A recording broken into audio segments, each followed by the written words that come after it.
This is NPR. According to a new poll, 1 in 4 Americans now say they live in fear of being attacked in their own neighborhood.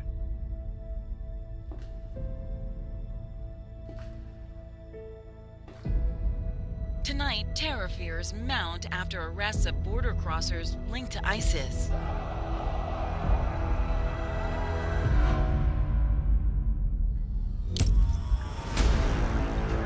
Crimes against children are increasing rapidly, according to the FBI.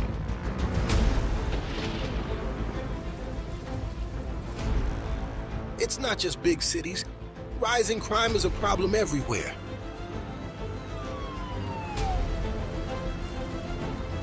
The CDC reports over 250,000 Americans are now dead from fentanyl, coming across the southern border under the Biden-Harris administration.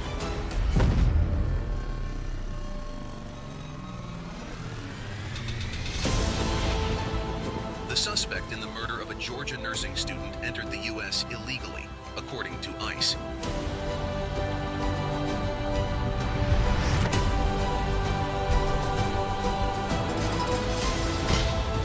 The FBI director confirmed the border crisis poses a major homeland security threat.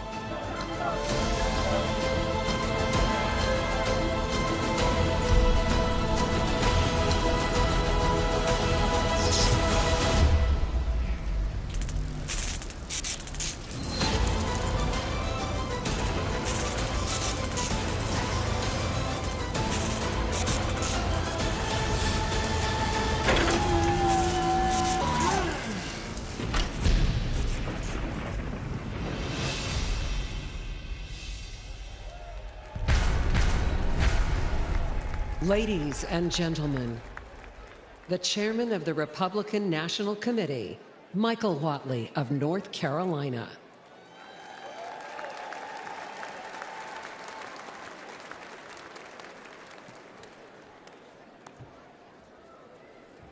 Delegates and alternates, ladies and gentlemen, I want to welcome you all to the second night of this historic Republican National Convention.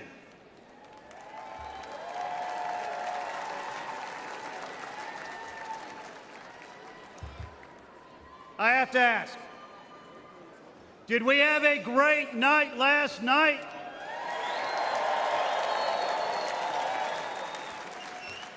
Do we have a great nominee for Vice President in J.D. Vance?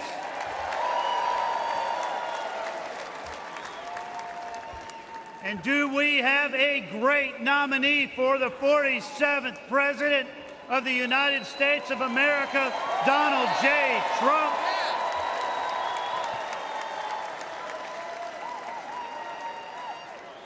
Are you ready for a great night, too? I hereby call this session to order.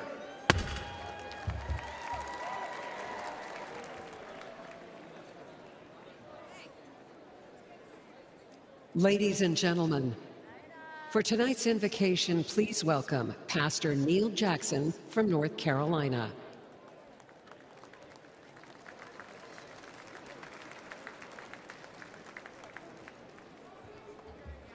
Tonight's theme is to make America safe again.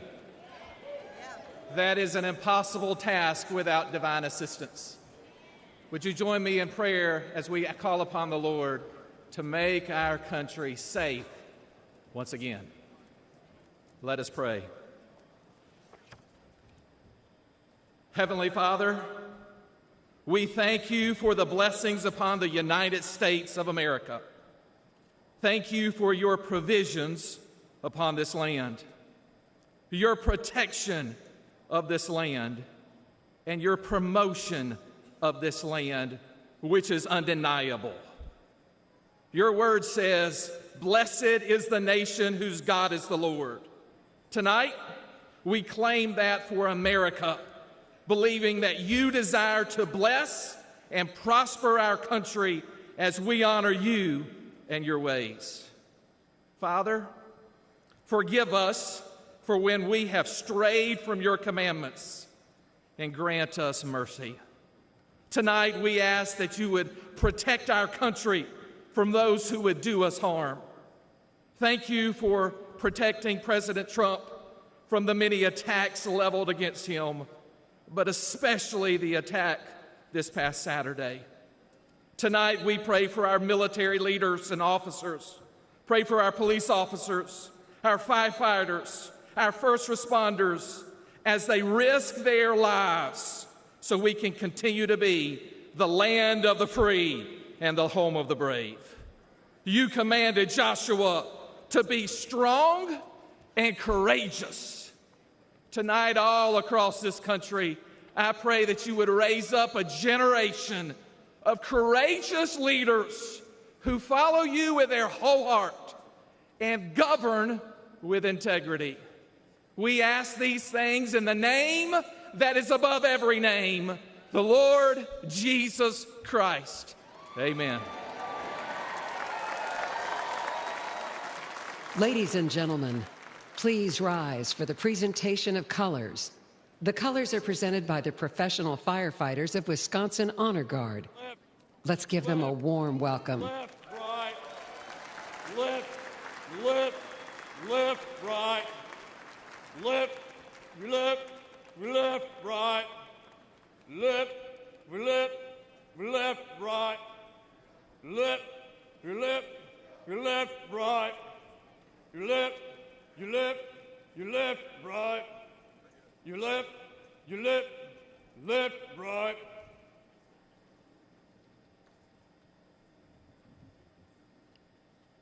Left, face.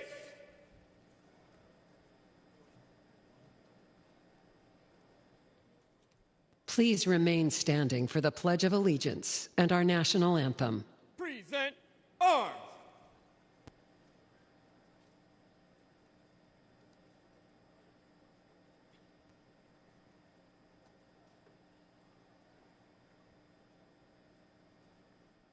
Ladies and gentlemen, please welcome Mary Ann Taylor to lead us in the Pledge of Allegiance.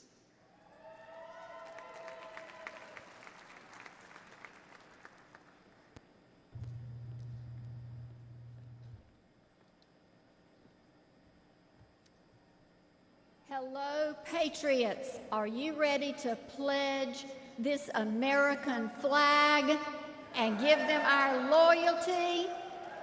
Yes. Well, we're going to do this the Southern South Carolina way, a little bit slower. If you are military, and I'm looking out, and a lot of you already are poised, if you're like me from a military family but not military, we're going to stand at attention, place your right hand over your heart, and pledge with me. I pledge allegiance to the flag of the United States of America and to the republic for which it stands, one nation, under God, indivisible, with liberty and justice for all. Ladies and gentlemen, welcome to the stage Grammy Award-winning singer and U.S. Army veteran, Milwaukee native, Daniel Irby, to perform our national anthem.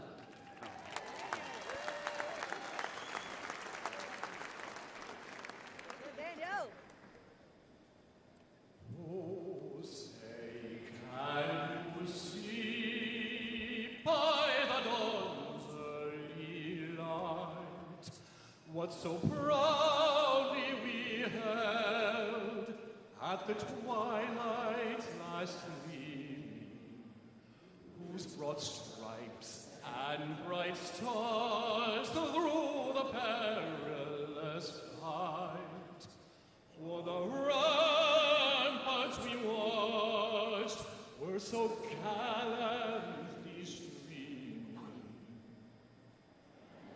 The rockets regular, the bombs bursting in air, gave proof through the night that our flag was still there.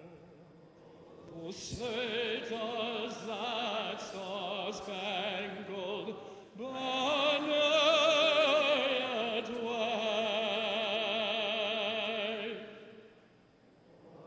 For the land of the free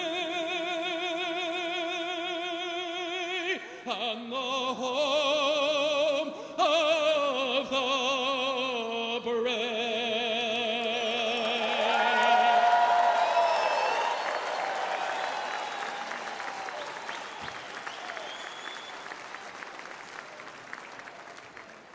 Please remain standing while the colors are retired. Right face. Forward march. Your left, left, right. Your left, right. Your left, right. Your left, right. Your left, right. Your left, right. Your left,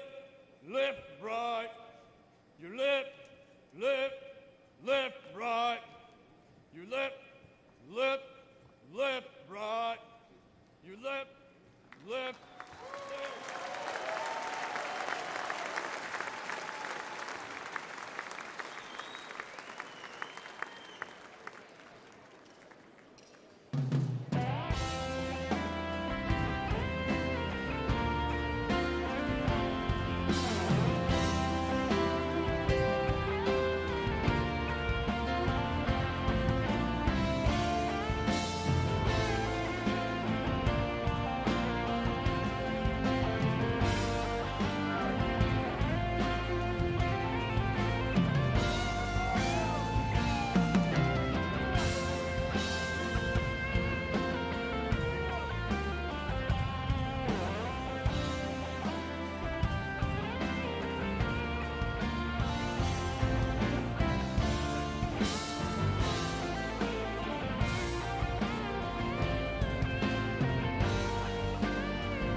Ladies and gentlemen, please welcome the chair of the Republican Party Committee on Arrangements, Anne Hathaway from Indiana.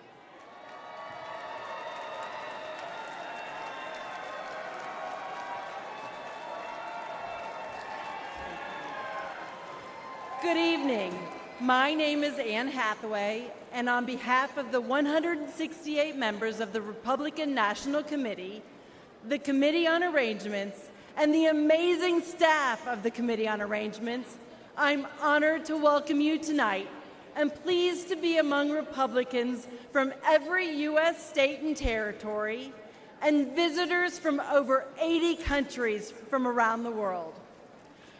Over the next few nights, you are going to hear from the best and brightest that our party and our movement have to offer, from candidates and elected officials, to entertainment leaders, the business luminaries, grassroots activists, and the everyday Americans who power our party, united in our common goal, to make America safe again, to make America wealthy again, to make America strong again, and to make America great again.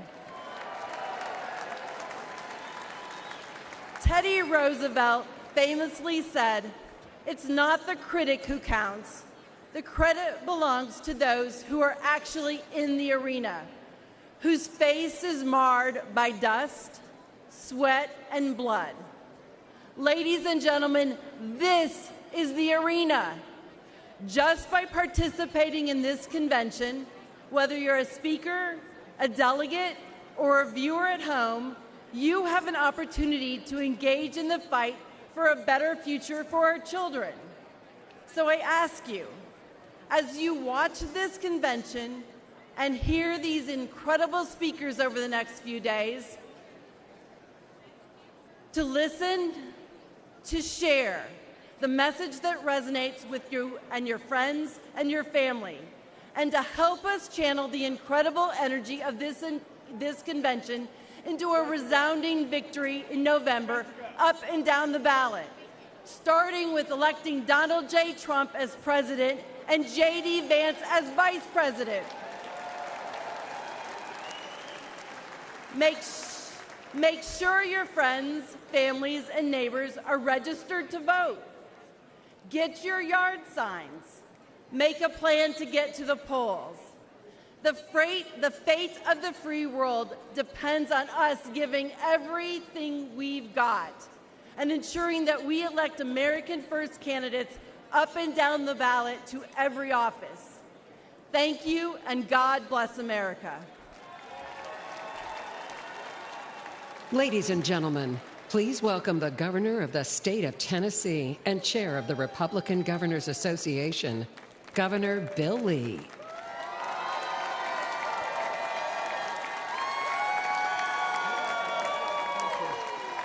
Thank you.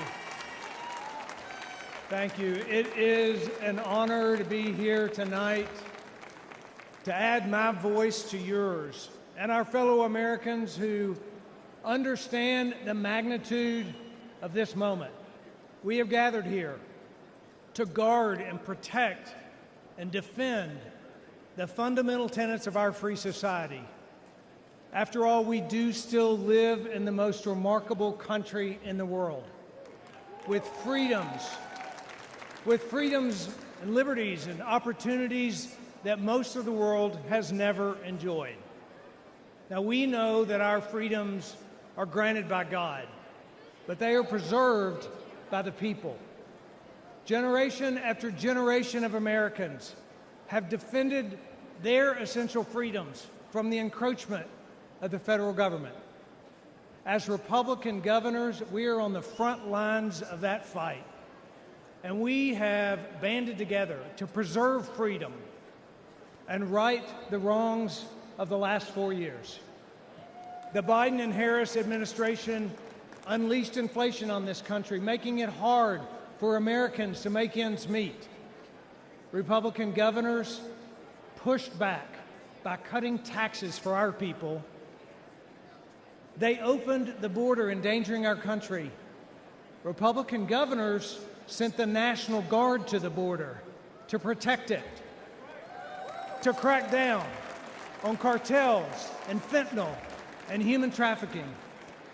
They tried to let the Chinese Communist Party buy our farmland. Republican governors banned it. They attacked parental rights. Republican governors fought back for a parent's right to choose their own child's education. President Trump was right when he said that school choice is the civil rights issue of our time.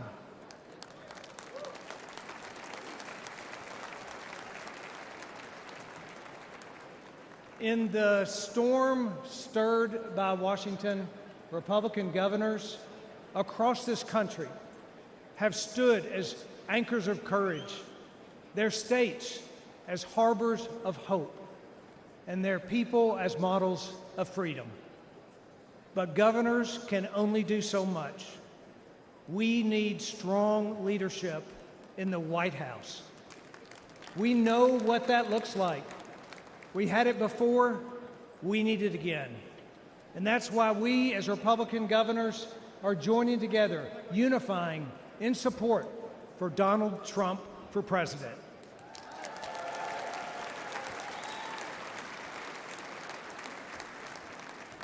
I count it as a great blessing to take my place on the wall, to stand where those before me have stood beside people like you, each guardians of our shining city on a hill. May we as a people call out to the Lord, seek his wisdom, ask him to heal our nation, and bless this country we call America. Thank you. Ladies and gentlemen, please welcome the President of the National Federation of Republican Women, Julie Harris.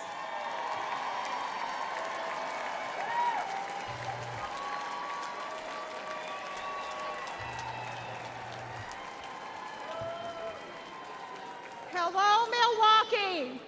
I am honored honored to be here representing the nation's largest grassroots Republican women's organization in our country.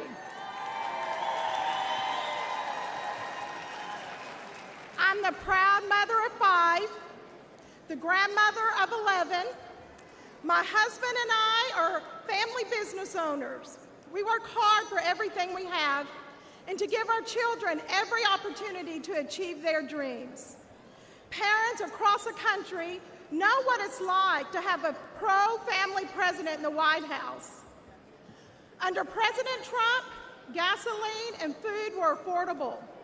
He won huge tax cuts for the middle class and created great high-paying jobs. He worked to keep crime low and to keep drugs out of this country. He's a businessman. He understands what it's like to build something of your own. Joe Biden has never built anything of his own. He uses a government to destroy things and to make it impossible to give your children the life you dreamed of for them. On day 1, Joe Biden declared war on families.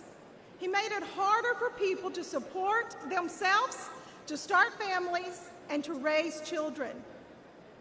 He's robbed families of affordable homes, energy, and food. As our supply chains broke and inflation exploded, Biden's press secretary blamed us. She implied we should buy less. After destroying the economy and flooding America with illegal immigrants, Biden still wants to raise our taxes. The American dream means more than just scraping by. But under Biden, 65% of Americans say they're living paycheck to paycheck.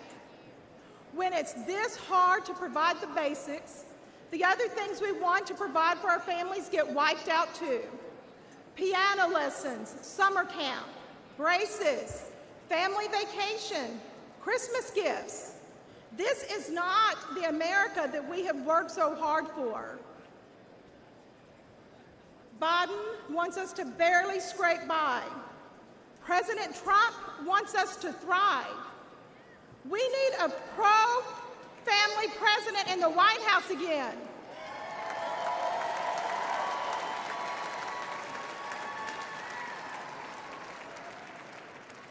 And that, and that president is Donald J. Trump.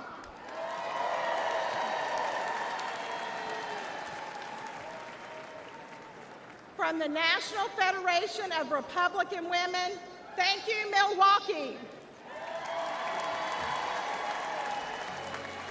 Close your eyes and I'll kiss you. Tomorrow I'll miss you. Remember I'll always be true. And then while I'm away, I'll ride home every day. And I'll send all my loving to you. I'll pretend that I'm kissing the lips that I'm missing. And hope all my dreams will come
Ladies and gentlemen, please welcome Young Republicans Chairman Hayden Padgett.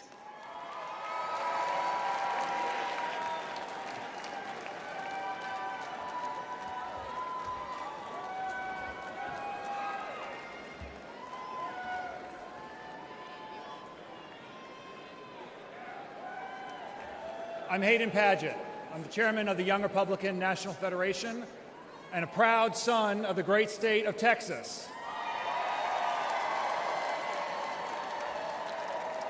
More importantly,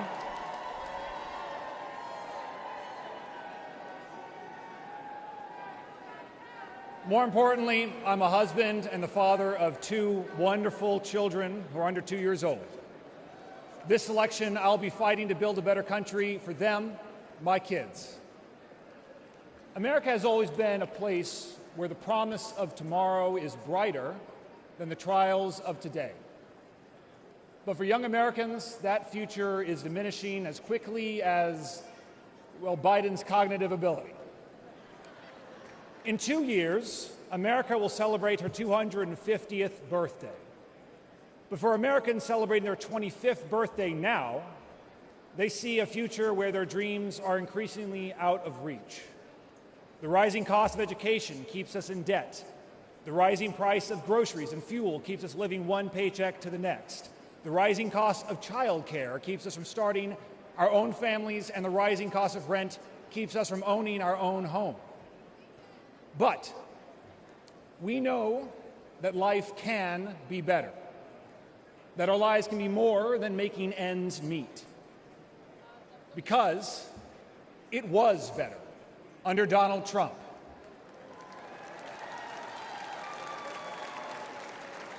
Making America great again means making groceries and gas affordable again, making education an investment and not a burden again, and making home ownership possible again.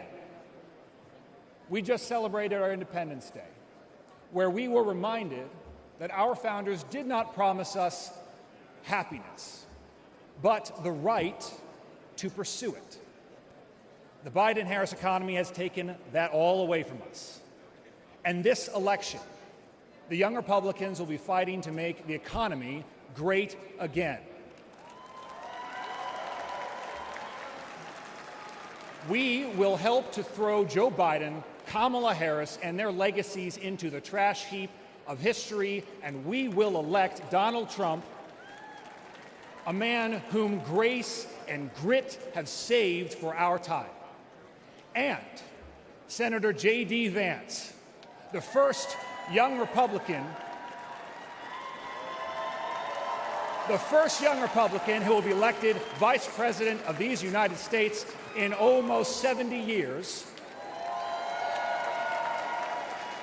And together, we will restore the American dream for young Americans.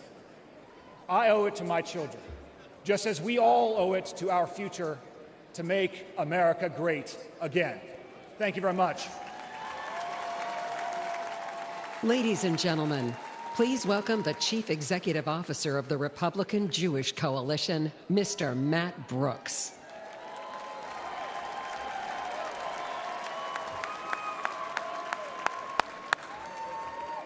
Hello, Milwaukee! Let me hear you cheer if you support Israel. Let me hear you cheer if you support Israel.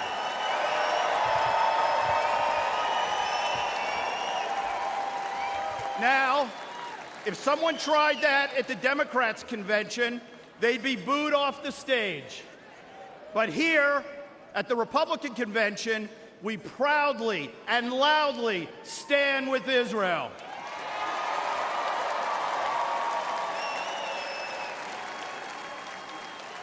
This election is a critical moment for the American Jewish community and for Israel.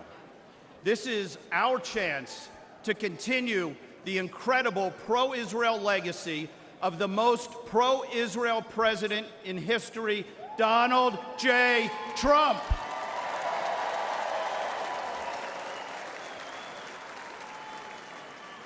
President Trump, among his many accomplishments, many of which they said couldn't be done, but he did it. He moved the U.S. Embassy to Jerusalem.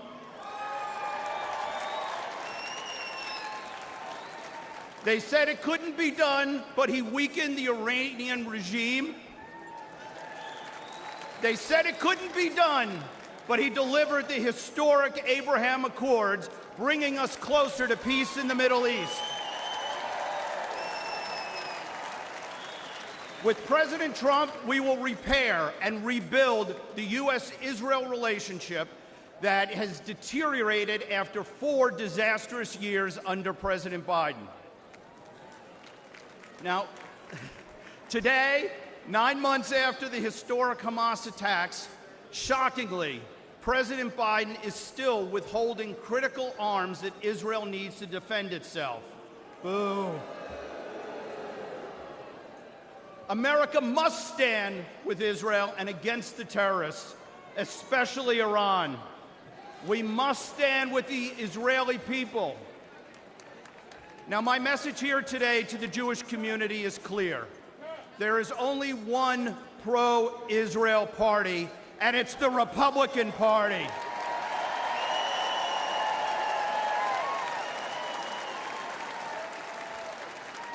And here at home, under Donald Trump, we will put a stop to the rising tide of anti-Semitism.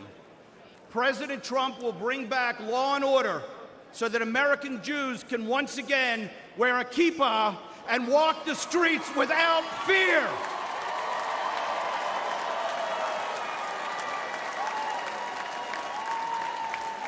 President Trump will stop the mobs on the college campuses so Jewish students feel safe when they go to class. The Jewish community is ready to help elect Donald Trump and J.D. Vance. The Jewish vote continues to increase for Republicans year after year, and I promise you 2024 will be no different. So let me ask all of you, who will best stand up to the Hamas sympathizers and the squad? Donald Trump! Who will best stand with Israel? Donald Trump! Who will make sure Jews feel safe and secure? Thank you, RNC, for the opportunity to speak today, and thank you, President Trump, for your commitment to elevating Jewish American voices. Together, unified, we will win. Am Yisrael Chai!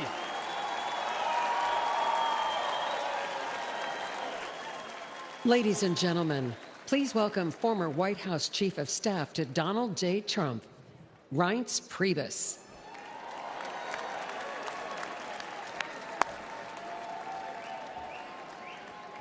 As a longtime Badger, let me say, welcome to Wisconsin. Partners throughout the city of Milwaukee and state of Wisconsin have been preparing behind the scenes for over 2 years to make this convention a reality. I couldn't be more appreciative of everyone who helped make this happen. Milwaukee is a world-class city, and Wisconsinites are some of the kindest people you'll ever meet. While you're here, make sure you experience the beautiful beaches of Lake Michigan. Order a basket of cheese curds, please. And I know you're all going to have a few beers while you're here, right? As the former chair of the Wisconsin GOP and chair of the Republican National Committee, I know firsthand that Wisconsin is the nation's premier battleground state. There's no better place to hold the GOP convention than right here in Wisconsin. And in November, you'll see Wisconsin stand with Donald Trump, and we will help send him back to the White House. I want to say and begin by saying my prayers are with the victims of the shooting in Pennsylvania, and our prayers are with President Trump. As White House Chief of Staff, I saw him right the ship after 8 years of Democrat failed policies, and I'm confident he'll do it again once more. Yet again, Democrat failures of the last 4 years have left many Americans feeling hopeless, unheard, and hurting. But when Donald Trump tells you what he'll do on the campaign trail, well, look out, because he will deliver when he walks into that Oval Office. Let's remember, while president, he decided to drill, baby, drill. He shut down the border. He confronted China head-on, made Europe pitch in on NATO, lowered taxes, put conservatives on the Supreme Court, and he defeated ISIS. Republicans can turn the tide in the United States and make America great again. We, together here, the Wisconsin GOP, we can make Wisconsin red again in 2024 and send Donald Trump back to the White House. Let's stand united as Republicans. Let's stand united as Americans. Let's make America one again. Let's get to work expanding our majority in the House and taking back the Senate, and let's re-elect Donald Trump president. Thank you, and God bless you.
Ladies and gentlemen, please welcome the chairman of the Forest County Potawatomi Nation, James Crawford.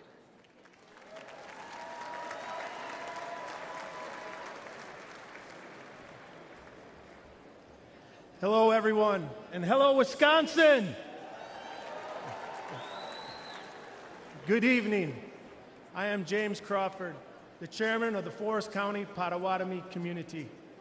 I'd like to welcome all of you to not only Milwaukee, but also to an area of the state that is part of the homeland of the Potawatomi people. Milwaukee is a particularly special place for Potawatomi. It was once home to several Potawatomi villages, including a village close to where we sit today. Our ancestors occupied these lands for hundreds of years, fishing area rivers and lakes, hunting the land, tapping maple tree groves for sugar, and harvesting crops in fields each fall.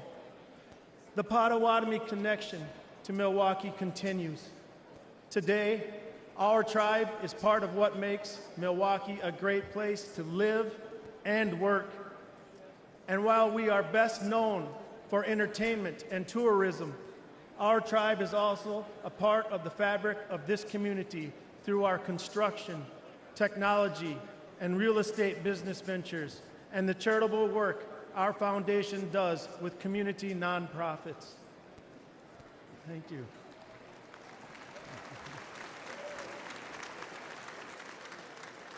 Potawatomi are just one of 11 tribes in Wisconsin and one of 574 in the United States. Even though each tribe is unique with their own histories, cultures, and distinct challenges and opportunities, the tribes still share many commonalities, especially a desire and need to keep our people safe. And right now, Native people are facing real threats to ensure our safety. The growing use and abuse of illegal drugs are claiming countless lives on reservations across this country. And Native American women and girls continue to be exploited, trafficked, and subjected to violence at reprehensible levels. So tonight's theme, Make America Safe Again, is especially important for us.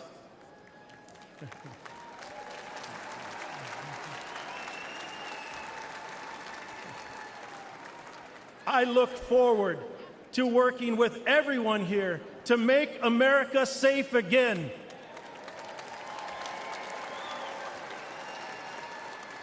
To help us preserve, protect, and enhance our future generations. Miigwech, and God bless America.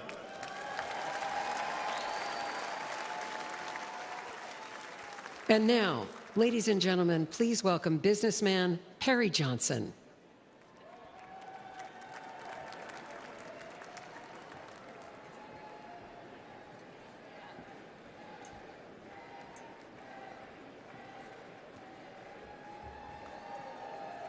Well, what a group. Well, I'm Perry Johnson, and I'm a business owner of 81 companies around the world. And I'm going to ask you one simple question.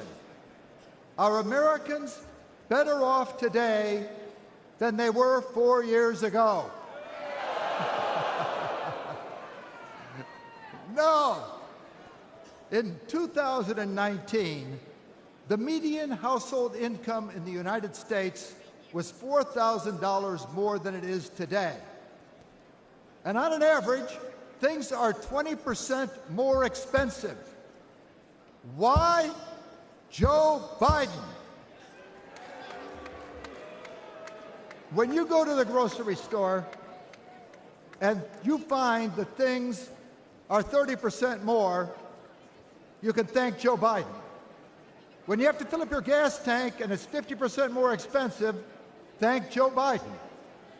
And when you buy a home and get a mortgage, your payments are almost double what they were 4 years ago.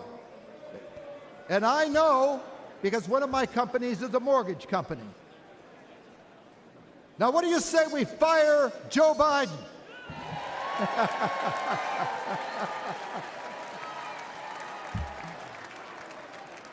I live in Michigan, a state with grit in its veins, beautiful Great Lakes, and greatness in its soul.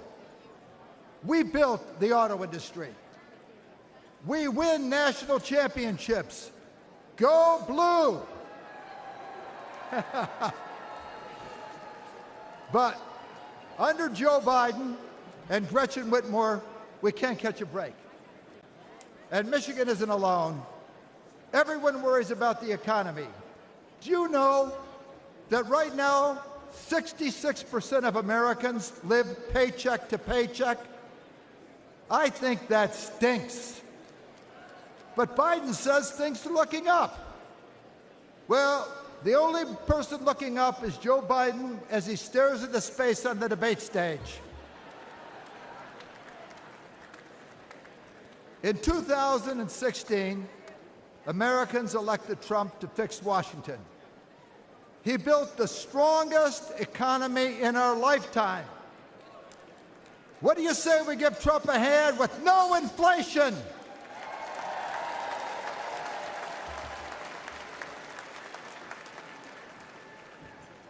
Joe Biden says he can't keep our borders safe. Did Trump keep our borders safe? Yes. Under Trump, we had virtually no inflation for 4 years. That is a fact. Under Trump, family income went up every year. That is a fact. Our borders were secure under Trump. That is a fact.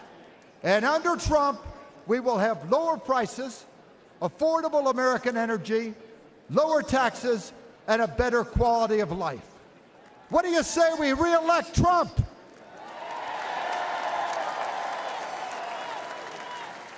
Trump, when I brought quality to the auto industry, it was pivotal in saving the auto industry. And when Trump brings quality to Washington, he will save America. Joe, Carmela, and Gretchen, I have a message for you. Michigan is the state that gave Donald Trump the win in 2016, and Michigan will be the state that sends President Trump back to the White House in 24.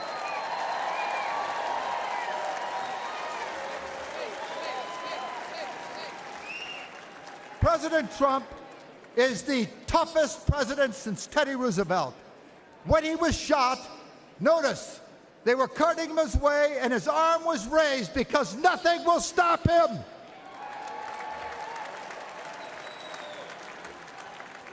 Fight. For him, America is always first.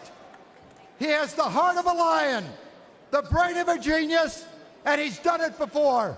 President Trump is ready to save our country, to make America great again.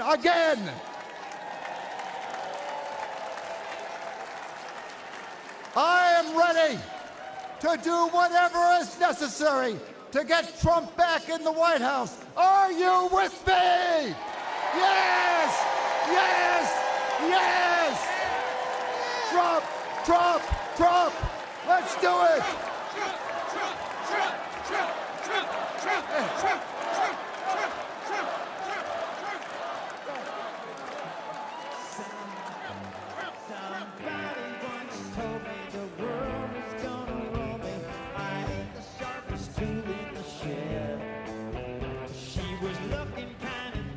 Her finger and her thumb in the shape of an L on her forehead.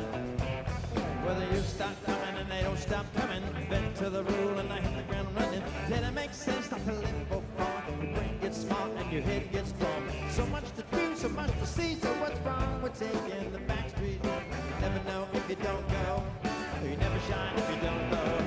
Hey now, you've been all-star, get your game on, go play. Hey now, you're a rock star, get the show on, get paid. All that glitters is gold. Only shooting stars break the mold. It's a cool place, say it gets cold. You bundled up now, wait till you get older. The media man begs to differ, but judging by the hole in the satellite picture, the ice we skate is getting pretty thin. Water's getting warm and you might as well swim. My world's on fire, how about yours? That's the way I like it and I never get bored. Hey now, you're an all-star, get the game on, go play. Hey now, you're a rock star, get the show on, get paid. All that glitters is gold. Only shooting stars break the mold.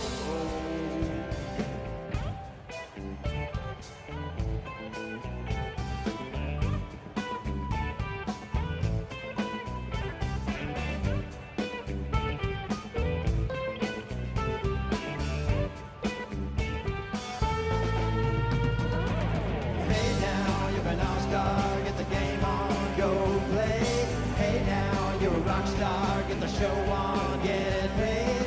All that glitters is gold, only shooting stars. Somebody once asked, could I spare some change for gas? I need to get myself away from this place. I say, yeah, what a concept. I could use a little fuel myself, and we all could use a little change. They just start coming and they don't stop coming. Head to the moon and they hit the ground running. Till it makes sense to live more fun. Your brain gets smart and your head gets dumb. So much to do, so much to see, so what's wrong with taking the back streets? You never know if you don't go. Go! Never shine if you don't go. Hey now, you're an all-star, get the game on, go play. Hey now, you're a rock star, get the show on, get paid. All that glitters is gold, only shooting stars break down. Oh, hey, all that glitters is gold, only shooting stars break down.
Ladies and gentlemen, please welcome the next senator from Arizona, Kari Lake.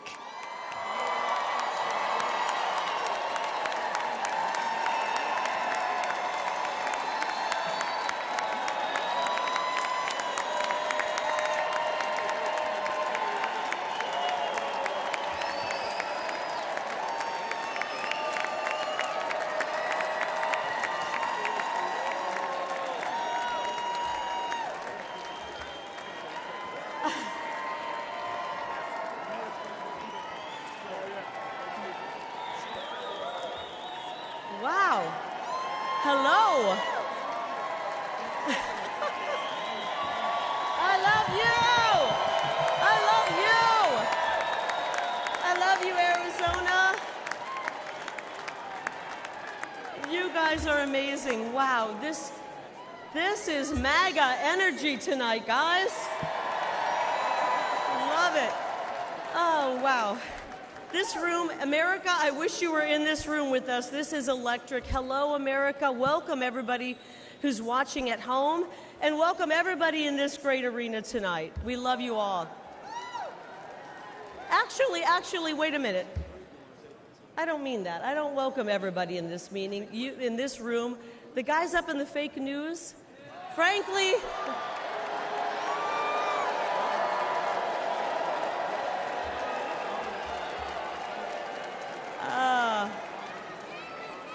all right, frankly, you guys up there in the fake news have worn out your welcome, right?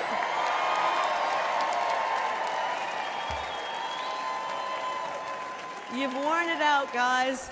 You have spent the last 8 years lying about President Donald Trump and his amazing patriotic supporters. Actually, guys, they lie about everything. They've lied about Joe Biden's health, the economy, the laptop, the border. I could go on and on and on. But the really good news is that every day more and more people are turning off the fake news. And they're... That's right. And Americans are waking up to the truth about the disastrous Democrat policies pushed by Joe Biden and his favorite congressman, my opponent, Rubio Gallego. These guys, they're full of bad ideas. Just last week, Rubio Gallego voted to let the millions of people who poured into our country illegally cast a ballot in this upcoming election.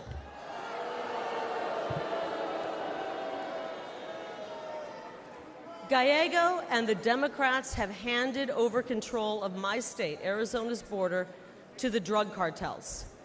And because of them, criminals and deadly drugs are pouring in, and our children are dying. Our children are getting their hands on these drugs and dying. I'll tell you, the hardest thing I've had to do on the campaign trail is talk to moms and dads who've come up to me and tell me that their 19-year-old son has died because of fentanyl poisoning, or their 22-year-old daughter took a half a pill and she's gone. We are losing a generation of young people to this fentanyl crisis, and it's got to stop. The Grand Canyon state has become the fentanyl state, and it's not okay with this mom. I'm not okay with that. I don't think it's okay with that mom. I don't think it's okay with that mom. It doesn't have to be this way. The problems we face are huge, the problems caused by the Democrat Party. But the solutions, guys, they're really simple. First of all, stop the Biden invasion and build the wall. Easy.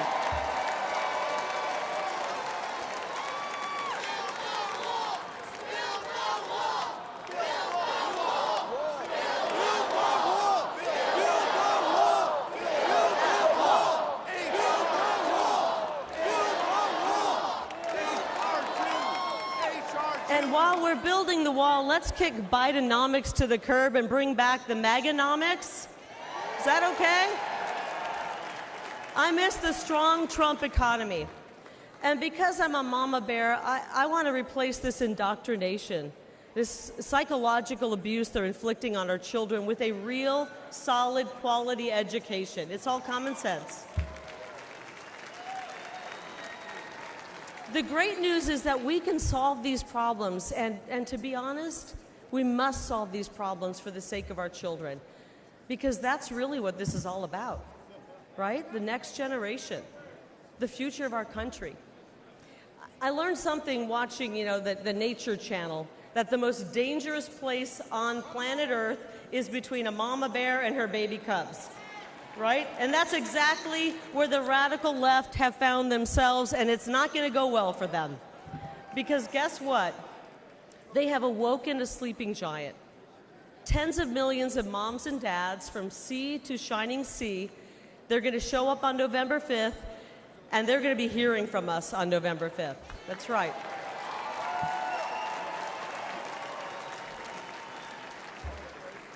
Actually, I can think of one thing more dangerous than a grizzly bear, and it's a middle-aged, fed-up mother in Washington, D.C.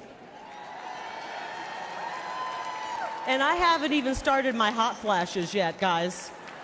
Just wait. Just wait. But seriously, I want every mother and father to know this, that we, the Republican Party, will fight I will fight, not just for my kids and my daughters over here. Are you over there, Ruby? Wave to me. Wave to Mom. My daughter's over there. I want to fight for, selfishly, I want to fight for my kids, but I want to fight for your kids as well. They deserve a better future. They deserve a better future. But the really good news here, and the fake news the fake news wants us to believe we're 50-50 at each other's throat. They're creating division and anger. Americans are actually much more united than people believe, right? You see it. We see it. We want to make life better, and we want to create an incredible future for this generation and the next generation. And together, when we join together, we will make America safe again, and we will make America great again. God bless all of you here tonight. God bless you, America, and God bless President Donald J. Trump. I love you guys. Thank you. Thank you.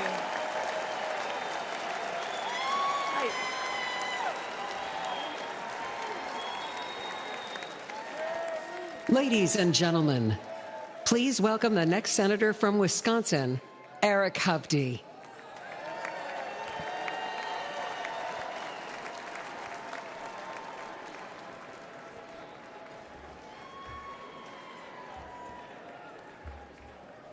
President Trump, Mr. Chairman, and delegates, welcome to Wisconsin. I'm Eric Hovde. I'm proud to be running for the United States Senate from the great state of Wisconsin, where my family has lived for more than 100 years. We're all here today for one reason: to make Americans safer, stronger, and more prosperous.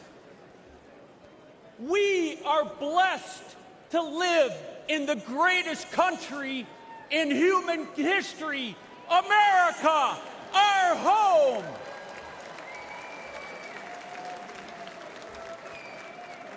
But America is struggling under Joe Biden. And Senator Baldwin has been a rubber stamp voting with him 95.5% of the time. You can believe that. Biden, with Baldwin's help, has weakened us in every way, making Americans less safe. They've eroded us financially by racking up more debt in the last 3.5 years than our country's first 230 years, fueling massive inflation and leaving families wondering how they're going to pay the bills. They've made us less safe at home with their defund the police movement. And Biden, with his border czar, Vice President Harris, opened our southern border, allowing criminals and terrorists to enter our country. They've emboldened drug cartels to flood our streets with fentanyl, killing over 100,000 Americans every year. It is sad. I've talked to parents that have lost their child to this fentanyl poison. They've made us less safe and secure internationally with their incompetent withdrawal from Afghanistan. Our adversaries moved. Putin on Ukraine, Iran through their proxies, Hamas on Israel, and China getting more aggressive every day. Despite all of that, Tammy Baldwin called the Biden administration the most successful in generations. Can you believe that one? I mean, seriously. This shows how detached she is from everyday Wisconsinites. It doesn't have to be this way. Under President Trump, family budgets were more secure. Our border was secure. Our world was secure.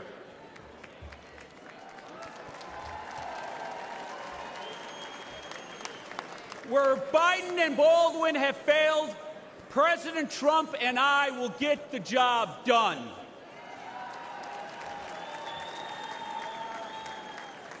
Our country has become too divided, though. Instead of putting on just the blue jersey or the red jersey, we need to put on the red, white, and blue jersey and come together as Americans. We need to heal this country from the division that the left has brought. And the media, you have to stop dividing us. If we can come together, we will win Wisconsin. We will restore America. But it's going to take everyone getting involved. Are you ready to go save your country? Are you ready to restore the American dream? Thank you, everyone. God bless. Ladies and gentlemen, please welcome the next senator from Ohio, Bernie Moreno.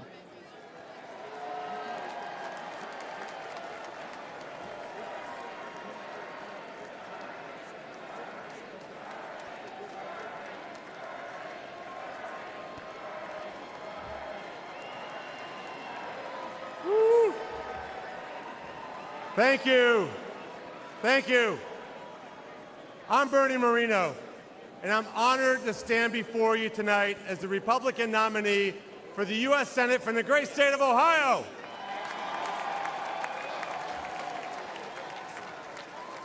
Many years ago, my parents brought me and my siblings to America legally. They left Colombia because they wanted their children to live in a country where they could achieve anything. I will forever be grateful to them. I love America, and I've lived the American dream. I married my best friend, raised a family, built successful businesses, and created thousands of jobs for hardworking Americans. But the American dream that I lived is under attack from Joe Biden and his enablers in the Senate like Sherrod Brown. They have encouraged millions of illegals to invade America. And Joe Biden's border czar, Kamala Harris, and the Democrat Senate have put the welfare of illegals ahead of our own citizens. They've destroyed our border. They destroyed our economy. They've destroyed our standing in the world. And they'll destroy America if we don't stop them. In November, we will fire Biden and Harris, and we will re-elect President Donald J. Trump.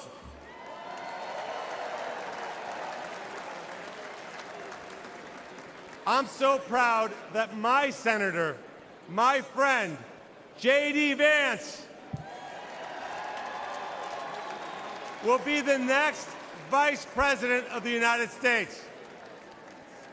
He represents the best of Ohio, the best of America, and will be an incredible leader and defender of President Trump's plan to always put America first. And he won't stop there. Sherrod Brown votes with Biden virtually 100% of the time. I don't know if I agree with my wife 100% of the time. But Sherrod and Joe seem to have a very close relationship. Well, tonight, we've got a message for failed lifelong politicians like Sherrod Brown and Joe Biden. It's time to go home. A vote for Trump and Moreno is a vote to put America first. We will end the invasion at our southern border. We will fix our economy, protect American workers, and rescue America's family from Biden's and Brown's inflation. We will end the wars and deliver peace. I will fight alongside Donald Trump to make America stronger, safer, and more prosperous. Thank you, and may God continue to bless the United States of America.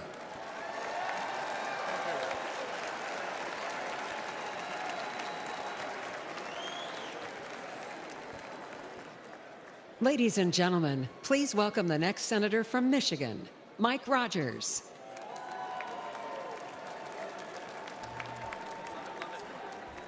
Hello, America. I'm Mike Rogers, candidate for the United States Senate for the great state of Michigan. And I want to give a quick shout out to my fellow Michiganders, the hardest working people in the United States. God bless you right there. I said, because Joe Biden and my liberal opponents' runaway spending, American families have been crushed by inflation. High costs of groceries and gasoline and rent. I was talking to a grocery clerk just recently. She said, I got it when this carts got a little skinny at the beginning of Joe Biden's administration because of high costs. But what breaks my heart is at the end of ringing up an order, they have to reach up and pull something off the counter and put it back in their cart, thanks to the Democrats in Washington, D.C. The most expensive vehicle to operate in Michigan in 2024 is your grocery cart, thanks to the Democrats in Washington, D.C. And while pockets are pinched, Biden is trying to force you to buy an electric vehicle.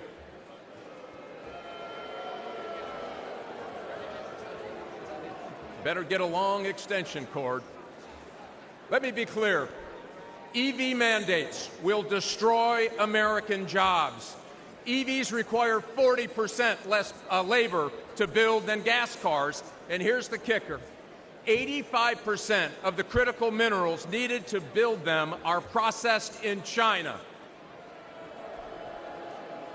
It is impossible to build an EV without getting into bed with the Communist Party of China. Listen, my opponent even signed an agreement to use taxpayer money to bring a Chinese battery company to Michigan, your taxpayers' money. I'll tell you this, I will never put our children's future at the hands, or the matter of fact, the Michigan auto business in Michigan, in the hands of the Chinese Communist Party, and it's the Republicans that are going to stop them from doing that. I'm committed to keep Americans safe from threats both at home and abroad.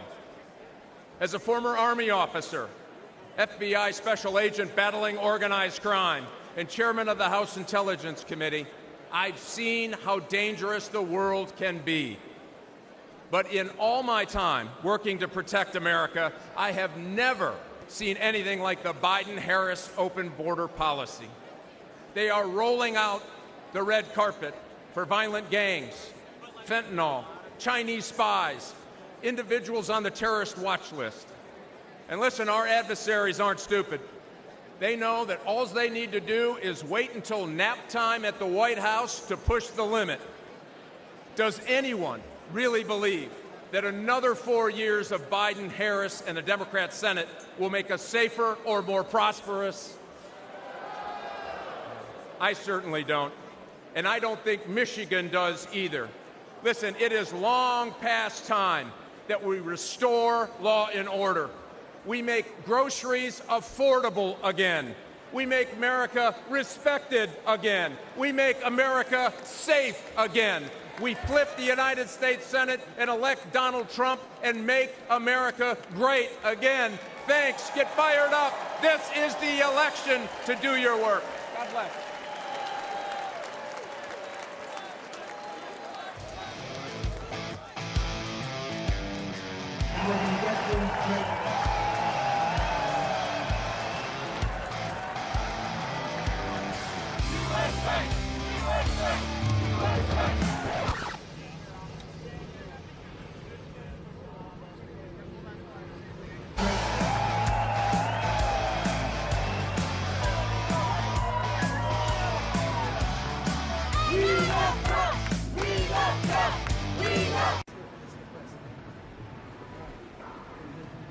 Hey, Milwaukee.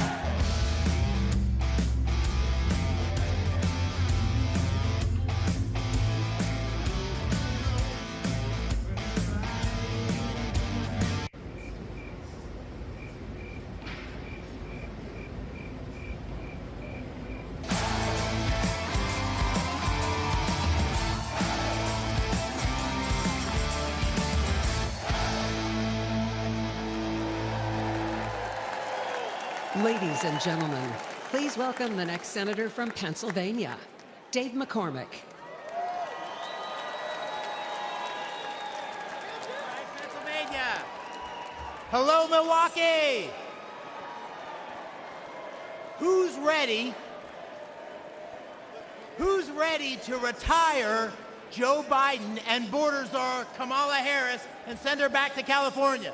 Who's ready for that? And who's ready to make Donald Trump our 47th president? Are you ready for that? And who's ready to make J.D. Vance our new vice president? And who's ready to send Chuck Schumer packing? I'm ready.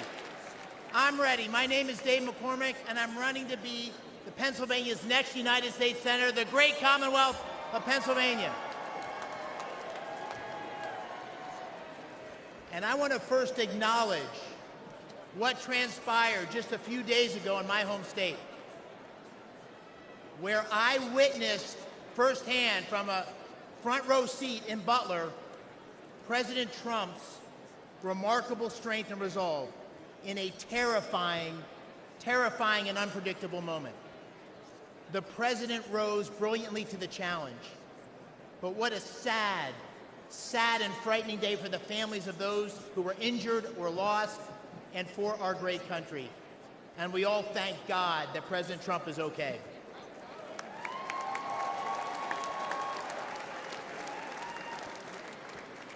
I'm a seventh-generation Pennsylvanian from the great Keystone State, born and raised.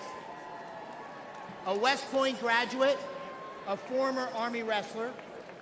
I'm a combat veteran of the 82nd Airborne Division. All right, 82nd. And I'm a business leader who helped create hundreds of jobs in Western Pennsylvania. But most important, I'm a dad to 6 daughters, and I'm a husband to the love of my life, Dina, wherever she is. Now my opponent's name is Bob Casey. But you probably don't know him because he does nothing. For 18 years, Bob Casey has been warming a chair and drawing a paycheck. He is a do-nothing, out-of-touch, liberal career politician. And when he votes for Joe Biden's tired old ideas.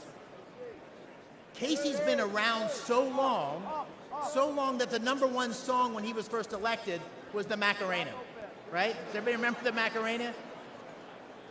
But sadly, this is no joke, because politics is about choices.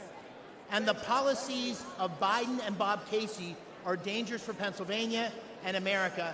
They won't keep us safe. Drugs have poured across the Biden-Harris, Casey wide-open borders, killing 100,000 Americans, including 4,000 Pennsylvanians last year alone.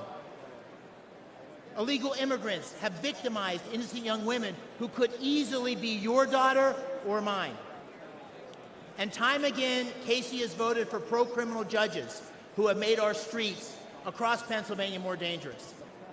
Biden and Casey's failed policies have crushed working families with sky-high prices for gas and groceries and rent, and regulations to kill Pennsylvania natural gas. Under President Trump, America's future was strong and prosperous, and our adversaries feared stepping out of line. My friends, the choice this November is clear.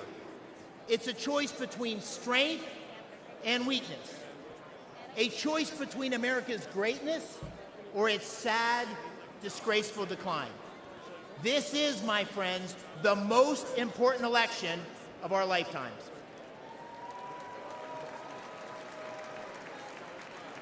And we deserve a president and a Senate that will go to the mat to fight for America. A president and a Senate that will unite America. And in Pennsylvania, that means voting for Trump and McCormick in November. Thank you all for leading the charge. God bless our United States of America.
Ladies and gentlemen, please welcome West Virginia Governor and the next Senator from West Virginia, Jim Justice, and Baby Dog.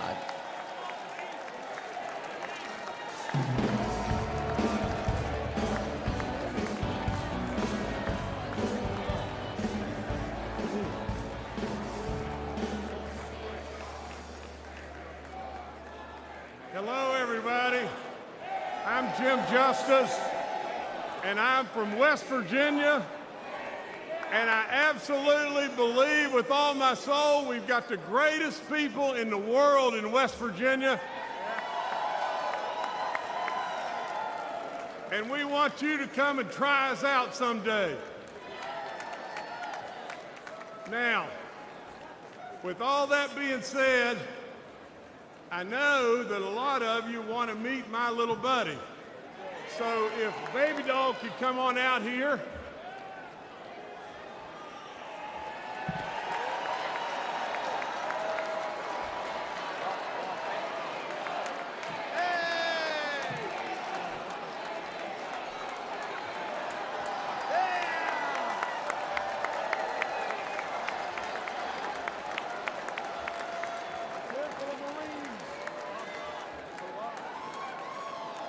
Now, as the world watches, you didn't really expect that, did you? But with that being said, let me just say just this. She makes us smile, and she loves everybody. And how could the message possibly be any more simpler than just that? Now, I've got to tell you just this. The foundation of my life is the truth. I've got to tell you just this and tell you this right now. I challenge the media all the time to find something that knowingly I've told them it's not the truth, and they can't do it because I'm not going to do that. Now, I want you to listen to this and pay really close attention. The bottom line to why we're here, the bottom line to every single thing that's going on in this great country today is one thing. We become totally unhinged if Donald Trump is not elected in November.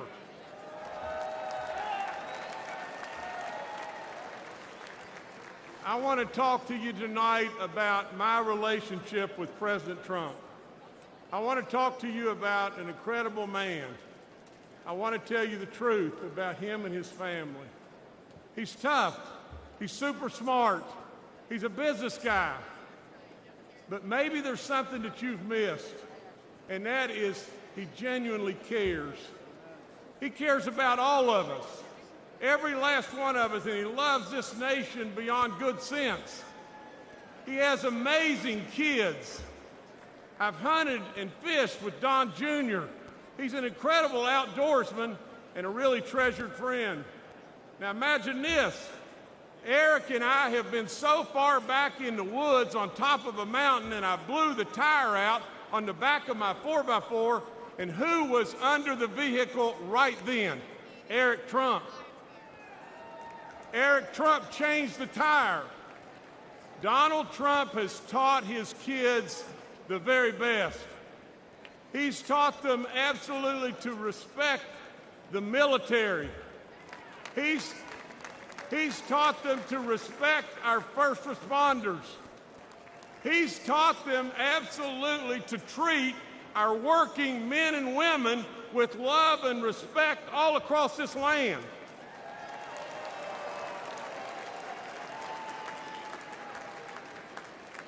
Let me tell you just this.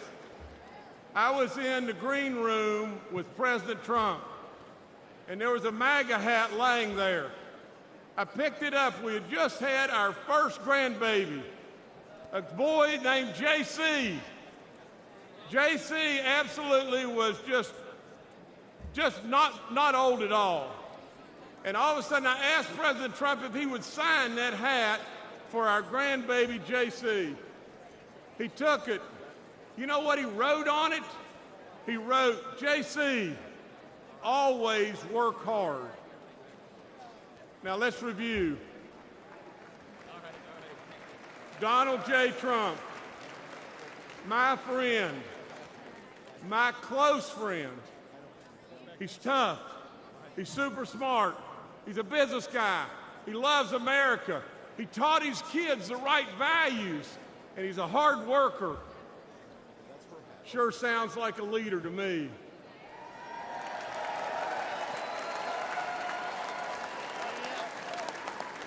Sure sounds like a president to me.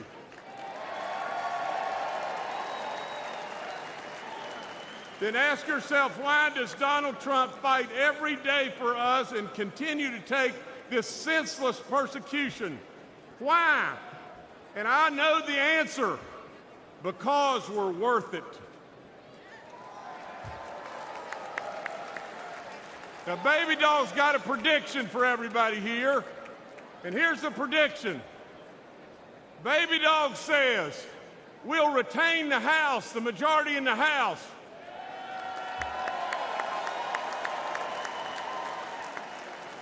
We're going to flip the United States Senate.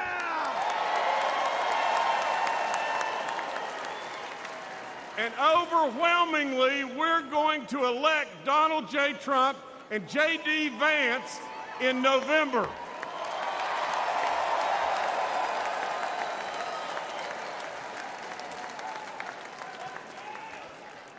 And baby dog says, what is the reason that she knows why we're going to win? And the answer is one thing: because we're worth it. God bless you.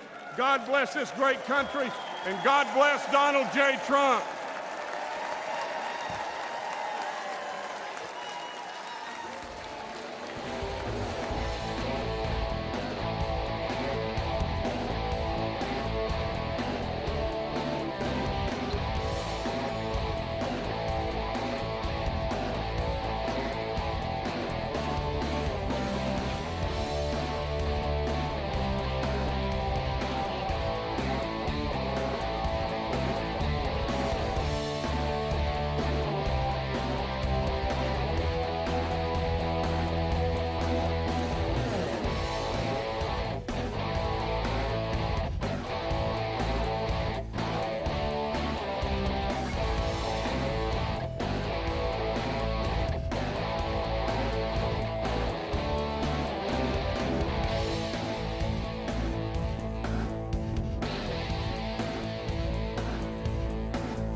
Ladies and gentlemen, now please welcome the next senator from Indiana, Congressman Jim Banks.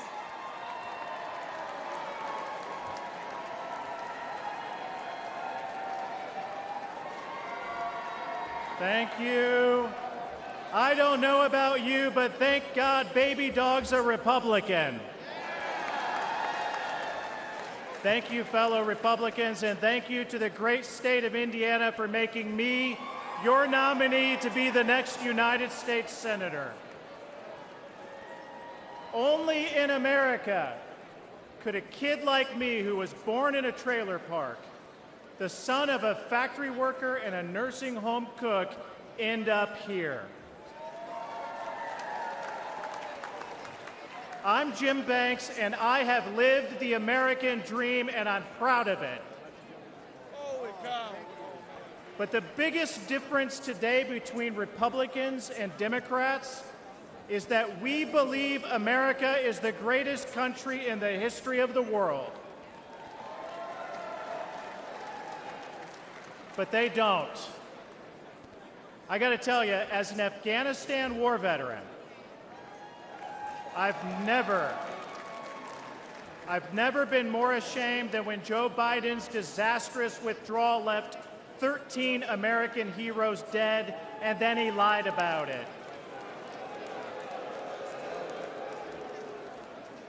Americans want a president who is proud of their country and who they can be proud of. Joe Biden is an embarrassment. We went from the strongest president of my lifetime in President Trump to the weakest president in history in Joe Biden. We need President Trump back in the White House if we're going to make America great once again. But ladies and gentlemen, he's going to need backup in the United States Senate. This is no time for wimpy Republicans. That's why I'm running. We'll start by securing the border. If you came here illegally under Joe Biden, you're going back to where you came from under Donald Trump.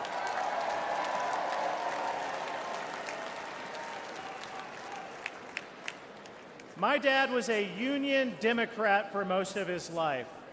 Today, he's a Trump Republican.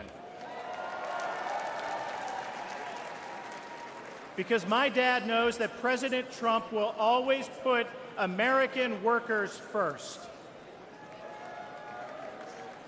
Trump was the first president of my lifetime to hold China accountable for taking our jobs. He brought manufacturing back to Indiana and boosted wages for hardworking Hoosiers.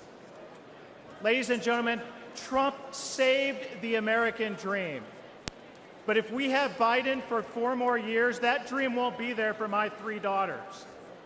So we are going to take our country back for them, for your children, for your grandchildren, for every American. My friends, I can't wait for November 5th at 6:01 p.m. Eastern Time, when the great state of Indiana is once again the first state on the board to give our Electoral College votes to the greatest president of my lifetime, my friend, Donald J. Trump. Thank you. God bless.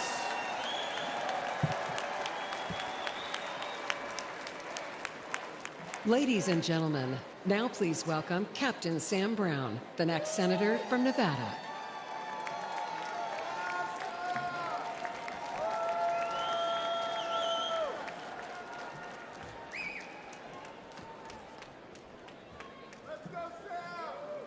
Thank you.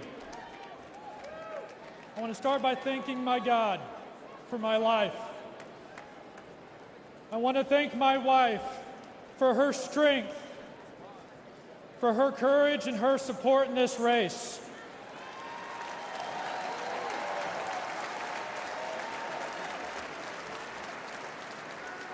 And back home, I want to thank my children. I do this for many reasons, and you are part of that mission.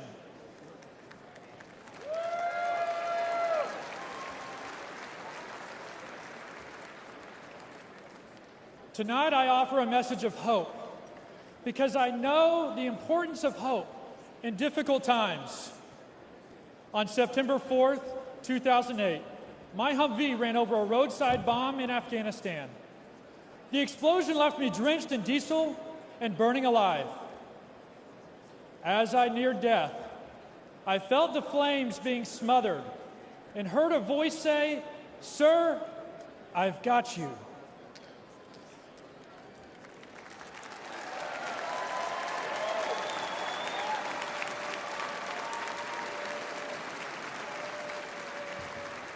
Through the pain and anguish of recovery and the years that followed, I never lost hope.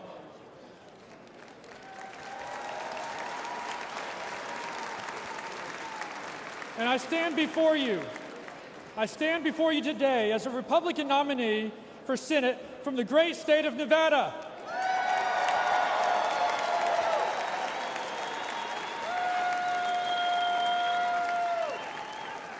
America, I served you as a soldier, and I want to serve you again.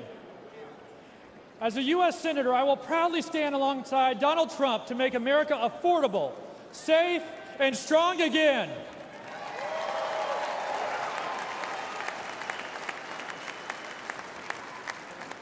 We have a tough fight ahead, but it won't be my first. Nevadans are suffering right now. The unemployment rate in Nevada is nearly 25% higher than the national average. The Biden-Harris economy might be fine for millionaires like Senator Jackie Rosen, but it's terrible for Nevadans struggling with inflation and high prices. Yet Jackie and Joe want to raise your taxes while dodging their own. I'll work with President Trump to cut taxes for working families, and end taxes on tips for struggling Nevada service workers.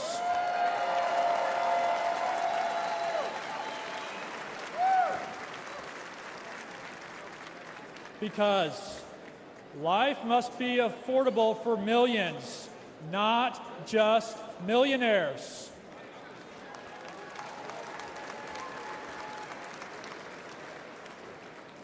Finally, look at my face. This is the high cost of war. If Joe Biden stays in office, more service members will pay this price. He has brought our nation humiliation, defeat, and to the brink of more war. I've been through the fire. President Trump has been through the fire. But hope has not been extinguished. It is reignited.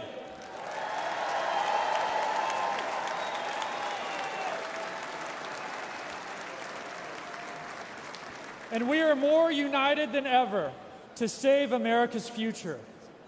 On November 5th, I asked Nevadans to vote Sam Brown for Senate and Donald Trump for President. Together, we will put America first again.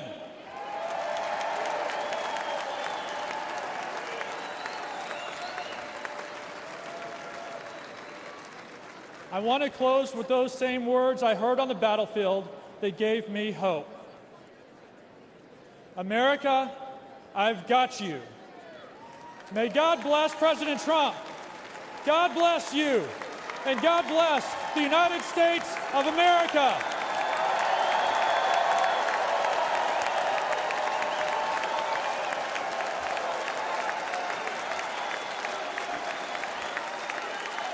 Ladies and gentlemen, please welcome the next senator from Montana, Tim Sheehy.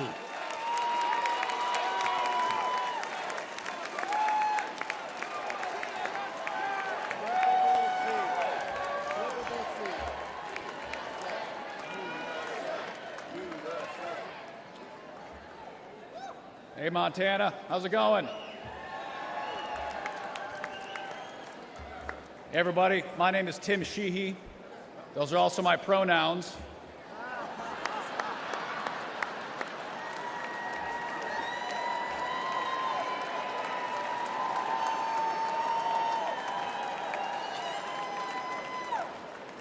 I've been a he-she for 38 years, and I can promise you going to elementary school with that name in the 80s was not fun. That is a joke, but it also shows the lunacy we're living with in Joe Biden and John Tester's America. I'm a former Navy SEAL. My wife was a Marine.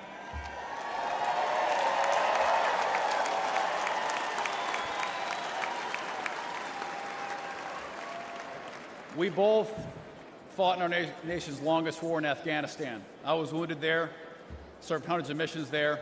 We came home to live the American dream in Montana, the great state of Montana, I might add. And we started an aerial firefighting company in our barn.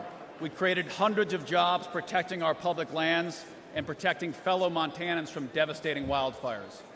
I fight wildfires for a living, so take it from me, the world is on fire under Joe Biden. Consider for a minute Biden's disgraceful retreat from Afghanistan, when he let our enemies steal billions of dollars of our equipment and kill 13 brave American service members.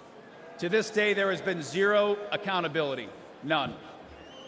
And that's why I'm running for the United States Senate in Montana, to bring back accountability to our government and beat John Tester, the liberal Washington politician who votes with Biden and Kamala every single time it matters.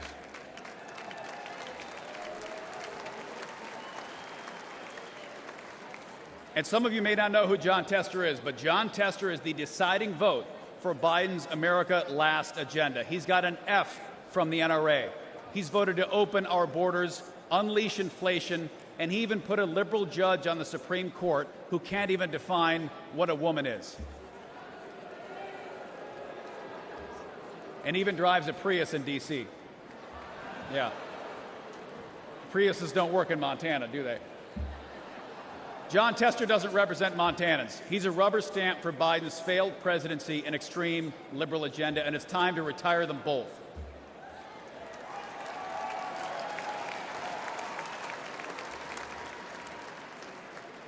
And listen, I'm an optimist. You can't jump out of planes at night into enemy territory if you're not. And I truly believe America's future will be better than our past. But that future is not given. And we need political outsiders like President Trump to return common sense to our nation.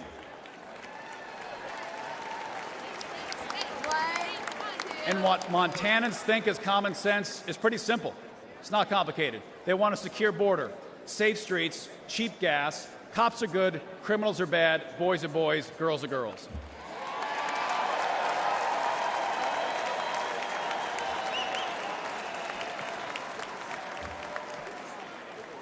And I'm ready to retire John Tester and take back the United States Senate. And I'm ready to join you in sending President Donald J. Trump back to the White House. Let's save America. We've got a lot of work to do.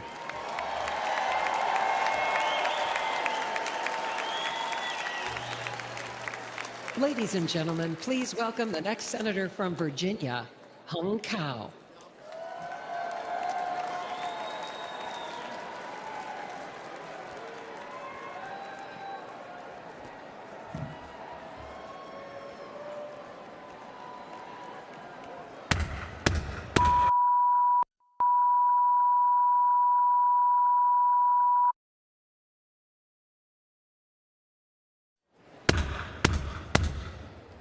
That's the last sound my parents heard when their fathers were taken away in the middle of the night, and they never saw them again. That's my family's real-life story. We escaped from Vietnam just days before Saigon fell to the communists. We were given a new life in the most generous country on earth.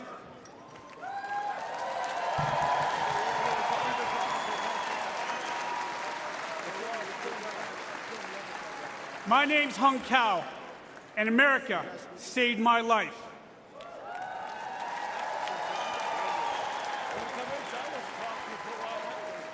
I grabbed onto the American dream. I graduated from the United States Naval Academy, but I paid back every dime of that American dream with 25 years of service in Navy Special Operations.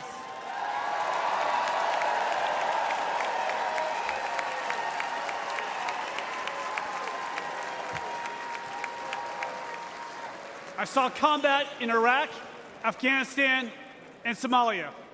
I retired as captain of the United States Navy, and now I stand before you as a Republican nominee for the United States Senate in the Commonwealth of Virginia.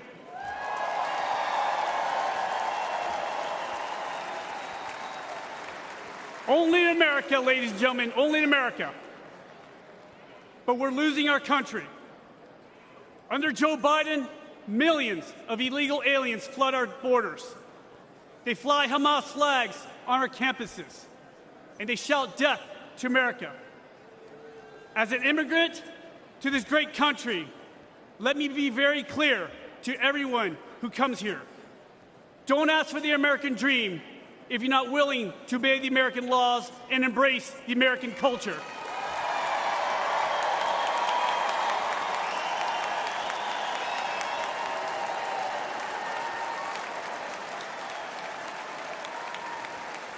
Because I did.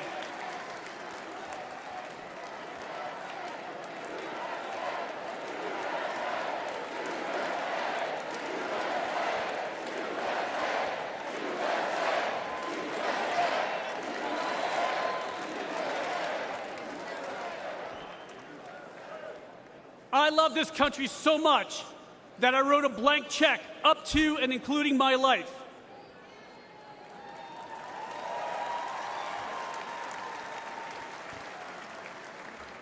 I'm running against Hillary's running mate, Senator Tim Kaine. Kaine is a weak man in a dangerous world. We only have one thing in common. The American taxpayer signed our paychecks for 30 years. Except Kaine is a career politician with millions of dollars to show for it. I've been a warrior with scars to prove it, and I'm damn proud of it.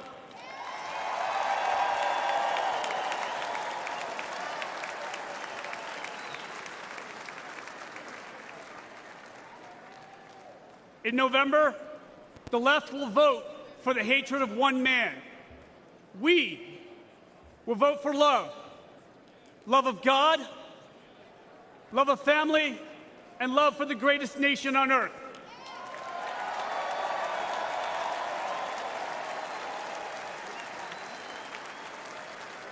And Virginia will elect me and President Trump, and together we will save America.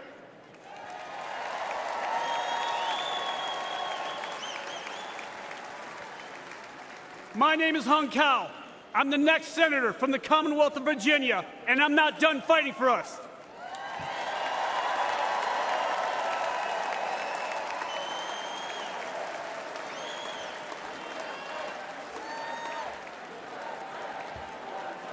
May God bless you, may God bless President Trump, and may God bless the United States of America.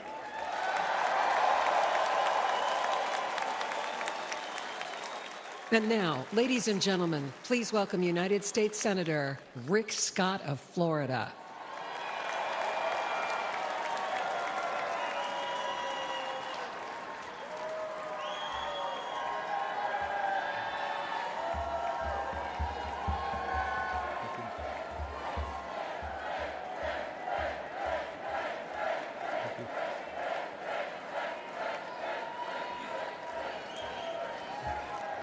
Thank you, thank you, thank you. You can tell I'm from the great state of Florida.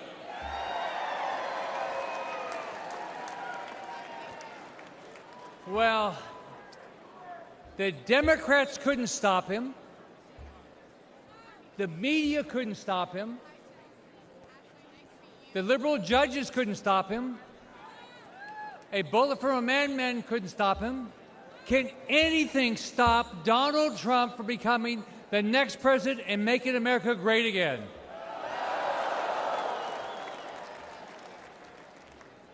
I've known Donald since before each of us ran for office, and it's an honor to be here to do everything I can to get him reelected back in the White House where he should belong every day going forward. Now, like all of you, I'm blessed. I was born to a single mom. I grew up in public housing. I started working at the age of 7. I enlisted in the U.S. Navy at the age of 18. Go Navy.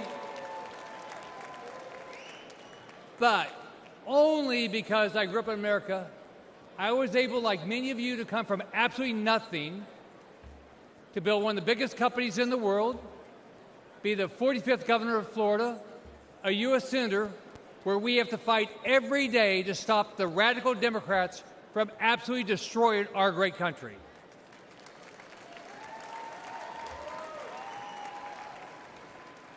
They will lose, we will win.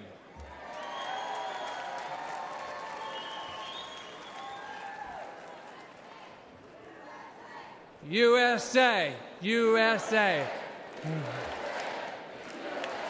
We will win. Now, let me tell you about a dream I had recently. I had a dream and I did some time traveling. I traveled into the future to an imaginary world where actually Joe Biden got reelected. Yeah. So, remember the Christmas Carol, the ghost of Christmas past? Well, in my dream, I met the ghost of Biden future. So I got to see a Biden second term. Now, it wasn't a dream, it was a nightmare. Mortgage rates skyrocketed to 15%. Only rich people could buy groceries. Gas was $10 a gallon. In my nightmare, Biden and the Democrats erased our southern border and flew so many illegals into our country that the Mexican cartel started getting frequent flyer miles. It was easy for Democrats to rig the elections. They simply allowed all the non-citizens to vote.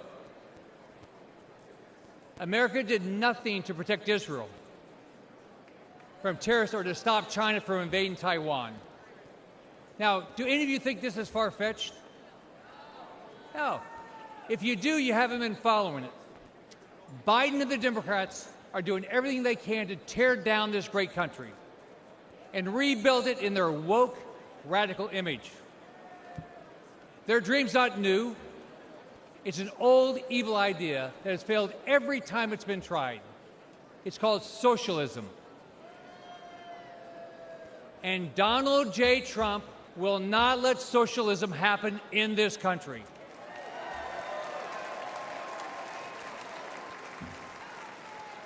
Think about it.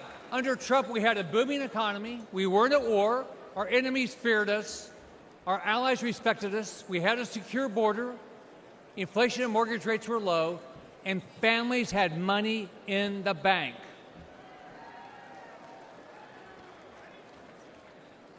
Donald Trump has given up a lot for this country. His family's been slandered. He's been impeached, censored, treated as a criminal, all because he never backs down.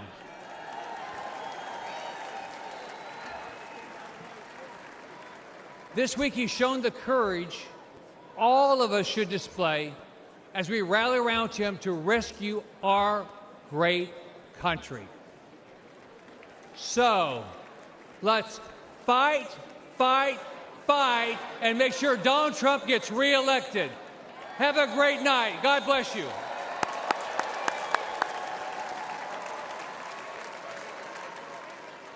Ladies and gentlemen, please welcome Congressman Jeff Van Drew of New Jersey.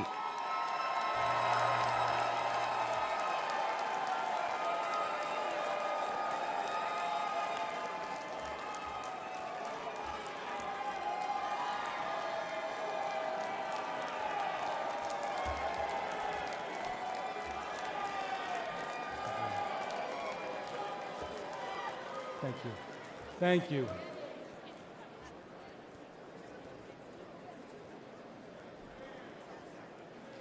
Good evening. My name is Jeff Van Drew.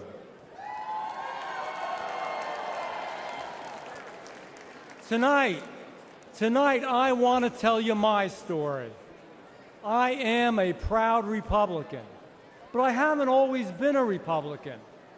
I was elected to several offices in South Jersey and eventually was sent to the United States Congress, all of them as a conservative Democrat. Along the way, I noticed that I didn't like what the Democrats had become as a party. But more importantly, I didn't like what the Democratic Party was doing to our great United States of America. To the independents, and especially to the forgotten Democrats out there, for a moment I want to speak to you. I know how you feel tonight, because that's how I felt back in 2019. You feel like your party has left you behind, because it has.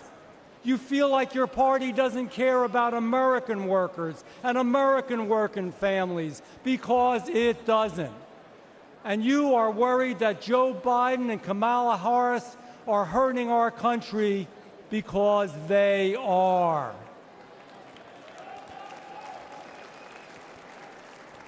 I felt the same way. So after being a Democrat to vote against impeaching Donald Trump, I took a long walk with my chief of staff. I remember saying to her that perhaps my time in elected office was done. And you know what? I was okay with that. There was no way I could be a Democrat anymore.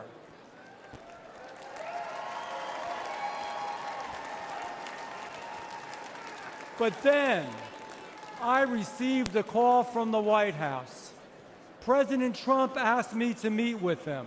We spoke about family, faith, freedom, and friendship. He has been my good friend ever since that day.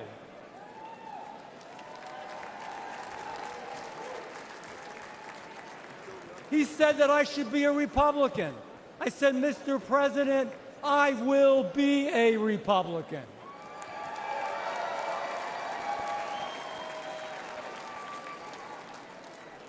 He said he would stick by me, and he always, always has. Ladies and gentlemen, after the tragic shooting last Saturday, we need to come together. All of us, Republicans, Democrats, and independents, we need to be the shining city on the hill, a nation that empowers us to do extraordinary things. We will conquer new challenges. We will reach new heights. And we will blaze new trails of greatness. We will make America great again.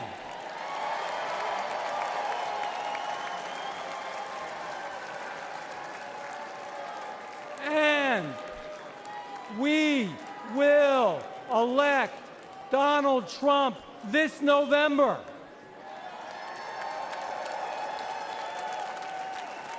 Now, I have a question for you, and I'll give you the answer. The answer is yes, but we want to hear your answer from the East Coast to the West Coast and around the world. Can you do this? Will we win in November? Will we win in November? God bless you. God bless Donald Trump. And God bless the greatest country that ever existed on the face of the earth, the United States of America.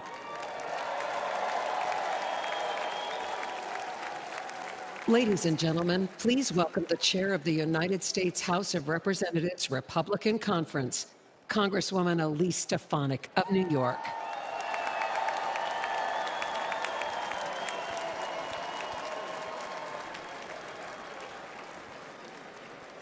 Good evening, Milwaukee.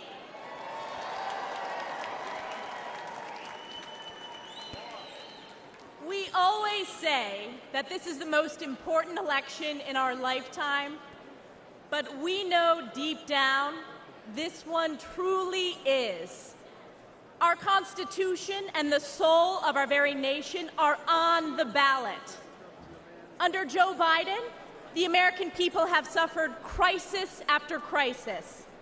From the Biden border, the most wide-open border in our nation's history, to Bidenflation, the highest rate of inflation in my lifetime, devastating hardworking families with skyrocketing prices for groceries, gas, and utilities, to Biden's violent crime crisis, fueled by Democrats' pro-criminal sanctuary cities and defund the police policies like we have seen in my home state of New York. All while corrupt Democrat prosecutors and judges wage illegal and unconstitutional lawfare against President Trump in an effort to do Joe Biden's political bidding.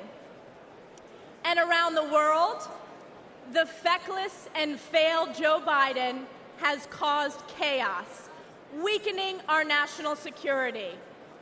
From the catastrophic withdrawal from Afghanistan, to Putin's invasion of Ukraine, to Hamas's terrorist attack against our most precious ally, Israel. And let me ask you a question. What has been the response from the radical left on our college campuses? Vile anti-Semitism, chanting death to Israel, death to Jews, death to America. This is Joe Biden's Democrat Party. Who saw that congressional hearing with the college presidents of so-called elite universities? Oh, wait, they are former presidents.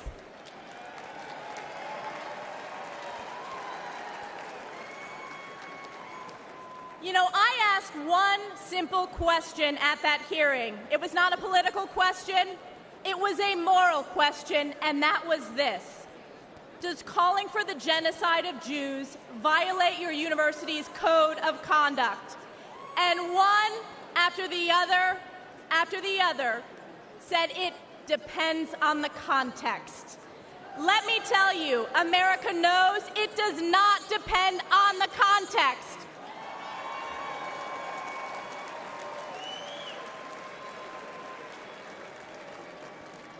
President Trump will bring back moral leadership to the White House, condemning anti-Semitism and standing strong with Israel and the Jewish people. President Trump will once again deliver the most secure border in our nation's history and unleash the American economy. And he will bring peace through strength as Commander-in-Chief, standing with our allies and causing our enemies to fear us. President Trump has done it before, and he will do it again. This November, we are counting on you, we the people, to save America by electing President Donald J. Trump. It is clear for the whole world to see nothing, absolutely nothing will stop President Trump from standing and fighting for our great country. And I have been proud to always stand in the breach during the toughest moments for President Trump, from leading the charge against illegal impeachments to standing for election integrity to unifying House Republicans to proudly being the first member of Congress to endorse him for re-election. And as we embark on the difficult path ahead to save America, call upon Galatians 6:9, and let us not grow weary of doing good, for in due season we will reap if we do not give up. We the people will never give up on President Trump, and we will never give up on the United States of America. God bless you, God bless President Donald J. Trump, and God bless the United States of America. Ladies and gentlemen, please welcome the Majority Whip of the United States House of Representatives, Congressman Tom Emmer of Minnesota.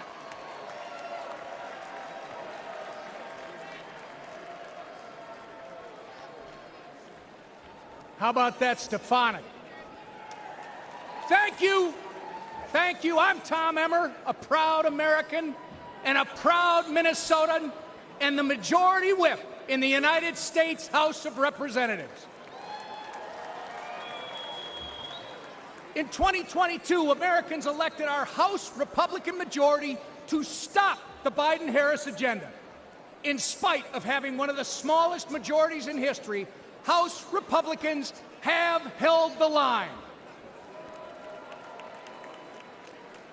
We fought back against the Democrats' reckless spending that imposed record-breaking inflation on the hardworking Americans.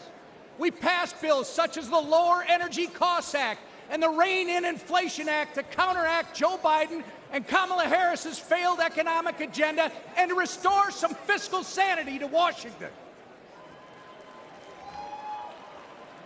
We ended the vaccine mandate in our military.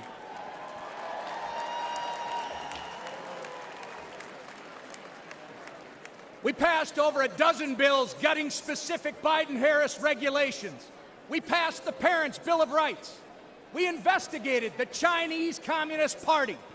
We stopped the D.C. crime bill that would have made our nation's capital simply too dangerous to visit. And we passed the strongest border security bill in decades.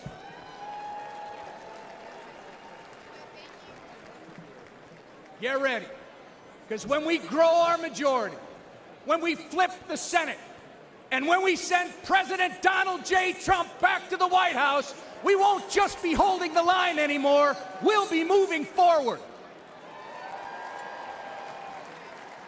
We will turn America First principles into law. I know firsthand that Minnesotans can't afford 4 more years of Joe Biden and Kamala Harris. That's right. Which is why I'm confident that we will make history this November when we turn Minnesota red for the first time in 50 years.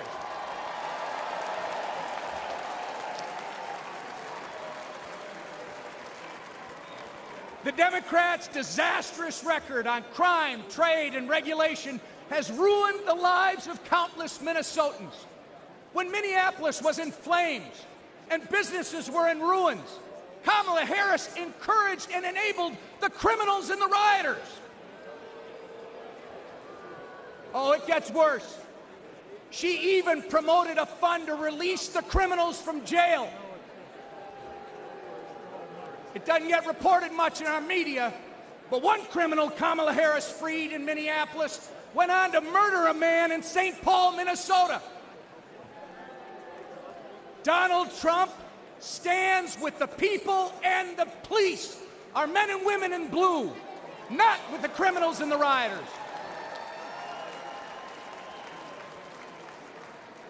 Donald Trump also fought for Minnesota workers and farmers, fighting back against Chinese trade abuses, ending NAFTA, and replacing it with the USMCA. Joe Biden voted for NAFTA and China's entry into the WTO, devastating Minnesota's economy. And Kamala Harris, she opposed tariffs on China. Of course, when they aren't outsourcing our jobs through bad trade deals, Joe Biden and Kamala Harris are destroying them through taxes and regulation. They are America last. But next year, Donald Trump, with the support of Trump majorities in the House and Senate, will put America first again. Thank you.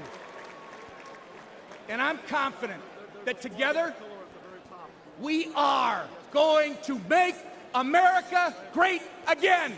God bless you. May God continue to bless Donald Trump and his family, and God bless America.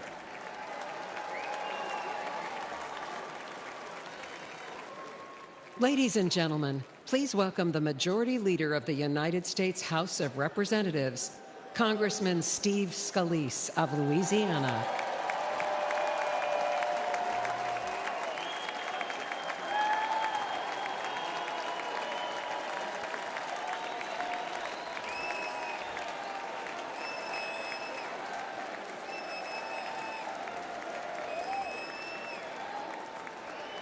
God bless each and every one of you. I'm House Majority Leader Steve Scalise from the great state of Louisiana. Now, I was born in New Orleans, so I've seen some crazy things in my time. But New Orleans has nothing on Washington, D.C. these past 4 years. Joe Biden and Kamala Harris have spent your tax dollars trashing America's finances in ways no sane or sober-minded person ever would. Let's talk energy. They've eroded the American energy dominance that President Trump delivered. Joe Biden approved the Nord Stream pipeline for Russia, but he killed the Keystone pipeline here at home. Thousands of American jobs gone. It doesn't end there. Biden let Iran and Venezuela export their oil, but he stopped liquefied natural gas exports here in America. President Biden's not done. President Biden waived taxes on Chinese solar panels, but he raised taxes on Americans. When we elect Donald Trump as our next president and expand our Republican House majority, we will end the Democrats' assault on American energy once and for all. Now let's look at taxes. Biden and Harris want a $5 trillion tax hike. In our first 100 days, President Trump and a Republican majority will make the Trump tax cuts permanent. And yes, we will end taxes on tips and deliver another tax cut for working families. On the border, Biden and Harris opened it up to the entire world. Prisons are being emptied. President Trump and a Republican majority will repass H.R. 2, the strongest border security bill in decades. We will lock down the border, and yes, we will finish building the wall.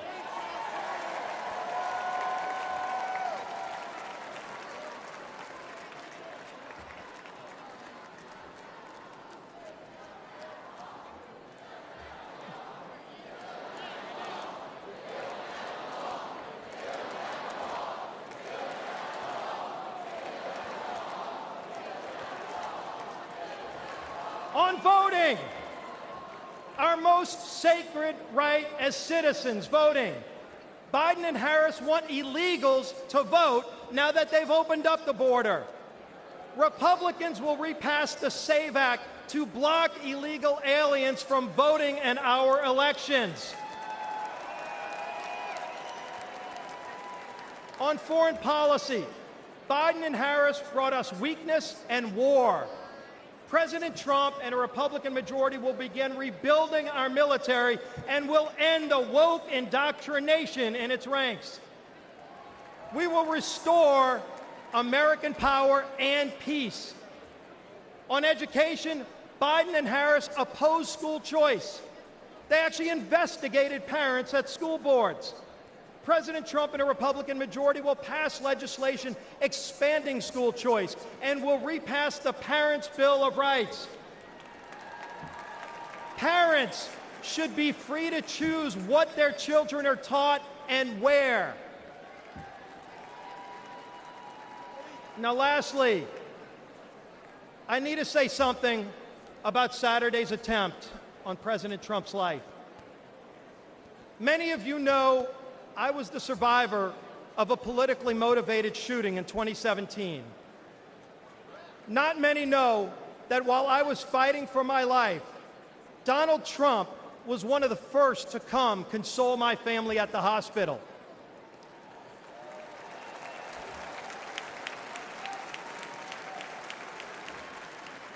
That's the kind of leader he is. Courageous under fire, compassionate towards others. Let's put Donald Trump back in the White House this November so we can make America great again. God bless you. May Donald Trump continue to receive God's blessing, and God bless these great United States of America.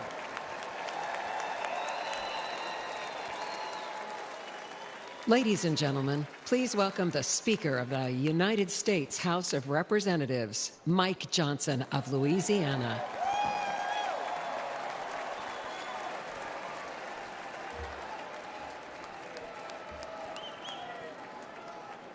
Good evening, my friends. What an amazing crowd, and what a great time it is to unite our party and to send President Donald Trump back to the White House. That's what we're going to do. But we're not just uniting as Republicans. We're uniting today as Americans in the wake of the assassination attempt on the life of President Trump. Everyone hear me clearly and listen to me at home and make no mistake. The House is conducting an immediate and thorough investigation of these tragic events.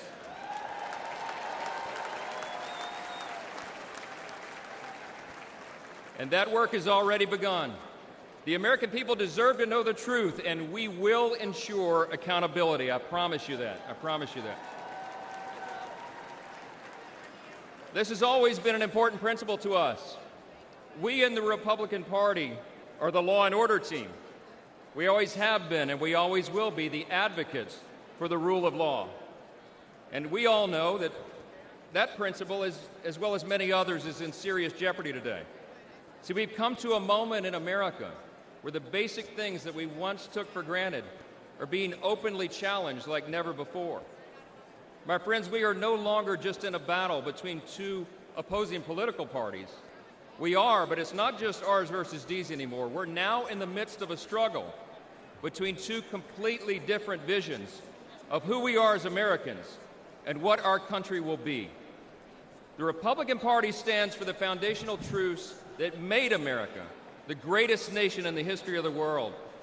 We are the most free, the most powerful, the most benevolent nation that has ever been. It's not even close. It's not even close. But we have no guarantee that this grand experiment in self-governance can endure unless we respond to the call to keep it.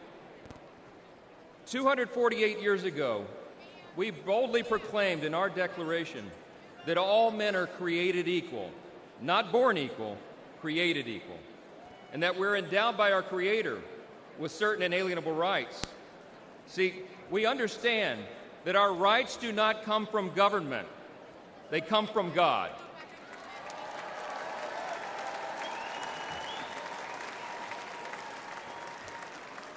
There's another thing that we recognize. We recognize that we are made in his image. And because of that, every single person has inestimable dignity and value. And your value is not related in any way to the color of your skin, what zip code you live in, where you come from, what your talents are, or what you can contribute to society. Your value is inherent because it is given to you by your Creator. That's what we stand for.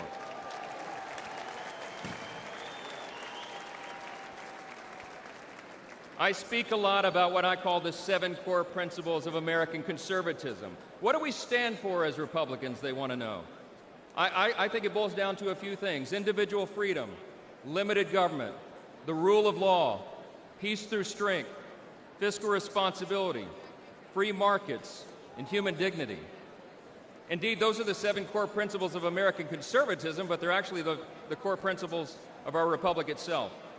And while they resonate in our hearts and in the hearts of most Americans, listen to me, the radical, woke, progressive left has disdain for those principles, all right?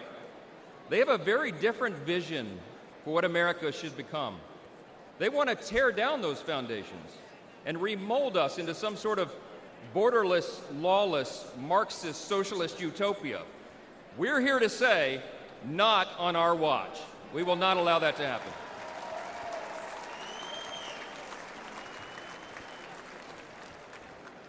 It was just 3 weeks ago that Kelly and I dropped off our oldest son at the Naval Academy.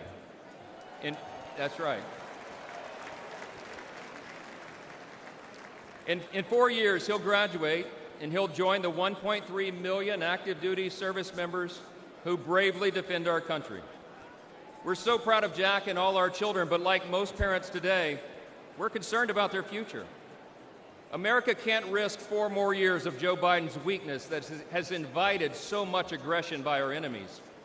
We can't survive the dramatic increases in violence, crime, and drugs that the Democrats' policies have brought upon our communities. And we cannot allow the many millions of illegal aliens they've allowed to cross our borders to harm our citizens, drain our resources, or disrupt our elections. We will not allow it.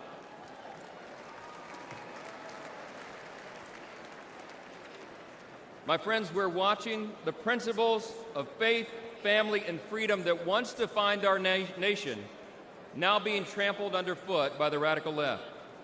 As President Trump raised his fist and gave a rally cry on Saturday, now is our time to fight, and we will.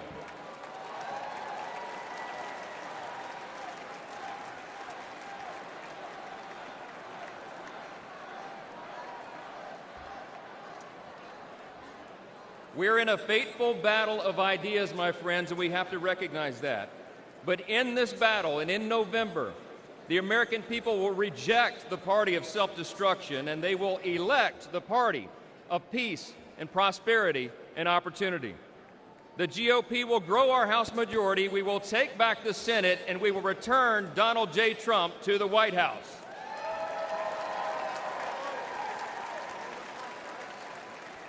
Standing arm in arm, we will make America safe again.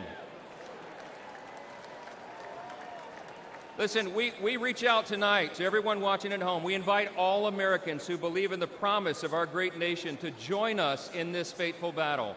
We can and we will reverse this current decline.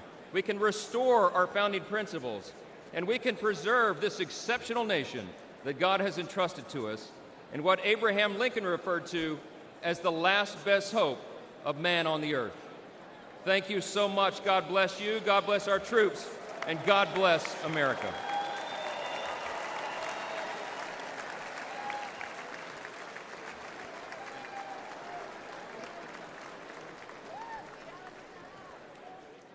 Ladies and gentlemen, now please welcome businessman Vivek Ramaswamy of Ohio.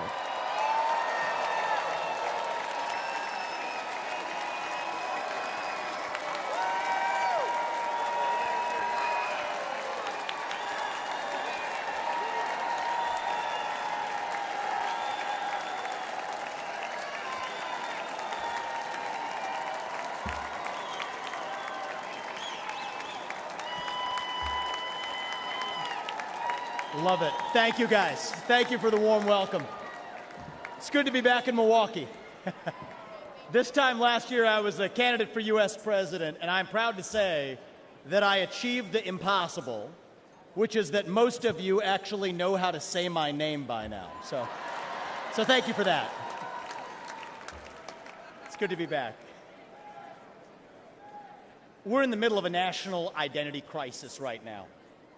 Faith, patriotism, hard work, and family have disappeared, only to be replaced by race, gender, sexuality, and climate.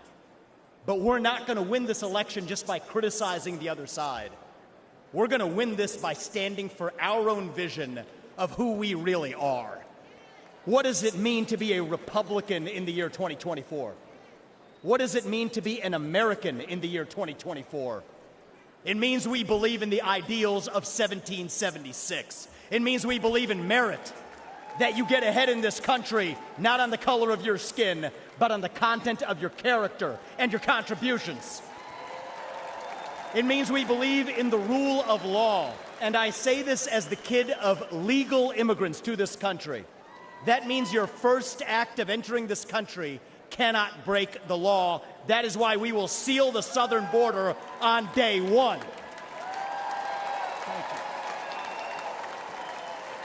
you. It means the people who we elect to run the government ought to be the ones who actually run the government, not unelected bureaucrats in the deep state. These are not black ideas or white ideas. They are not even Democrat ideas or Republican ideas. They are American ideas that we fought a revolution to secure. And the man who will revive these ideals in the United States of America is your next president, the 47th president of the United States, Donald J. Trump.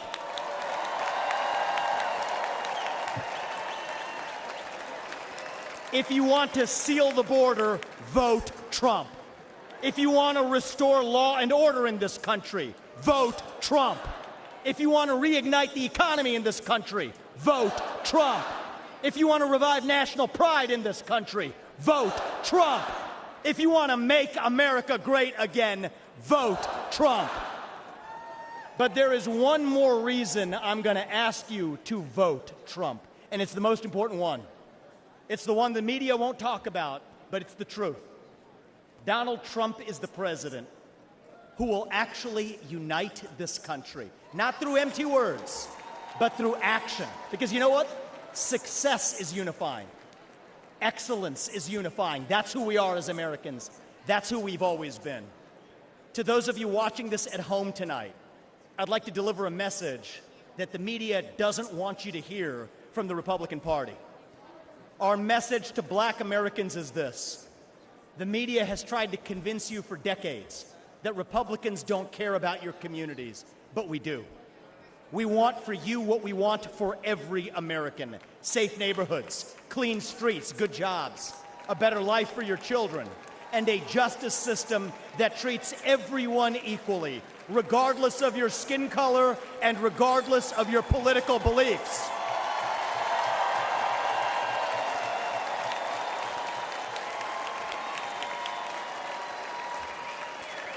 Our message to every legal immigrant in this country is this. You're like my parents. You deserve the opportunity to secure a better life for your children in America. But our message to illegal immigrants is also this. We will return you to your country of origin, not because you're all bad people, but because you broke the law. And the United States of America was founded on the rule of law.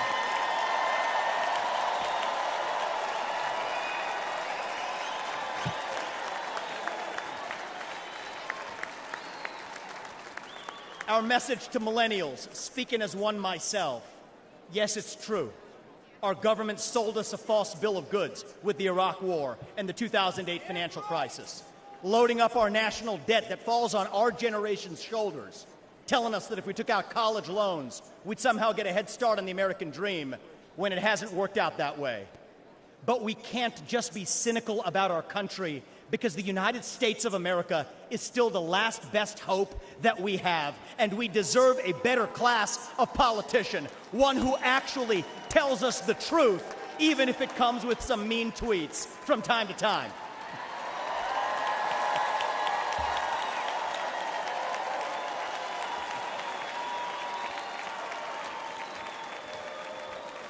And our message to Gen Z is this: you're going to be the generation that actually saves this country. You want to be a rebel? You want to be a hippie? You want to stick it to the man? Show up on your college campus and try calling yourself a conservative. Say you want to get married, have kids, teach them to believe in God and pledge allegiance to their country. Because you know what?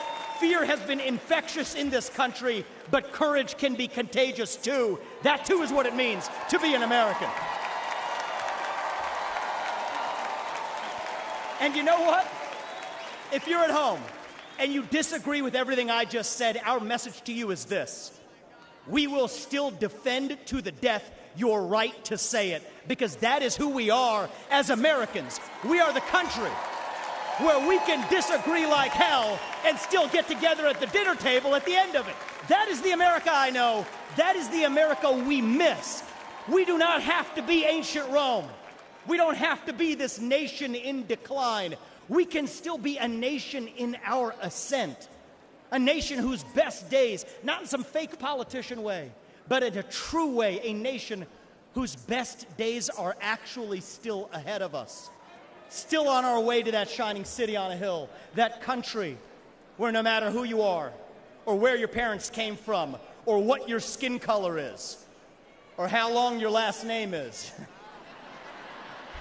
that you will still get ahead in this country with your own hard work, your own commitment, your own dedication, and that you know what? You are free to speak your mind at every step of the way. That is the American dream. That is what won us the American Revolution. That is what reunited us after the Civil War.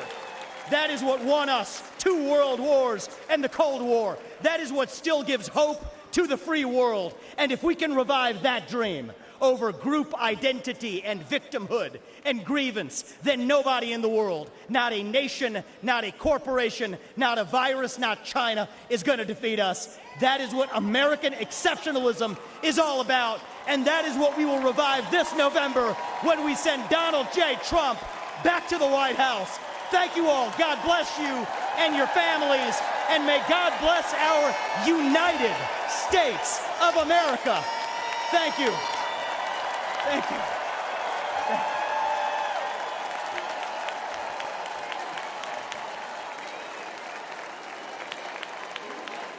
Ladies and gentlemen, please welcome American icon, singer-songwriter Lee Greenwood.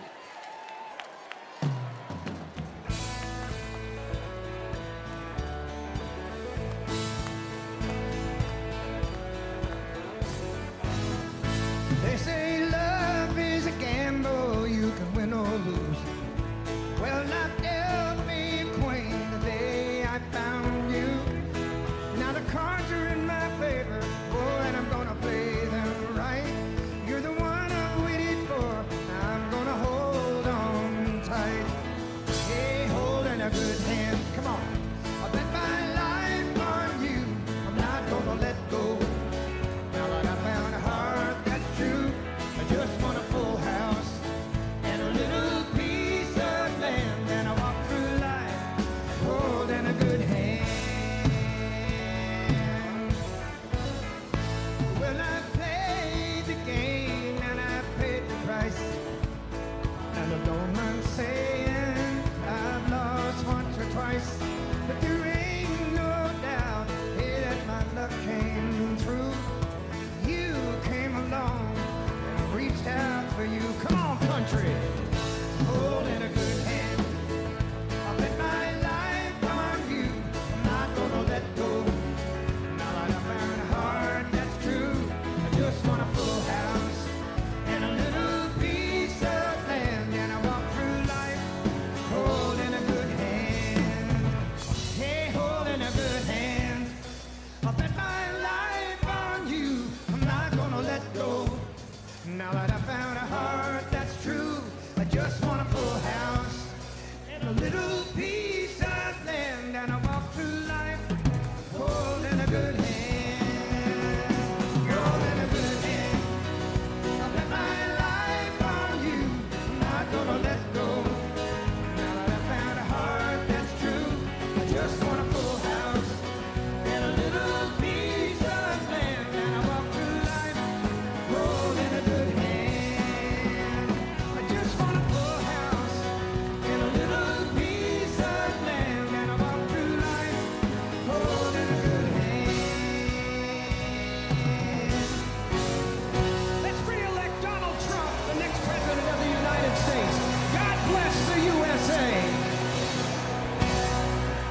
And now, ladies and gentlemen, please welcome television personality Savannah Chrisley.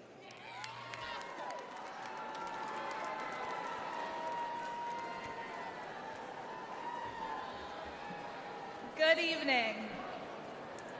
726-00019 and 726-01019. These may be just numbers to you, but to me, they're my whole heart. These numbers are my parents' identification numbers in our federal prison system. My name is Savannah Chrisley, and you may have seen my family on TV, but for the past decade, we've been consumed with a different kind of drama. My family was persecuted by rogue prosecutors in Fulton County due to our public profile. I know, Fulton County, they know how to do it, don't they? Due to our public profile and conservative beliefs. They accused my parents of fraud when really, we were defrauded by a dishonest business partner who, let's not forget, the government gave full immunity to. We suffered warrantless raids and harassment. One of the officials even had my father's face on a dartboard in his office. My parents were sentenced to a combined 19 years. I know. And let me tell you, I got custody of my brother and sister, 10 and 16 at the time. And you don't know heartache until you look two children in the eyes and say, I don't know when mom and dad are coming home. I'll never forget what the prosecutor said in the most heavily Democrat county in the state before an Obama-appointed judge. He called us the Trumps of the South. Yeah, hey, it's fun. He meant it as an insult, but let me tell you, boy, do I wear it as a badge of honor. We live in a nation founded on freedom, liberty, and justice for all. Justice, it's supposed to be blind, but today we have a two-faced justice system. Just look at what they're doing to President Trump. All while, let's face it, Hunter Biden is roaming around free and attending classified meetings. And let's face it, look at what they're doing to countless Christians and conservatives that the government has labeled extremist or even worse.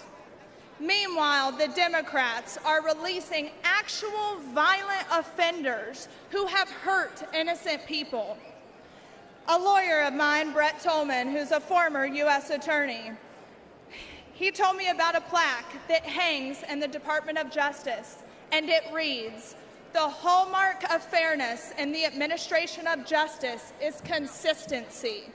The only thing consistent about Democrat justice is how they consistently punish their enemies. That's not justice. Look at what they've done to Steve Bannon. I mean, the man should be at home." Proverbs 24:16 says, "For though the righteous fall 7 times, they rise again. But the wicked stumble when calamity strikes." It's about time we start seeing people stumble. We need to rise above the persecution.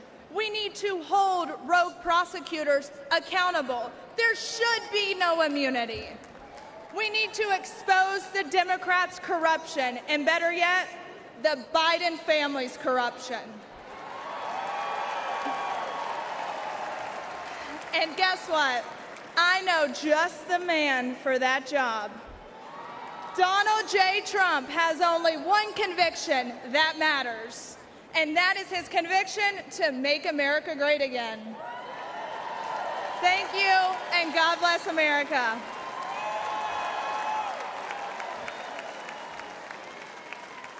Ladies and gentlemen, the mayor of Dallas, Texas, Eric Johnson.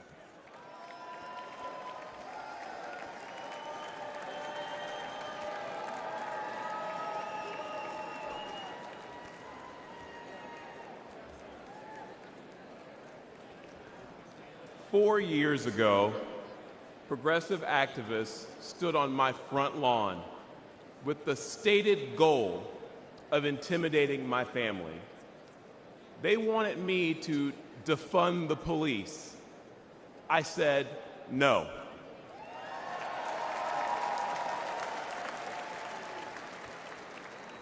Folks, I grew up in high-crime neighborhoods. What we wanted was more and better policing, not less. As mayor, I knew we needed to increase support for our police department and prioritize violent crime reduction. I'd been a Democrat my entire life, albeit a conservative one. But when those activists tried to scare my kids, my fellow Democrats were silent. It was Republicans who offered their support both privately and publicly.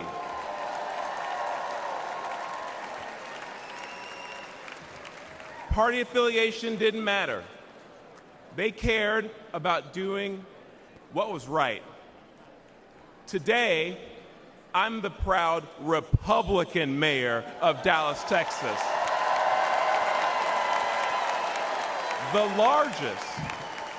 The largest city in the United States led by a Republican.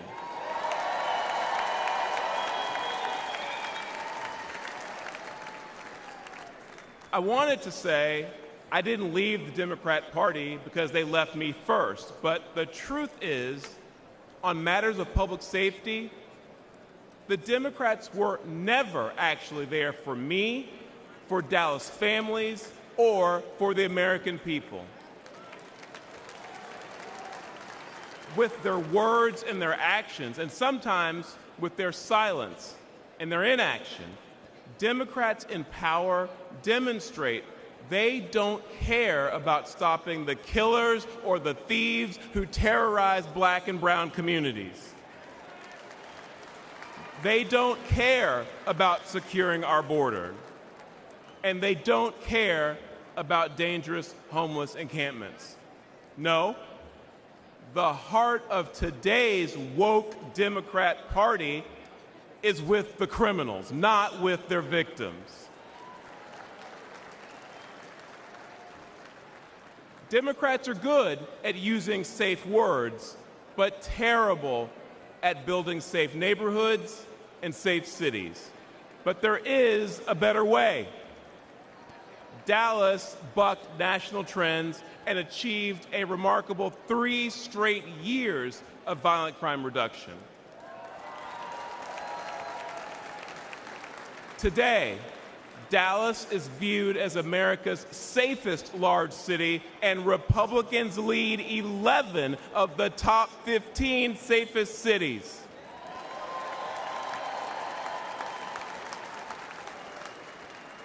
And that's because Republicans won't be silent about public safety.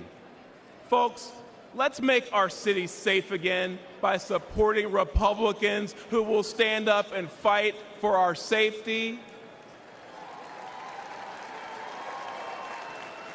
That's my focus as chairman of the Republican Mayors Association. And you know what else? Together, let's make America safe again by retiring Joe Biden and electing Donald J. Trump.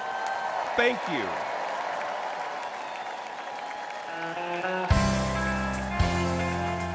Ladies and gentlemen, please welcome Vice Presidential nominee, Senator J.D. Vance.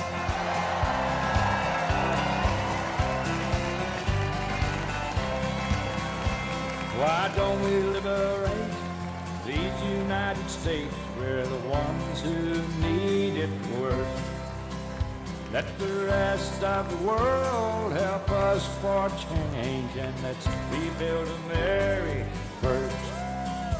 Our highways and bridges are falling apart. Who's blessed and who has been cursed? There's things to be done all over the world, but let's rebuild America first.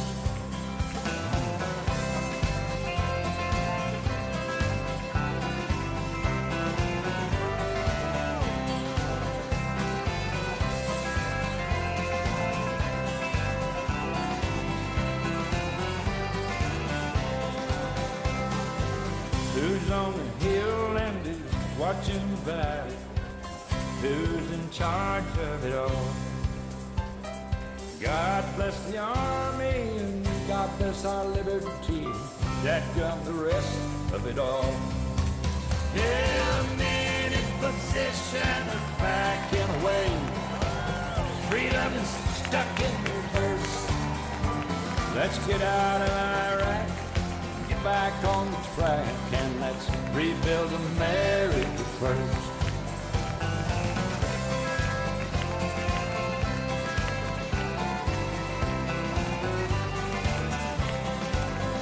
Once more.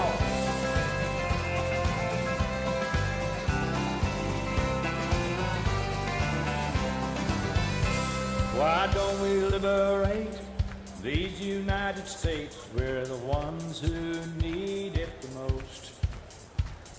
You think I'm blowing smoke? Boys, it ain't no joke. I make 20 trips a year coast to coast.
Ladies and gentlemen, please welcome the next President of the United States, President Donald J.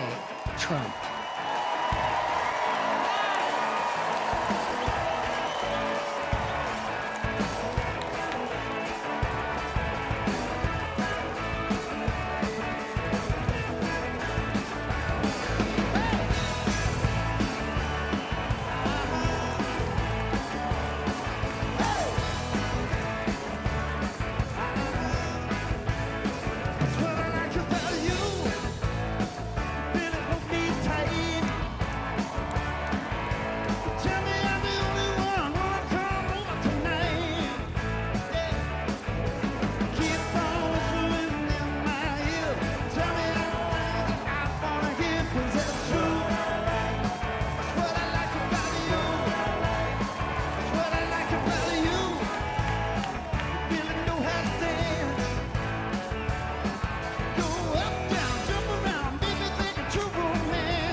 This is the man responsible for your family's safety.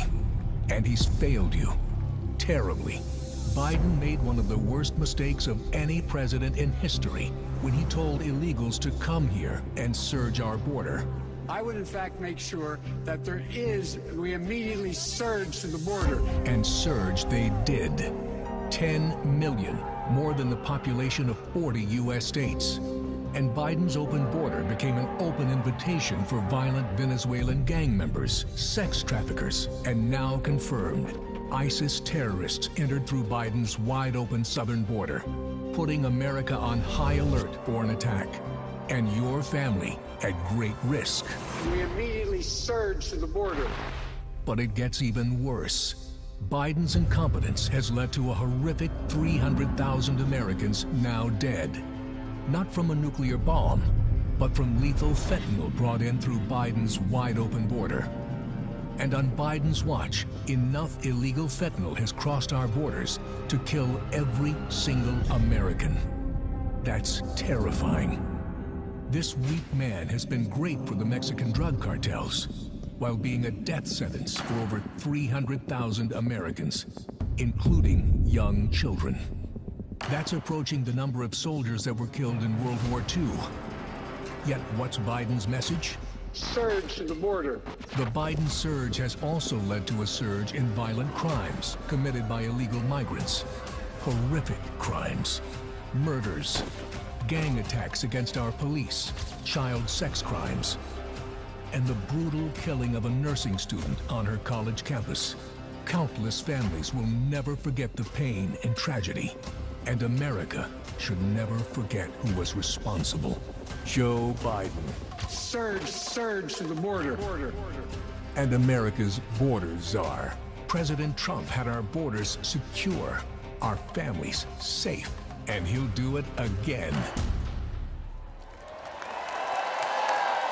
Ladies and gentlemen, please welcome United States Senator Ted Cruz of Texas.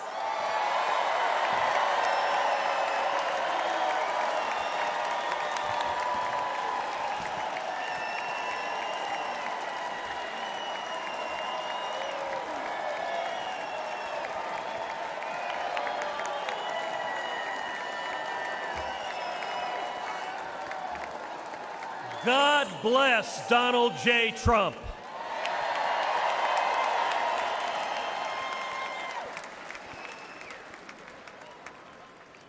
And let me start by giving thanks to God Almighty for protecting President Trump.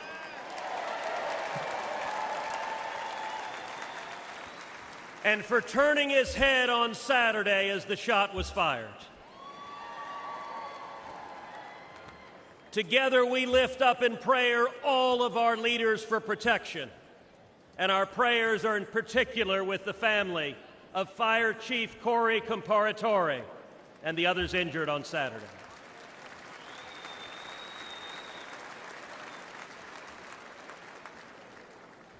Never before has an election mattered so much. We are facing an invasion on our southern border. Not figuratively, a literal invasion. 11.5 million people have crossed our border illegally under Joe Biden. Look around you. This arena holds about 18,000 souls. Now imagine 639 arenas just like this, filled to the brim.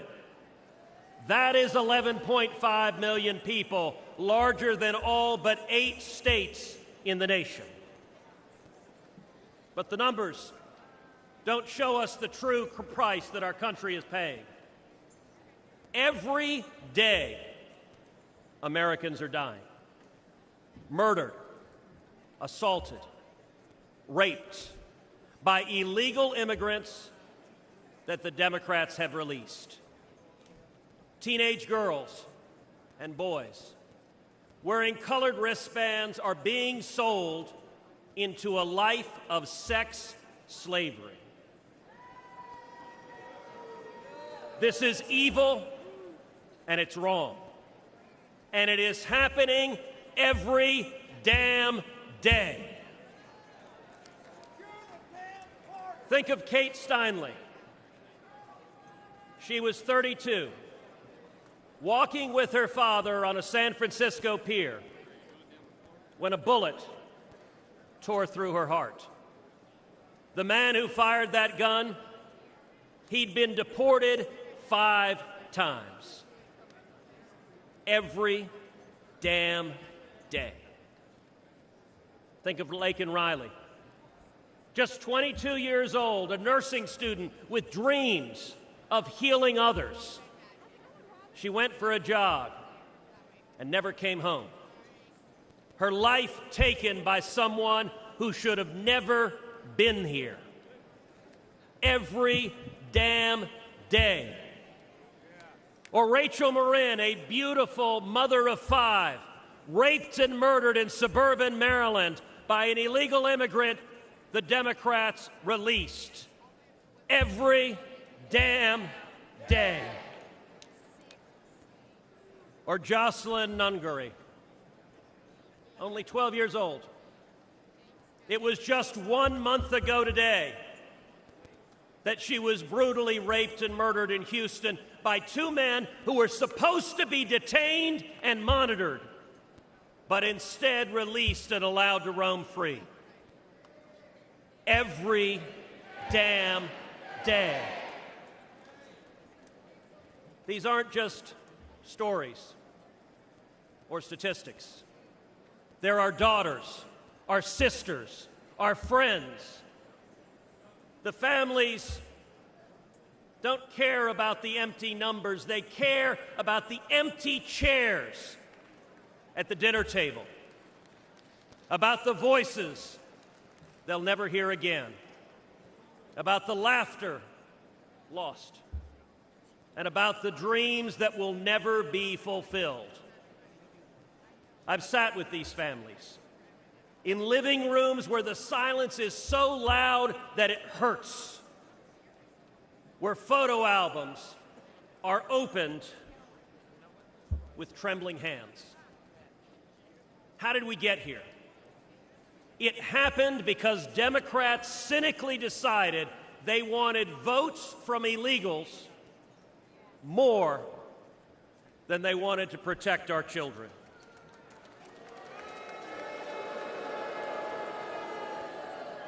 Today, as a result of Joe Biden's presidency, your family is less safe. Your children are less safe. The country is less safe. But here's the good news. We can fix it. And when Donald Trump is president, we will fix it.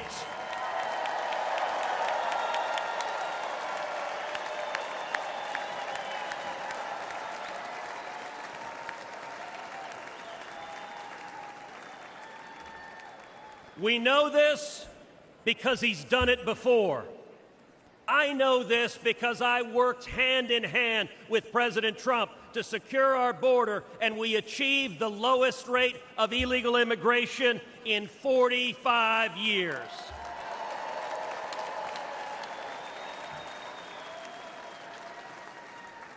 It's real simple.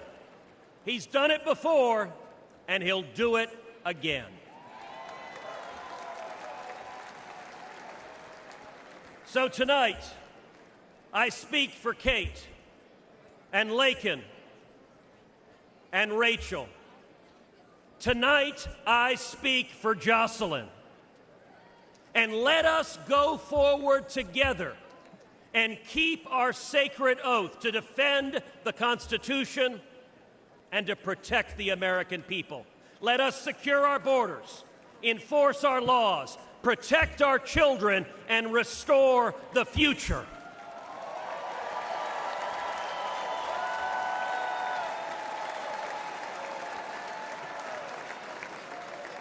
Because when we do that, when we remember who we are and who we love, and we act to protect them, then and only then will we truly make America great again.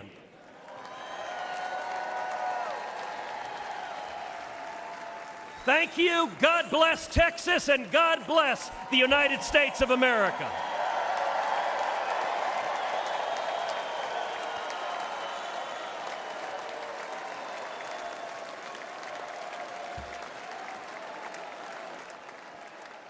Ladies and gentlemen, please welcome former law enforcement officer Randy Sutton.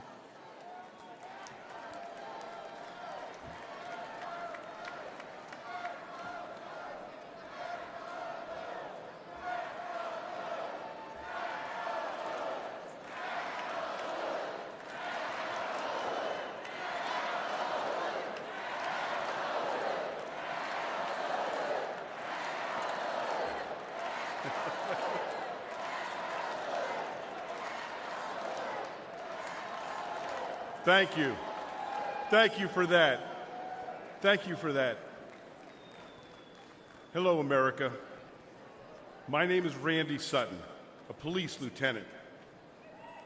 I was a police officer for 34 years.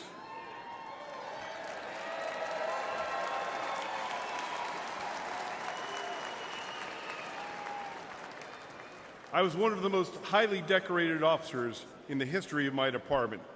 And then I founded the Wounded Blue, an organization dedicated to helping injured and disabled law enforcement officers. I've dedicated my life to law enforcement. And I'm here to tell you one thing, America. Donald Trump is the best friend we will ever have.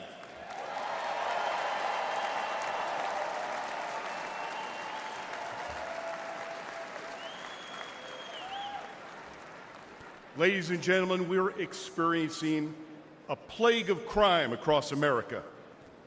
The endless tsunami of illegal aliens, no consequences for violent crime, the abuse of our criminal justice system. It's all made America more dangerous than ever before. Police are the thin blue line between criminal predators and their victims.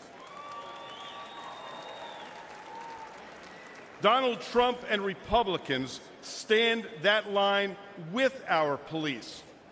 Joe Biden and Kamala Harris, well, they stand with the criminals. The last few years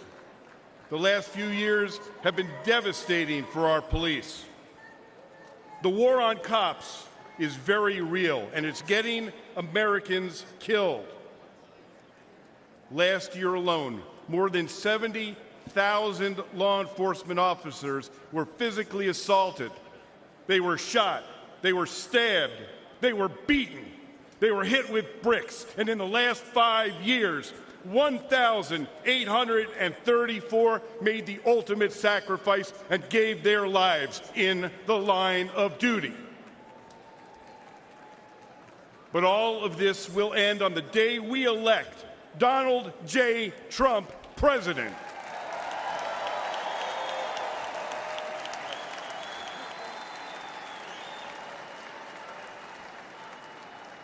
But my friends, it's not just the physical violence. It's the relentless effort to divide the people from the police. This is about the soul of America.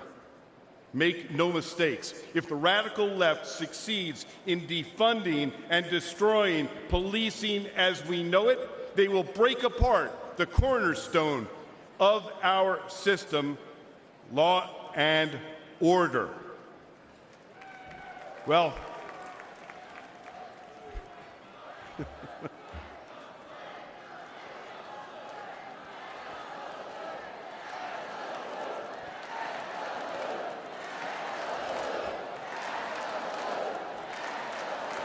amazing.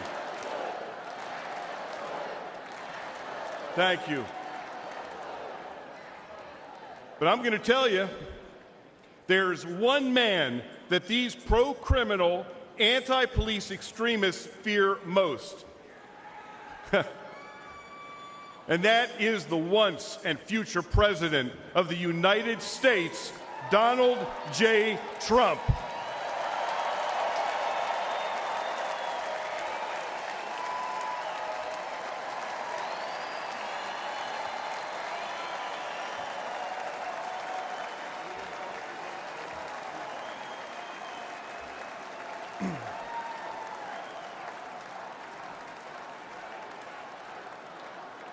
Before I finish my remarks, I want to do one thing, and that is salute our president.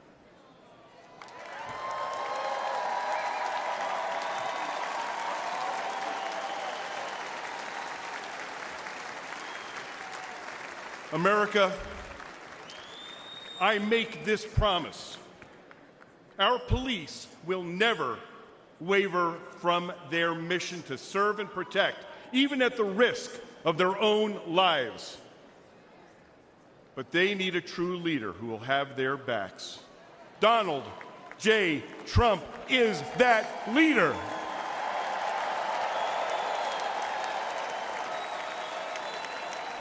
Thank you. May God bless you. May God bless those that walk the line. And may God bless America.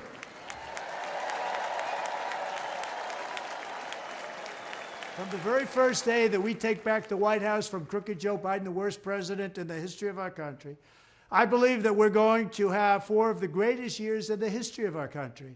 I will once and for all secure our elections. We're going to go to paper ballots.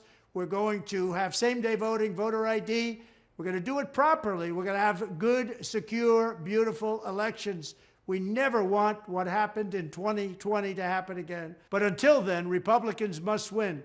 And we must use every appropriate tool available to beat the Democrats. They are destroying our country.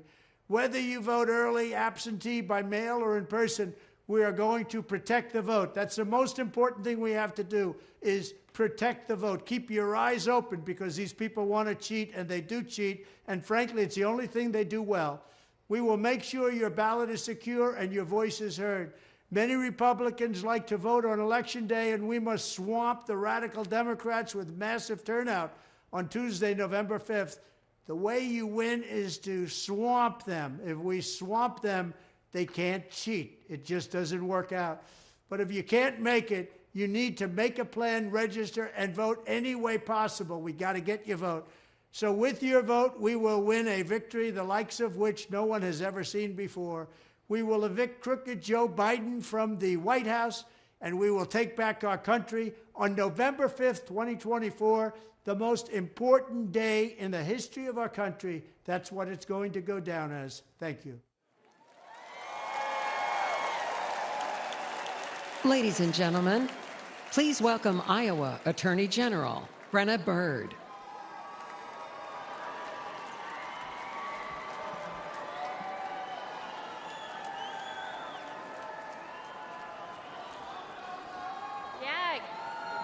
Good evening, Milwaukee. My name is Brenna Bird, and I am the Attorney General of the great state of Iowa.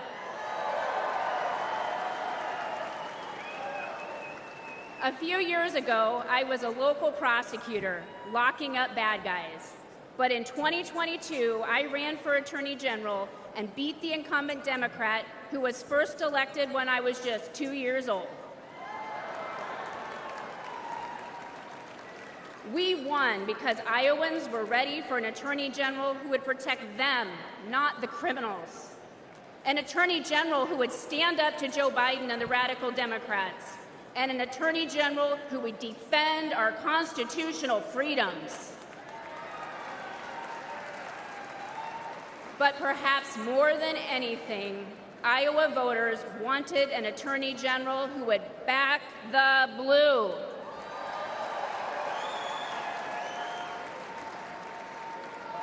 Unfortunately, Democrats like Joe Biden and Kamala Harris have made life miserable for law enforcement. They treat police like criminals, and criminals like victims. And tragically, many crime victims feel abandoned by a justice system that doesn't seem to put their interests first. They deserve better than what these defund the police Democrats deliver. Yet the radical left believes in handouts, not handcuffs. Democrats like Harris use words like reimagine the police. They're probably imagining more DEI programs for the police. Harris even said that putting more cops on the street wouldn't make communities safer.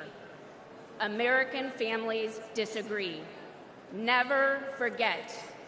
The Democratic Party is the party of defunding the police. They said it, they mean it, and they can't wiggle out of it.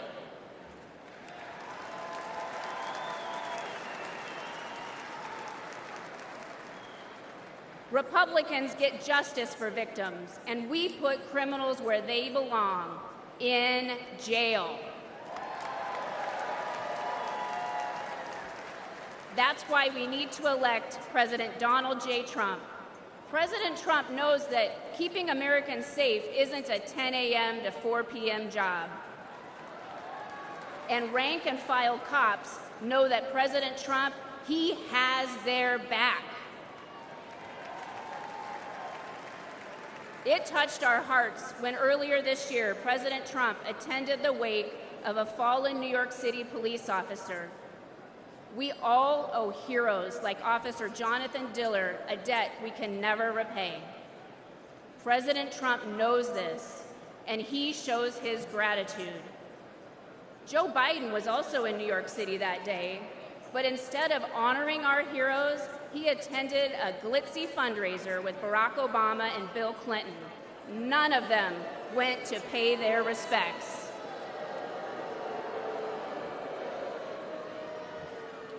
That day, we saw Democrat priorities, and we saw Donald Trump's priorities, and we saw that Trump's values are our values.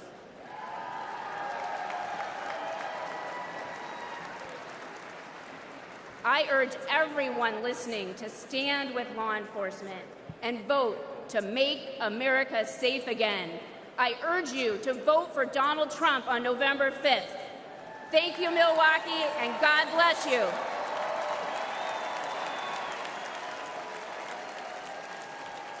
Ladies and gentlemen, please welcome former Governor of South Carolina and Ambassador to the United Nations, Nikki Haley.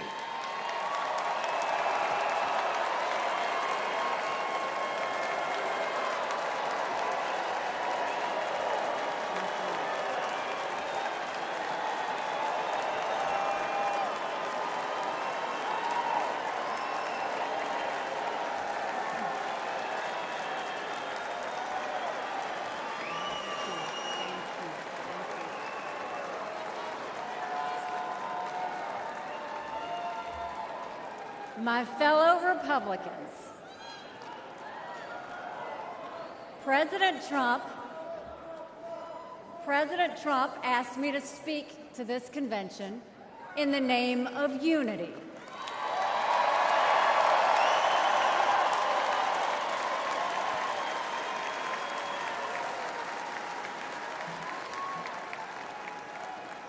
It was a gracious invitation, and I was happy to accept.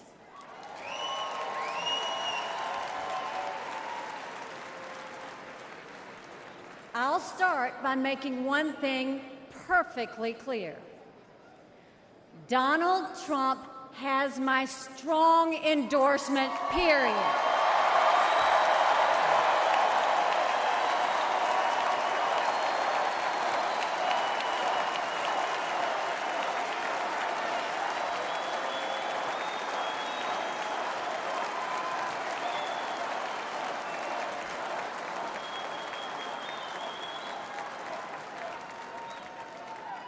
Our country is at a critical moment. We have a choice to make. For more than a year, I said a vote for Joe Biden is a vote for President Kamala Harris. After seeing the debate, everyone knows it's true. If we have 4 more years of Biden or a single day of Harris, our country will be badly worse off. For the sake of our nation, we have to go with Donald Trump.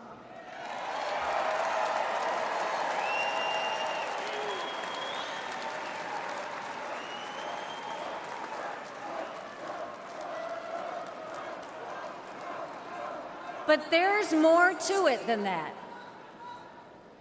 We should acknowledge that there are some Americans who don't agree with Donald Trump 100% of the time. I happen to know some of them. And I want to speak to them tonight.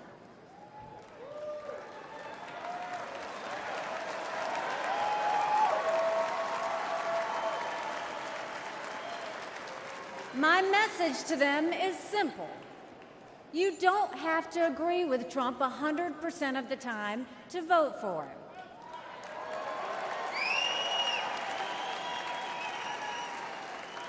Take it from me, I haven't always agreed with President Trump.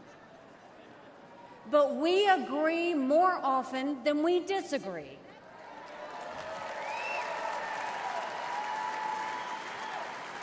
We agree on keeping America strong. We agree on keeping America safe.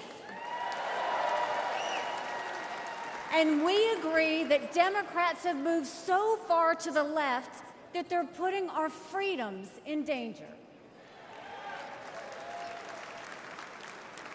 I'm here tonight because we have a country to save. And a unified Republican Party is essential for saving her.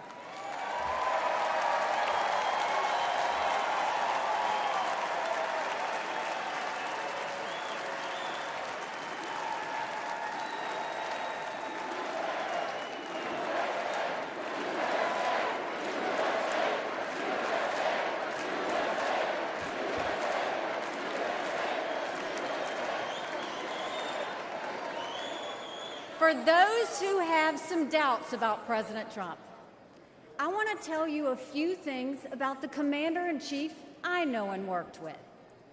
As ambassador to the United Nations, I had a front row seat to his national security policies. We sure could use those again.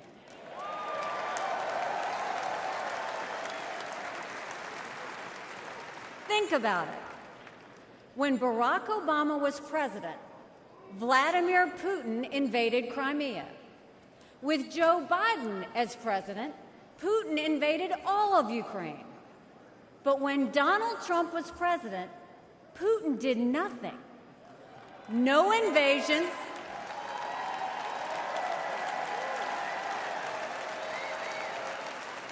No invasions, no wars. That was no accident. Putin didn't attack Ukraine because he knew Donald Trump was tough.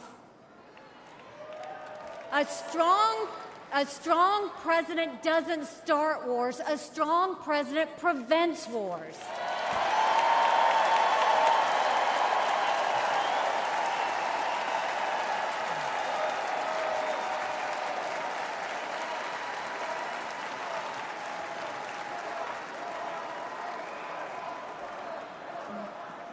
Then look at the Middle East.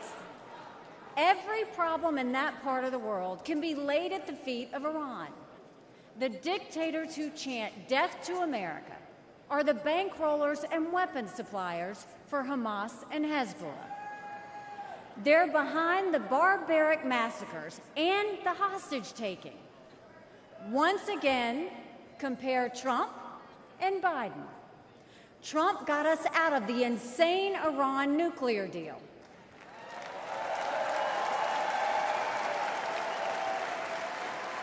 He imposed the toughest sanctions ever on Iran. And he eliminated the arch-terrorist Qasem Soleimani.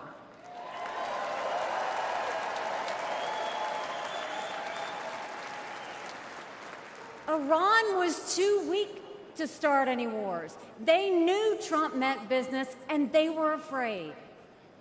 And then there's Joe Biden.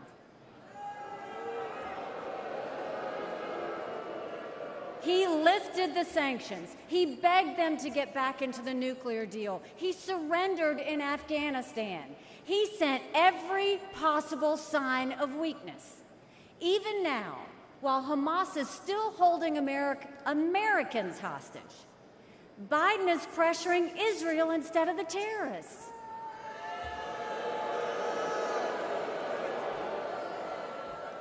Between Israel and Hamas, Donald Trump is clear about who is our friend and who is our enemy.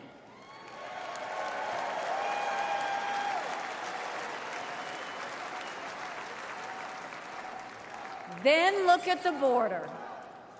It's the single biggest it's the single biggest threat Americans face. Under Joe Biden, migrants are coming into our country by the thousands every day. We have no idea who they are, where they end up, or what they plan to do. And let me remind you, Kamala had one job, and that was to fix the border. Now imagine her in charge of the entire country.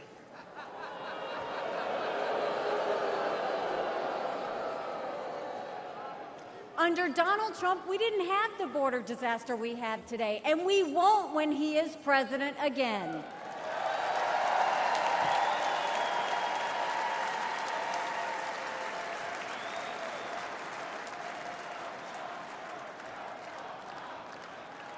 I was proud to serve America in President Trump's cabinet, and I'll tell you something you won't hear from the critics.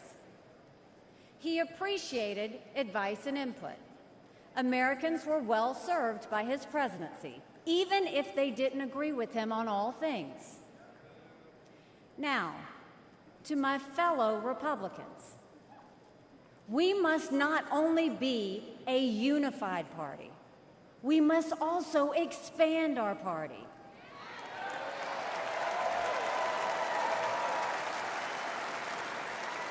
We are so much better when we are bigger. We are stronger when we welcome people into our party who have different backgrounds and experiences. And right now, we need to be strong to save America. This is a defining moment, not only for our party, but for our country. Our fellow Americans are fearful right now. Families are suffering from inflation and wages that don't keep up with prices. Young people are being indoctrinated to think our country is racist and evil. The Jewish community is facing an obscene rise in anti-Semitism. Too many minorities are trapped in communities devastated by crime. Our foreign enemies win when they see Americans hate each other. They see that today, whether it's on college campuses or in a field in Butler, Pennsylvania.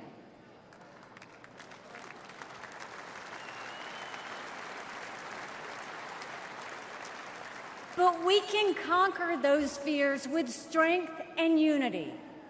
No president can fix all of our problems alone. We have to do this together. America has an amazing ability to self-correct. In this moment, we have a chance to put aside our differences and focus on what unites us and strengthens our country.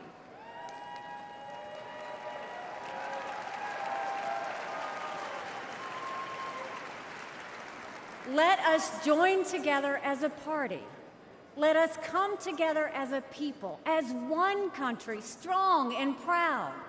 Let us show our children and the world that even on our worst day, we are blessed to live in America. God bless you. Thank you. God bless the United States of America.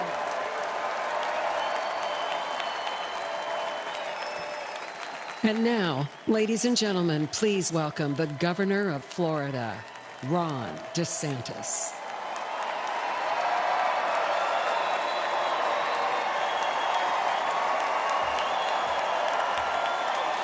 My fellow Republicans, let's send Joe Biden back to his basement and let's send Donald Trump back to the White House.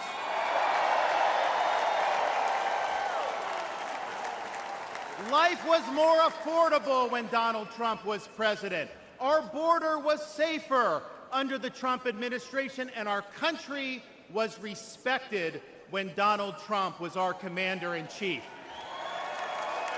Joe Biden has failed this nation. As a veteran, I was appalled when 13 of our service members were killed in Afghanistan due to Joe Biden's dereliction of duty.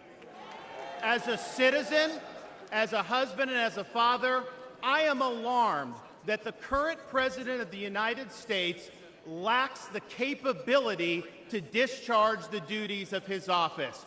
Our enemies do not confine their designs to between 10 a.m. and 4 p.m. We need a commander-in-chief who can lead 24 hours a day and 7 days a week. America cannot afford 4 more years of a weekend at Bernie's presidency. But let's be honest. Let's be honest here. Biden is just a figurehead. He's a tool for imposing a leftist agenda on the American people. They support open borders, allowing millions and millions of illegal aliens to pour into our country and to burden our communities, but just don't send any to Martha's Vineyard, then they get really upset.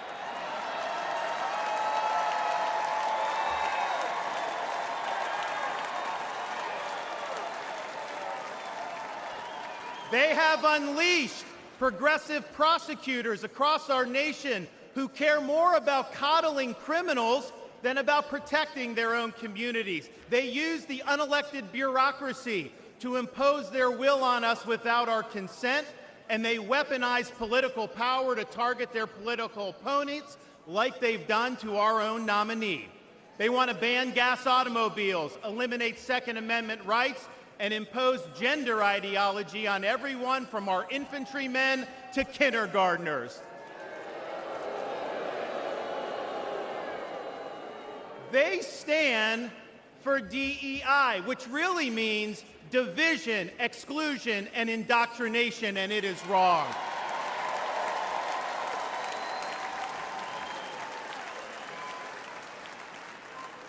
They mandated that you show proof of a COVID vaccine to go to a restaurant, but they oppose requiring proof of citizenship to cast a vote.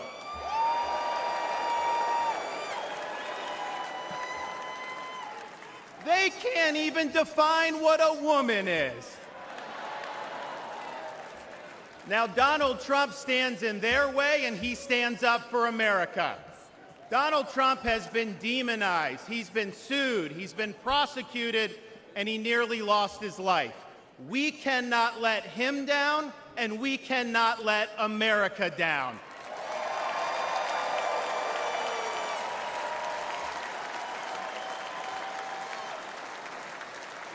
It is the values of this Republican Party that reflect our nation's founding principles.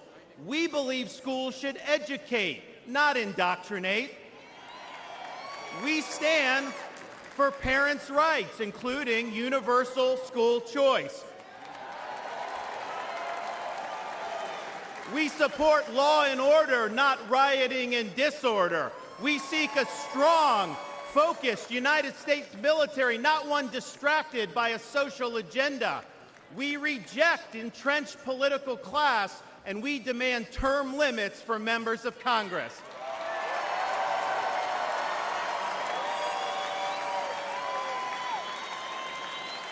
We stand for fiscal sanity, for low taxes, and for reduced debt. We seek to reclaim the constitutional government as envisioned by our founding fathers by bringing the administrative state to heel once and for all. We believe that you must be a citizen in order to vote, and that photo ID should be required before casting a ballot.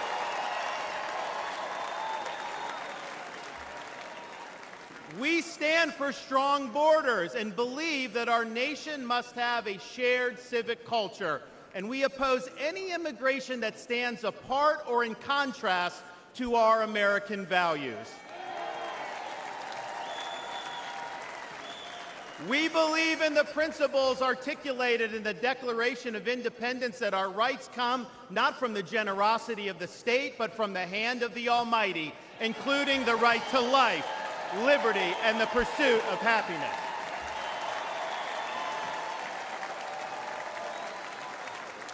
Now, none of this is easy, but it can be done. For decades, my home state saw elections determined by razor-thin margins. Today, due to bold leadership, the Democratic Party lies in ruins.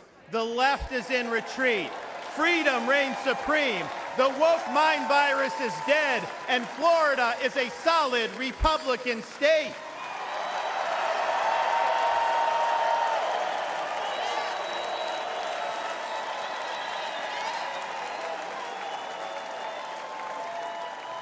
Now, electing Donald Trump gives us the chance to do this all across America. And we have a responsibility to step up and make it happen. We have a responsibility to preserve what George Washington called the sacred fire of liberty. This was a fire that burned in Independence Hall in 1776 when 56 men pledged their lives, their fortunes, and their sacred honor to establish this nation. It's a fire that burned at a cemetery in Gettysburg, Pennsylvania, when our nation's first Republican president pledged this nation to a new birth of freedom. It's a fire that burned at the foot of the Berlin Wall in 1987, when our nation's 40th president stood in front of that wall and said, "Mr. Gorbachev, tear down this wall."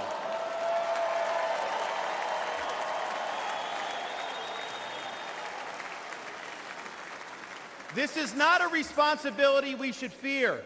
It's a responsibility we should welcome. After all, if not us, who? And if not now, when? Let's make the 45th President of the United States the 47th President of the United States.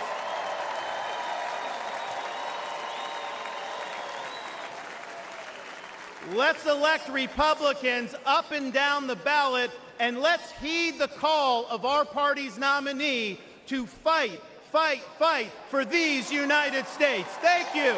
God bless you. Let's win in November. Thank you so much.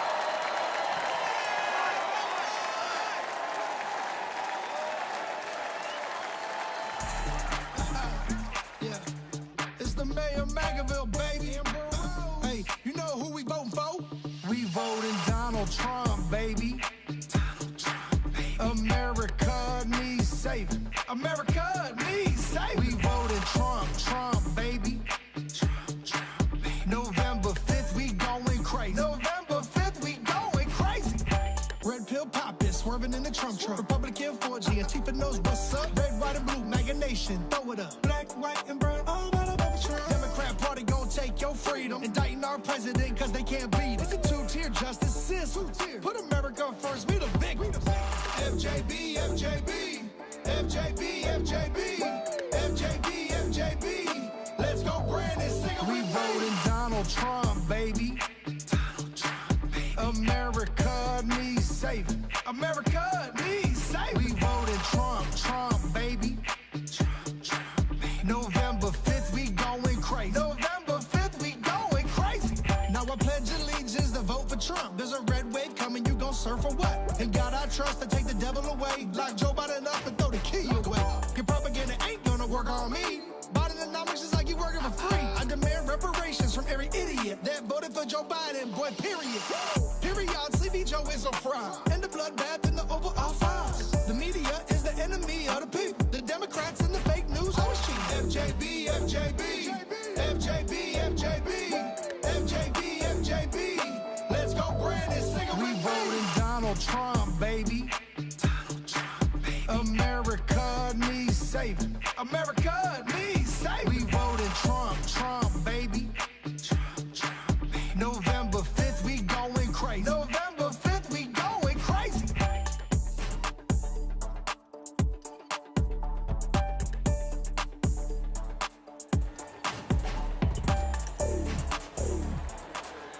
Ladies and gentlemen, please welcome United States Senator Eric Schmidt of Missouri.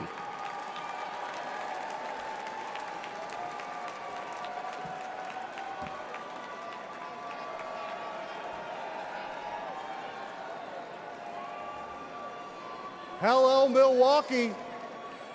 Hello, America. I'm Eric Schmidt from the great state of Missouri, the Show Me State.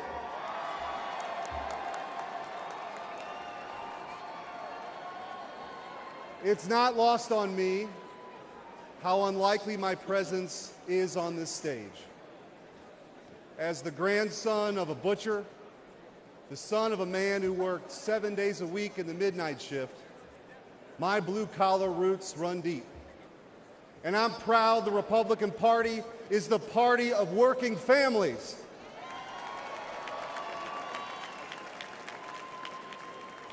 Missouri is home to cities named Liberty and Independence, and towns called Freedom and Defiance. So it should come as no surprise that we are sick and tired of Joe Biden and Kamala Harris. And I am here with a simple message. Enough is enough. We're ready to take our country back.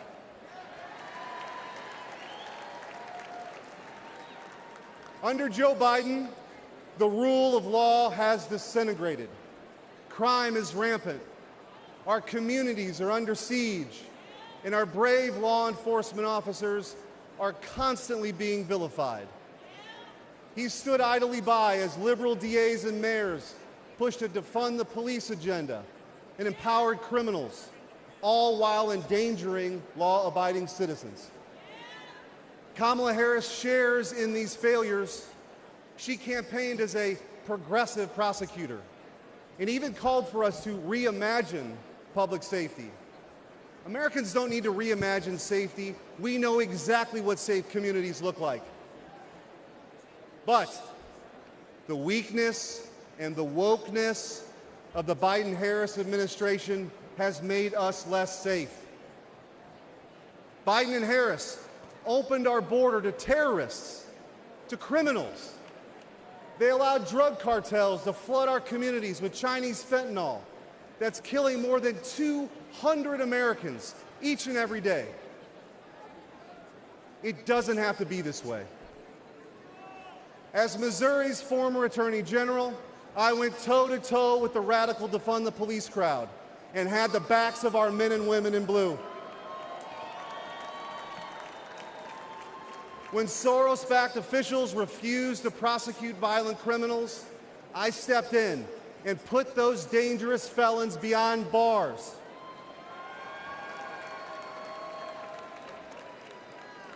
And I know President Trump will do the same. He'll restore law and order. He'll unapologetically back the blue. And President Trump will secure the border once and for all.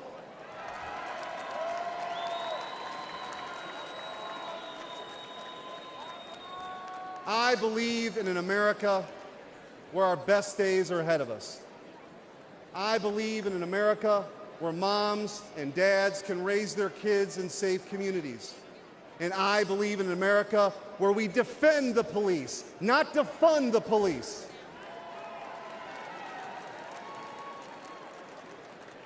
President Trump will make that dream a reality. And that's why we need him back in the White House. Ladies and gentlemen, a vote for President Trump is a vote to make America safe again. Thank you. God bless you. And God bless the United States of America.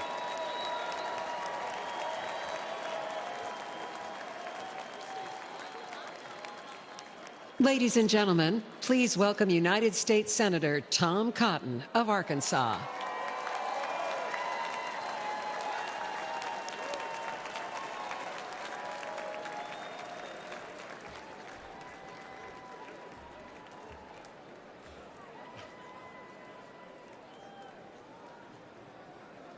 I want to share two stories about immigration and two presidents. Manuel was a house painter in Arkansas and a green card holder from Mexico. He couldn't vote in 2020 yet, but his family could. Manuel proudly told his contractor that they had just cast their first votes for president. For whom? Donald Trump, of course.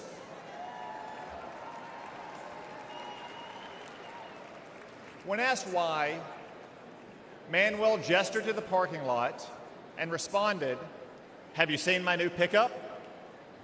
And did you know that my brother and sister both have full-time jobs? With Trump, we've had more work than ever. Things are good."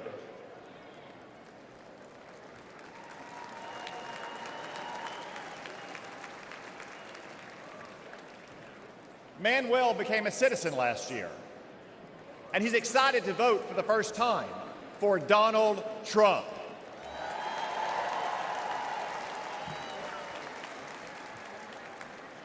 By contrast, after Joe Biden and the border czar, Kamala Harris, reversed President Trump's immigration policies and welcomed a third world invasion, I traveled to our border.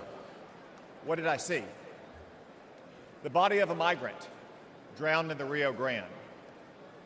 Human traffickers on the southern bank taunting the Border Patrol. Migrants huddled under a bridge. I asked them why they came. None said persecution. Most said for a job. A few admitted because they could get in. Another answered with one simple word: Biden. My flight home the next day was full of these migrants. And you, all of you, paid for their tickets.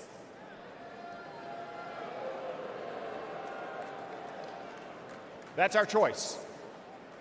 A secure border and an immigration system that works for all of our citizens, whether your ancestors bled with George Washington, or like Manuel in Arkansas, you just took the oath of citizenship, or Joe Biden's chaos. Donald Trump said, you can't have a nation without borders, and he defended those borders.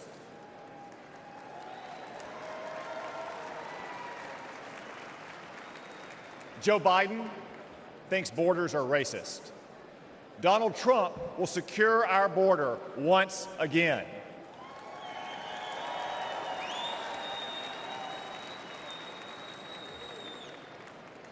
Donald Trump banned travel to America from terrorist-infested countries. Joe Biden allowed ISIS to smuggle terrorists in. Donald Trump will protect America once again. Donald Trump insisted that immigrants must stand on their own 2 feet, the oldest principle of American immigration. Joe Biden gave migrants welfare, free hotels, and more. Donald Trump will stop migrant welfare once again.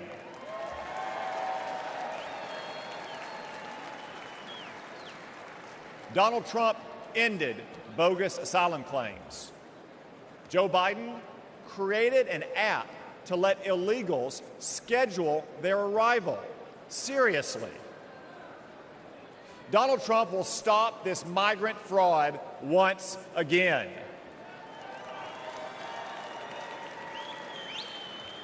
Donald Trump cracked down on hiring illegals. Joe Biden let illegals take American jobs. Donald Trump will protect America's workers once again. So what choice will we make? Will we choose Joe Biden, open borders, amnesty, and chaos? No, of course not. We'll choose Donald Trump and his record of security, prosperity, and stability.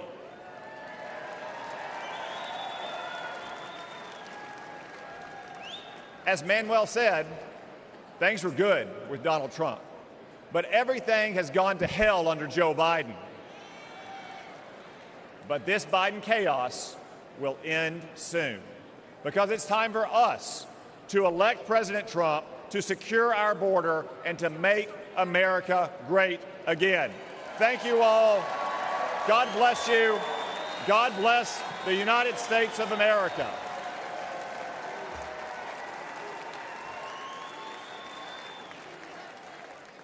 Ladies and gentlemen, please welcome Michael Coyle from Philadelphia, Pennsylvania.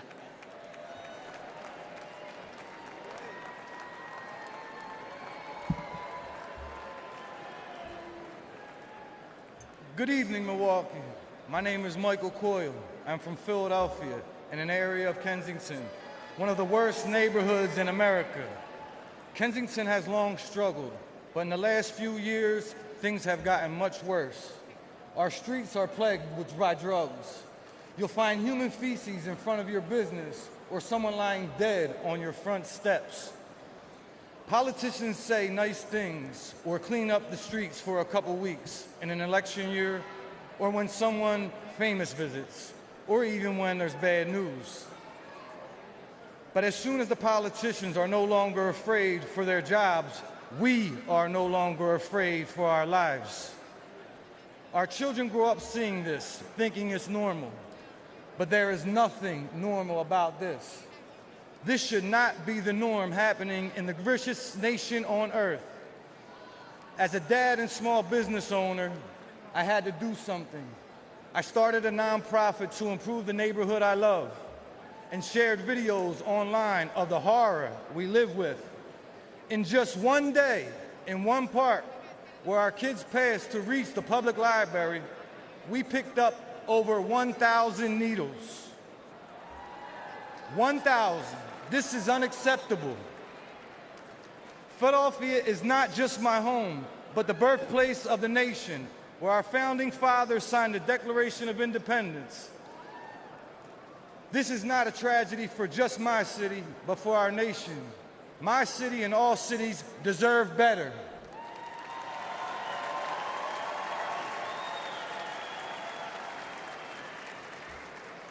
Joe Biden and Kamala Harris are the ones who opened our southern border and allowed Chinese fentanyl to pour in unconditionally. And life is only getting worse. Philadelphians aren't dying off fentanyl. They are dying off fentanyl as well. They are now using something called tranq, which is literally rots the flesh of the users. Do you know what the smell of rotting flesh smells like? The people of my city do. In Donald Trump, I see a leader who will end the urban nightmare.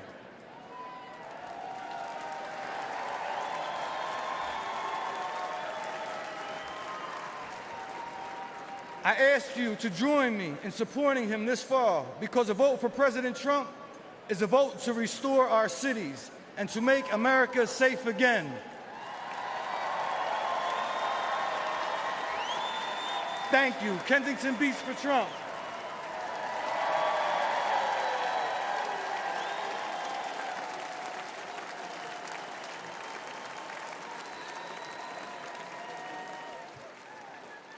Ladies and gentlemen, please welcome Aaron Koper from Pittsburgh, Pennsylvania.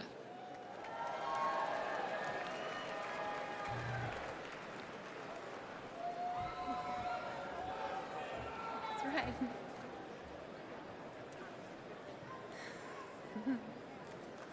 Good evening.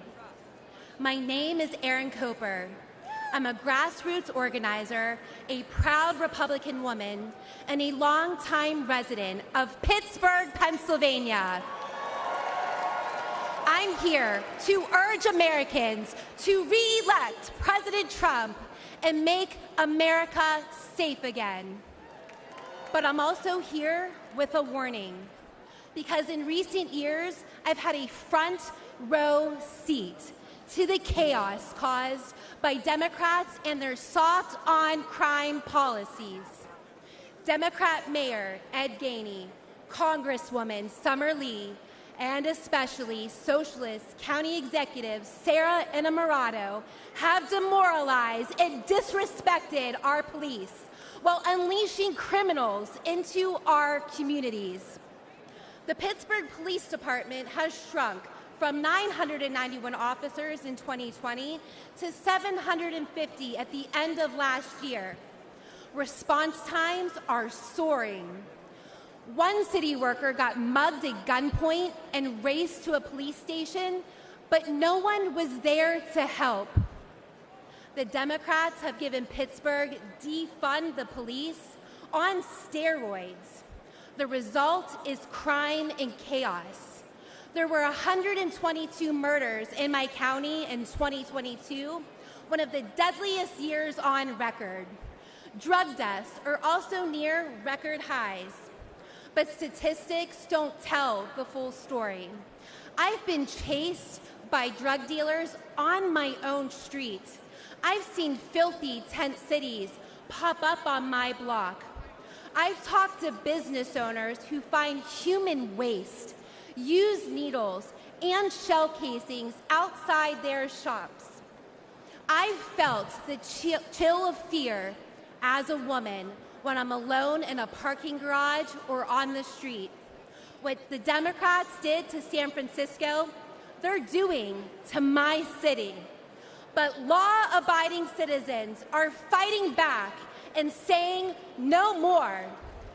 I saw this when Pittsburgh Republicans, independents, even Democrats came together to beat Soros prosecutor last November. It can happen again this November. If we stand together, we will beat the soft-on-crime Democrats and make our streets safe again. We can re-elect President Trump, and we can save our cities. Thank you.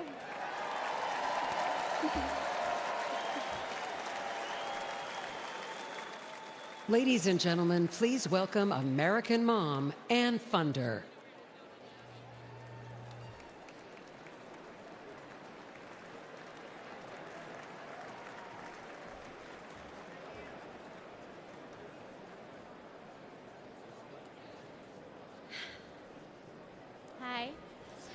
My name is Ann Fundner, and I am the wife and mother of 4 children. I'm standing here today to share the tragic reality of open borders. I'm here to share the story of my firstborn son, my everything, my Weston. My family and I were living in Southern California when President Biden took office and opened our borders. My Weston was 15. He was an amazing big brother to his 3 younger siblings. Weston attended church twice a week, played football and hockey, and he loved to surf. He had a big heart, and he lived to make people laugh. He had so many good friends.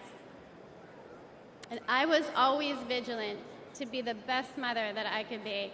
I was room mom, school ambassador, and I attended all of his sports. We had family dinners and barbecues at the beach. And like most teenagers, Weston wanted to fit in. And in a moment of peer pressure, he tried something that someone gave to him, and it took my baby's life. We did everything right. I had those conversations with him, and fentanyl still found my son. And on February 27th, 2022, our lives were shattered, and our baby was gone. This was not an overdose, it was a poisoning.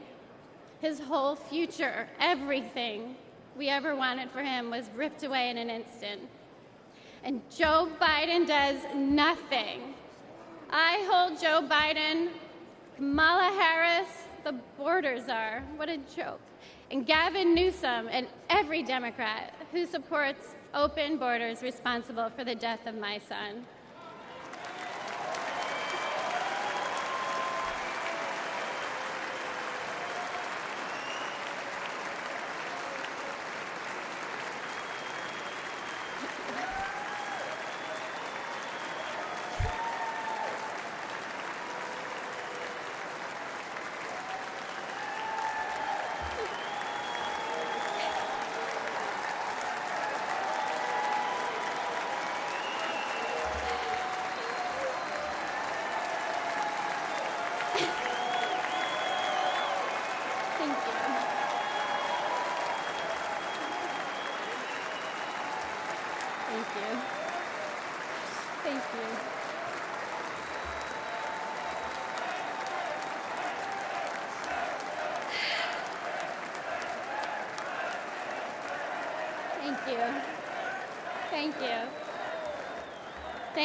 Thank you.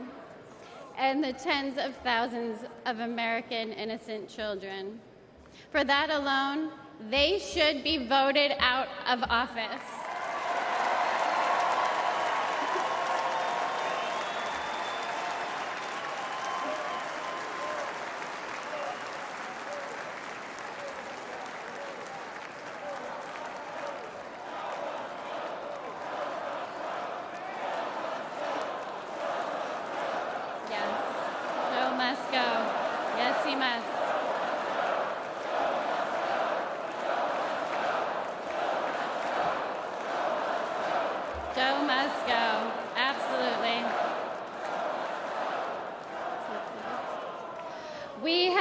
The highest number of fentanyl deaths during the Biden-Harris administration, and fentanyl is now the #1 killer of Americans ages 18 to 45, and it is quickly becoming the leading cause of death for teens, with 14 and under being the fastest growing demographic.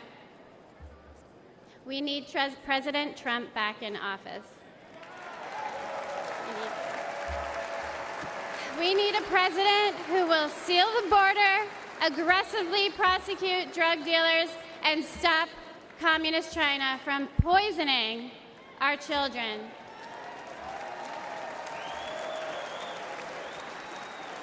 This is not a red or blue issue. This is a red, white, and blue issue. And fentanyl doesn't care if you're black or white. It does not discriminate. This is an American issue. We need a president who will call the drug cartels what they are: terrorist organizations.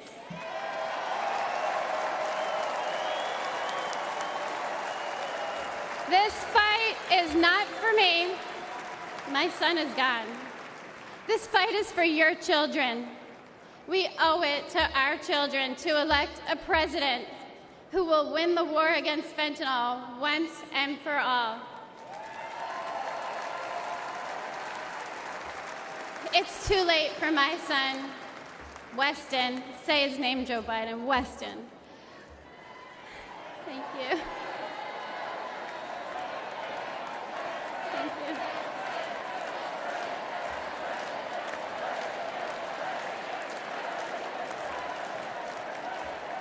But we can change this for your children. We need President Trump back to save the lives of our kids. Thank you. Thank you. God bless America.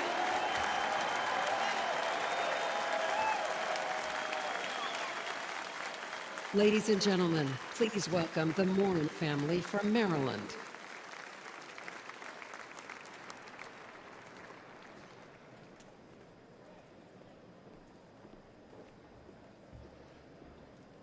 Last year, we lost my beloved sister, Rachel. She went for a walk in one of our family's favorite places. This beautiful trail was to us a safe place where we pushed our babies in strollers, where we walked together as a family, where my wife and I got married, near what would later become the spot where my sister's body was found. Rachel, a joyful, accomplished athlete and mother of 5, was raped and murdered by a suspected illegal immigrant. This was described as among the most brutal and violent offenses that has ever occurred in Harford County, Maryland history. Open borders are often portrayed as compassionate and virtuous. But there is nothing compassionate about allowing violent criminals into our country and robbing children of their mother.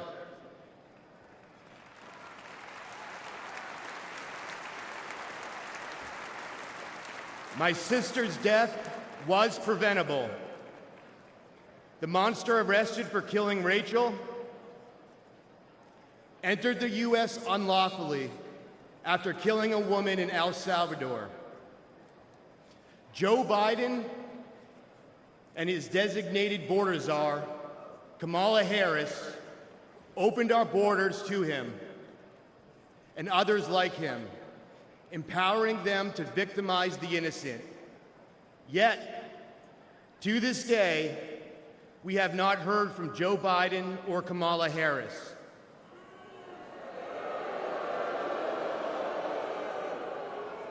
They never apologized. But when Rachel was killed, President Trump called my family to offer his condolences.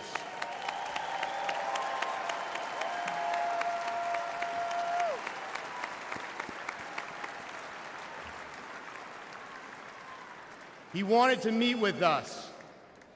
He cared. That is leadership.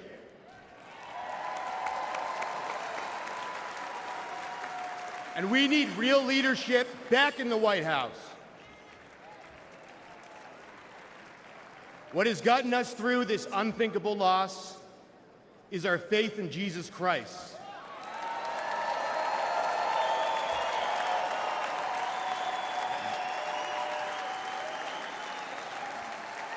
And as brutal as the murder of my sister was, I pray that her killer will find Jesus Christ.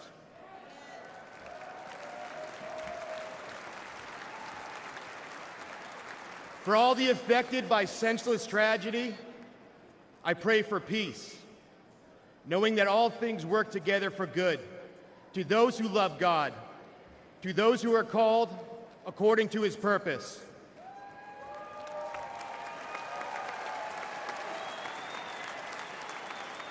I pray that we hold worldly leaders accountable for safety and justice, for innocent people.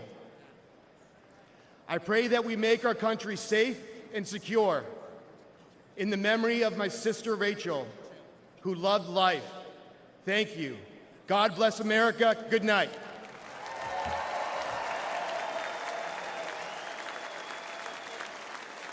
Ladies and gentlemen, please welcome Madeleine Brame from New York.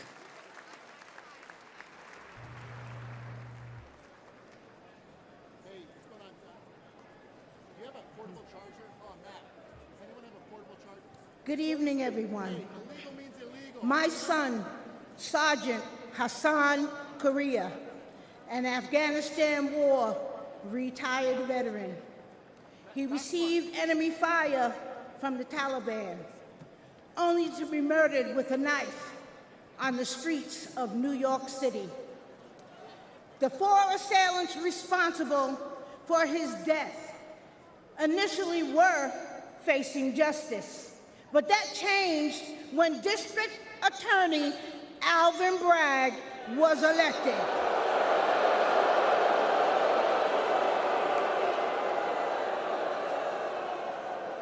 Suddenly, 2 of the homicidal maniacs responsible for my son's death had their gang assault and murder charges completely dismissed.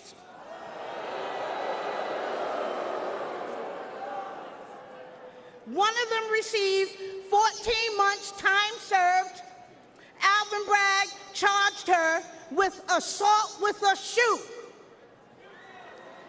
And another one was sentenced to 7 years.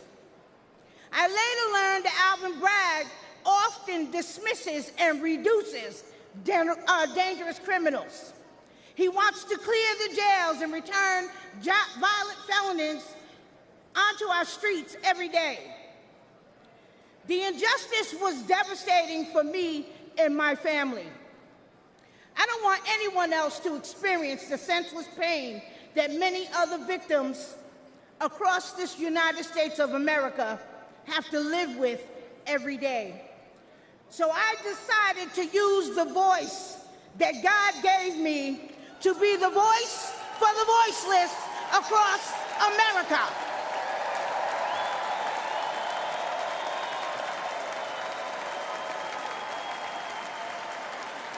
We need justice for victims, and we need accountability for prosecutors who fail in their duty.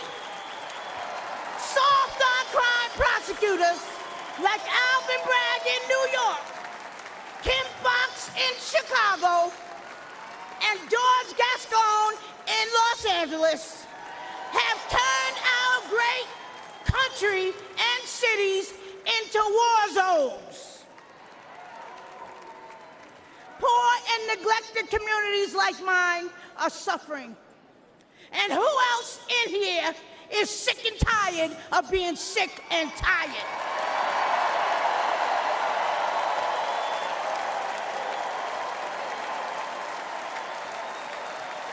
The Democratic Party that poor minorities have been loyal to for decades, including myself, all right? They betrayed us. They stabbed us in the back. Joe Biden and Kamala Harris, who claim to represent us, have abandoned us. They neglected the poor minority communities across America.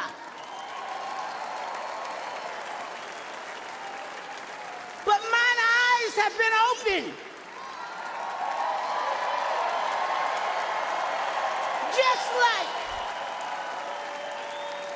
Just like so many other poor minorities across America. Donald Trump shares our values love of God and family and country.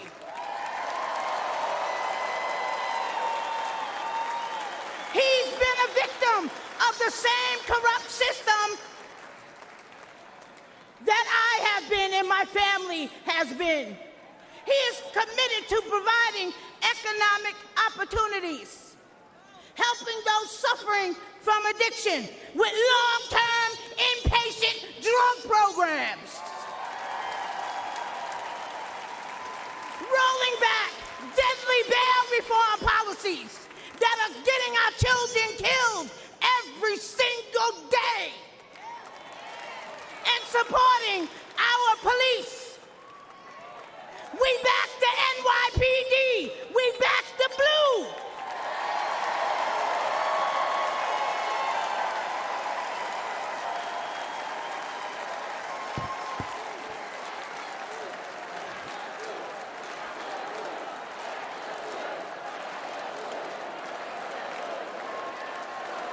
Back the blue.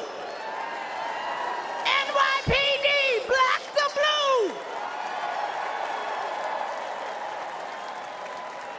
Trump was right when he said, they're after us.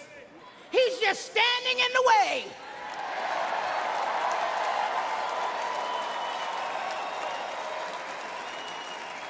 And guess what? He always will. That's why I'm standing with him today. Let's make America safe again.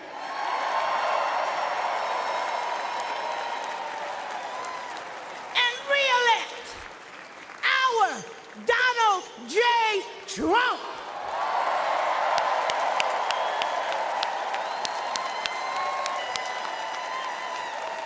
Thank you, and good night.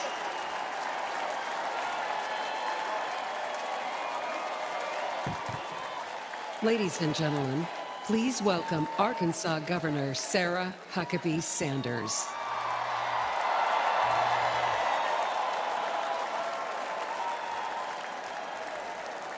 Thank you.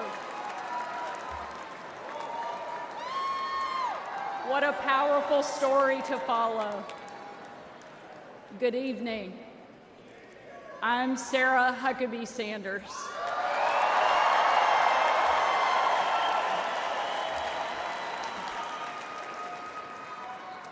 And before I get started, I want to say I have always been proud to stand with President Trump, but never have I been more proud than to stand with him right now, tonight.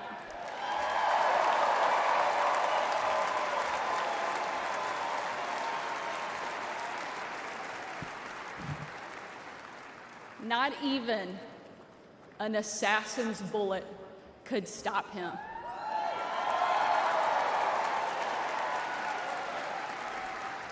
God Almighty intervened because America is one nation under God, and he is certainly not finished with President Trump.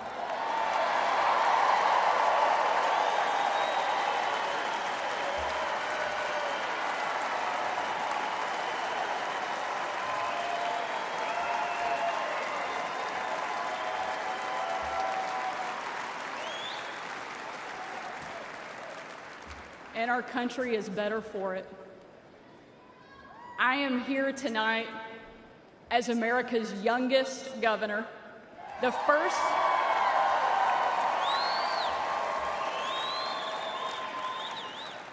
first woman to lead the great state of Arkansas.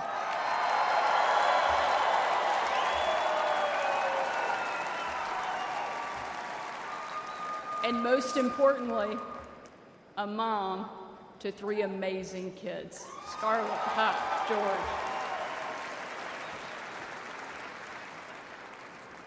When I was President Trump's White House press secretary, the best job,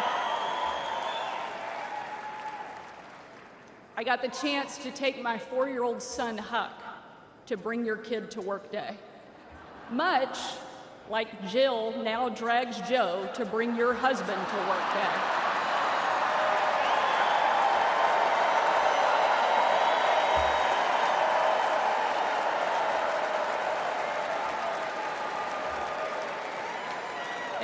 I was briefing the president on the upcoming event in the Oval Office, all of the kids who were attending that day gathered in the Rose Garden, getting ready to meet him. And we were walking out onto that beautiful, perfect colonnade. And I saw out of the corner of my eye that my son Huck was running full speed directly at the President of the United States. Being the gracious person he is, President Trump bent down to give him a big hug. And right in front of everyone, Huck sidestepped the president, completely ignoring him in front of everyone, and ran straight into my arms.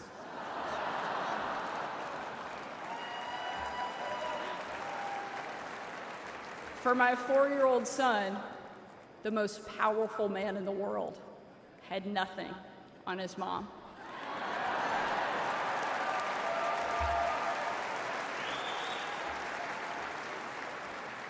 But because he's the amazing man he is, President Trump didn't mind at all.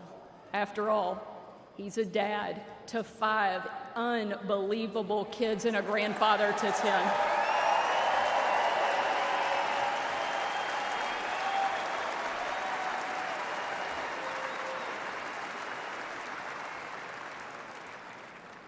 And while that story is certainly a special memory for my family, it's an even greater reminder why I support President Trump, not for me, not for him, but for my kids and for yours.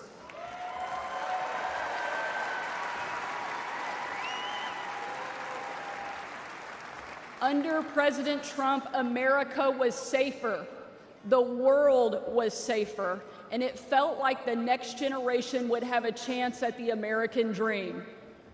President Trump did the job that Kamala won't and Joe Biden simply can't.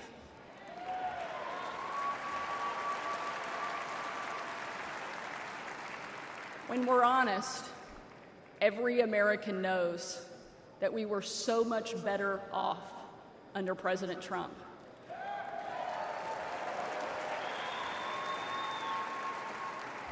So tonight, I don't want to just speak about President Trump's successful policies. While there are many, I want to talk about the man that I know. When the president hired me, I was the first mom and only the 3rd woman to ever serve as the White House press secretary.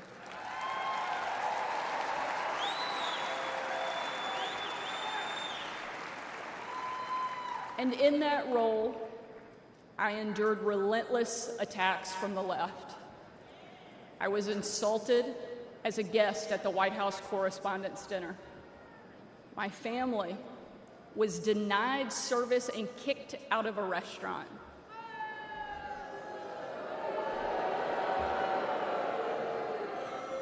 And a parent at my 3-year-old son's preschool spit on my car. And in those moments, it was President Trump who defended me. And when an MSNBC host, the author of several books on empowering women, said I was unfit to be a mother, and another MSNBC host said I was vile, not even human, and that I should be choked, MSNBC again did nothing. But our president pulled me aside, looked me in the eye, and said, "Sarah, you're smart, you're beautiful, you're tough, and they attack you because you're good at your job. Never let them stop fighting."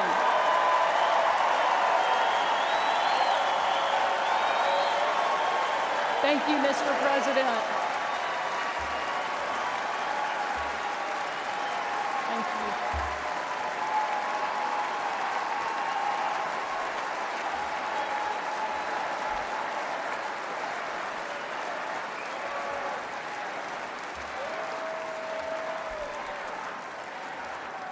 That's the Donald Trump that I know.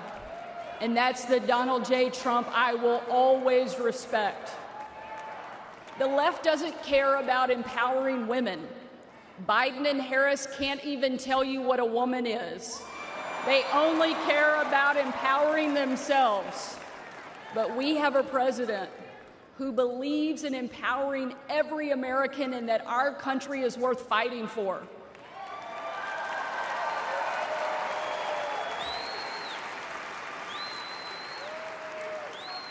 For the last 4 years, Republican governors have been leading that fight and doing what Joe Biden refuses to do.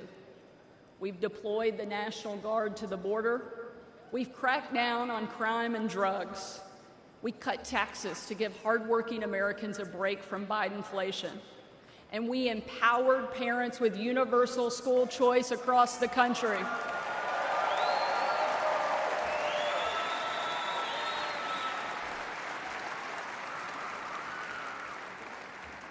Donald Trump was the very first president in my lifetime to take a hard line against China, and I'm proud to be the first and only governor in the country to kick communist China off our farmland and out of my state.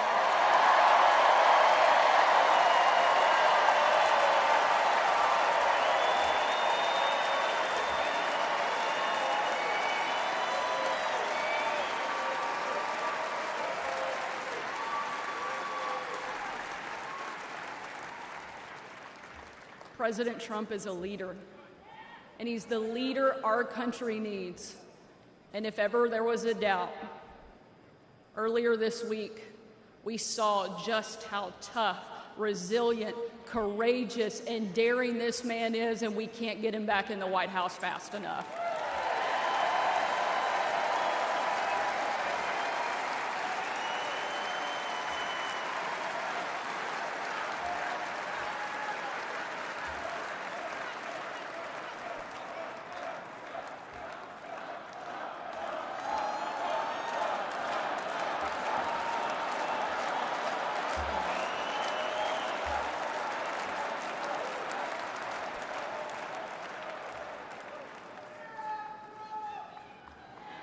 Ladies and gentlemen, we are not called to stand still in the face of great danger.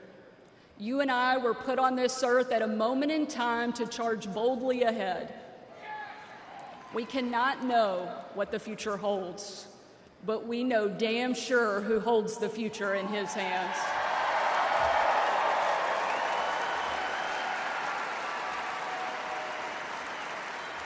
God spared President Trump from that assassin because God is not finished with him yet.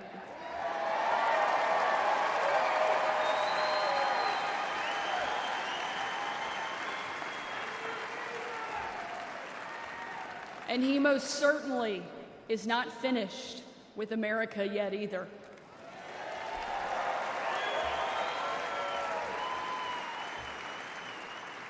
With God as our guide and President Trump back in the White House, we will show the world that America is the place where freedom reigns and liberty will never die.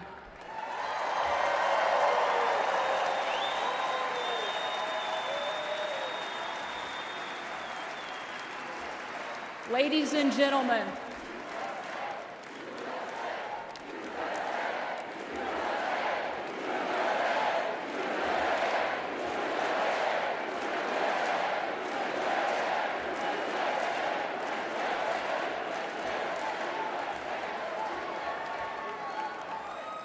tonight, let us not leave here just excited about a great few days, but let us leave here energized and committed to making sure that we protect our freedom and we have the ability to pass it on to the next generation, because America is the greatest country that the world has ever known, and our kids and our grandkids deserve to enjoy it the way each of us did. And we will with President Trump back in the White House. Thank you so much. God bless the great state of Arkansas and the amazing United States of America. Thank you very much.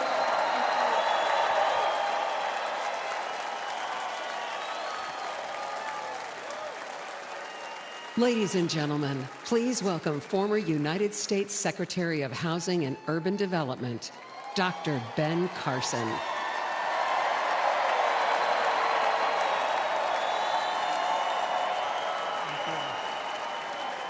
Thank you. Thank you so much. Thank you.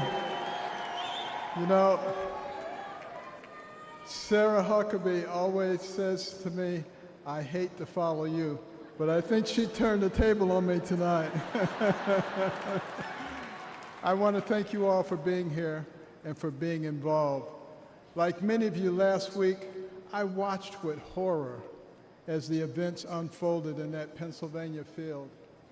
I saw President Trump, a dear friend, escape death by mere inches, and my thoughts immediately turned to the book of Isaiah that says, "No weapon formed against you shall prosper."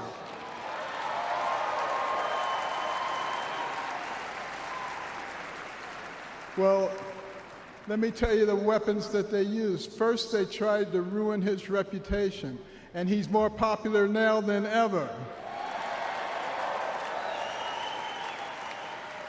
And then they tried to bankrupt him, and he's got more money now than he had before. And then they tried to put him in prison, and he's freer and has made other people free with him. And then last weekend they tried to kill him, and there he is over there alive and well.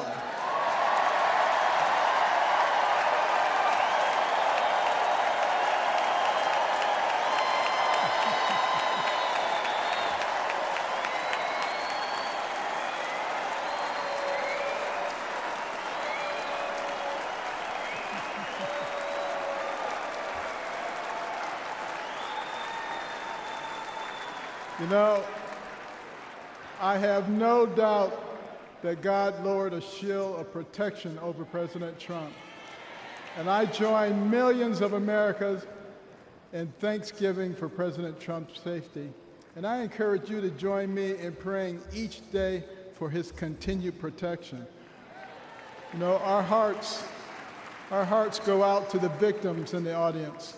Let's also pray for them and their families. These events have brought unusual clarity to the times we are living in. We have all harbored the nagging feeling that everything we love is slipping away. All you have to do is turn on the television. The free press, a pillar of any free society, has abused the public trust and resorted to lies, deception, and disinformation. They divide us along lines of race, class, and gender, rather than uniting us around our shared bond as Americans. Our government has been no better, shredding our Constitution and upending the rule of law. We have a wide open border, a broken education system, and chaos breaking out around the world. And on top of it all, we have a president who, well, if you can't say anything good, don't say anything at all. But ask anyone around the world, what does it mean to be an American? Most will tell you that it means unlimited opportunity, that where you begin in life doesn't dictate where you will end. That's the America I grew up in. In no other country could a poor inner-city kid raised by a single mom make it to an Ivy League school, then to medical school, become a successful neurosurgeon, run for president, and eventually become a member of the president's cabinet.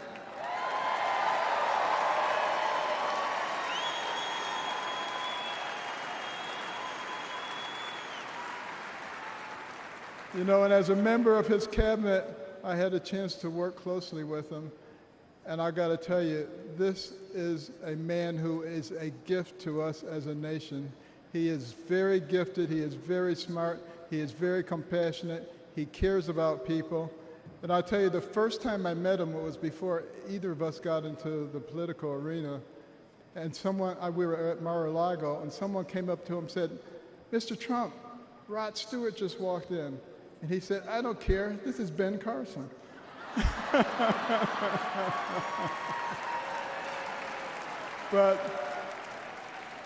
I feel blessed that I've been able to live the American dream.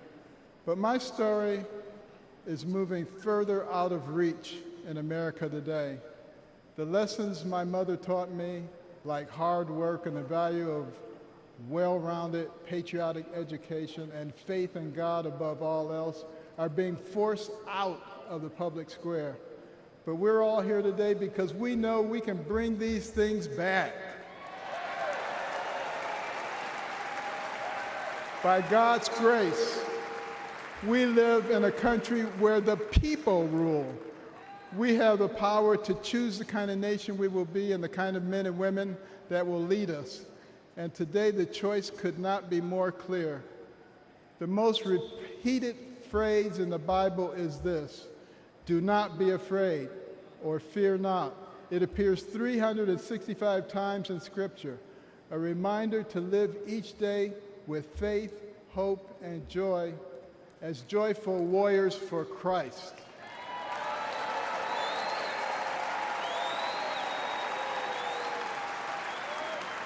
And when God is with us, nobody can stand against us. With this assurance from the Almighty, even the face of evil itself cannot shake our resolve. We will keep fighting, we will keep praying, and by the grace of God, we will save our country and re-elect President Trump together with Vice President Vance this November. And I want you to remember this. In 1831, Alexis de Tocqueville came to America to study our nation because the Europeans were fascinated. They wanted to know how could a nation barely 50 years old already compete with them on virtually every level. So he looked at our government and he was duly impressed by our checks and balances and separation of powers. And then he looked at our business environment. He was duly impressed by how we encourage entrepreneurship and innovation. And he looked at our educational system, and he was blown away by the fact that he could find a mountain man in the middle of the woods who could read, who could tell him about the Declaration of Independence. But the thing that impressed him the most was when he went to our churches, and he heard those inspirational sermons from the pulpits that inspired a ragtag bunch of militiamen to defeat the most powerful army in the world and gave the American people a moral base.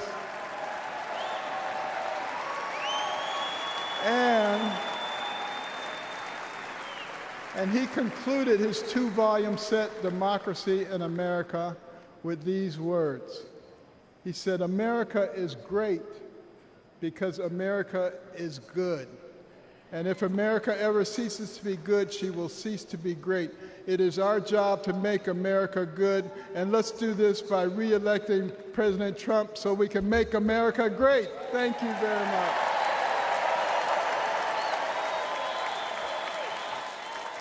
Ladies and gentlemen, please welcome United States Senator of Florida, Marco Rubio.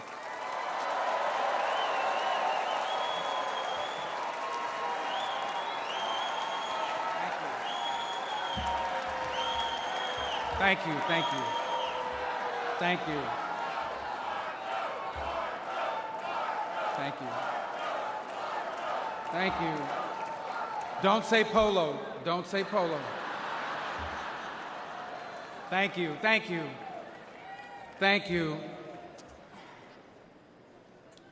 The last few days remind us that the life of every living thing and the breath of all mankind is in the hands of God.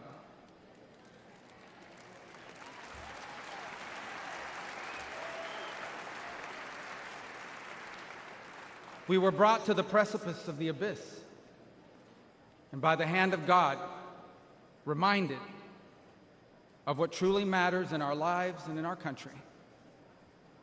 This thing we do called politics, it matters. It's not unimportant.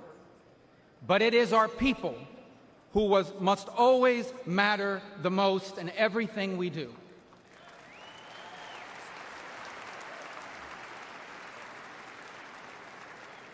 By giving voice to everyday Americans, President Trump has not just transformed our party, he has inspired a movement.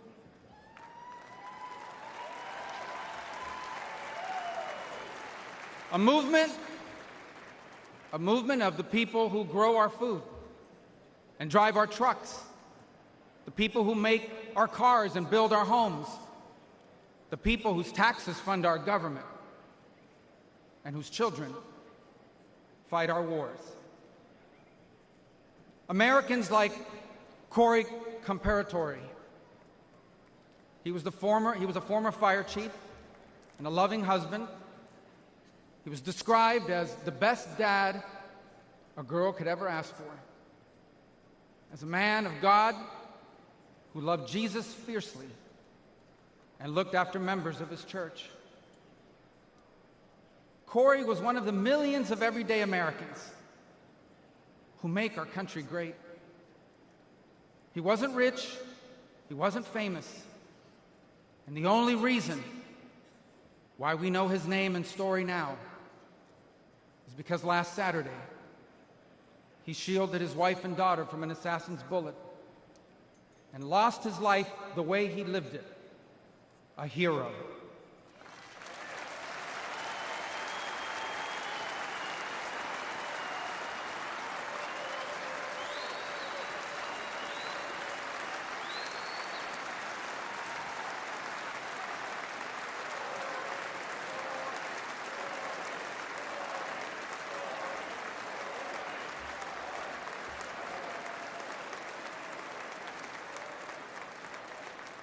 For those still wondering who are in the press and many watching at home, these are the Americans who wear the red hats and wait for hours under a blazing sun to hear Trump speak. And what they want, what they ask for, it is not hateful or extreme. What they want is good jobs and lower prices. They want borders that are secure, and for those who come here to do so legally. They want to be safe from criminals and from terrorists. And they want for our leaders to care more about our problems here at home than about the problems of other countries far away.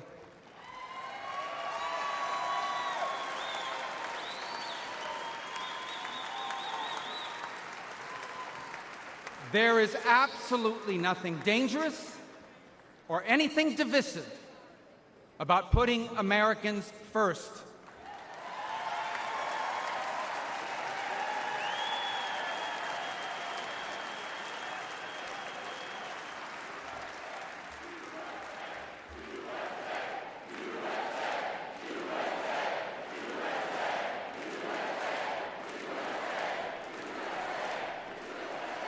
Those who are offended, anyone who is offended about putting America first has forgotten what American is and what American means.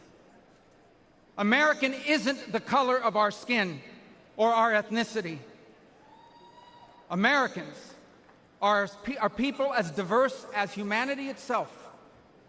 But out of many, we are one.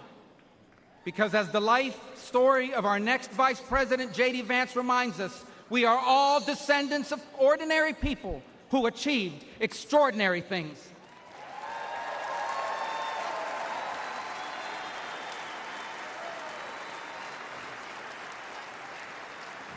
Who do we come from? We come from pioneers who ventured west to chase their dreams, and slaves who overcame bondage to claim their right to the promise of America. We come from exiles who fled tyranny in search of freedom, and of immigrants who left behind all they had and knew because they could not be or achieve God's purpose for their life in the nation of their birth. That is an American.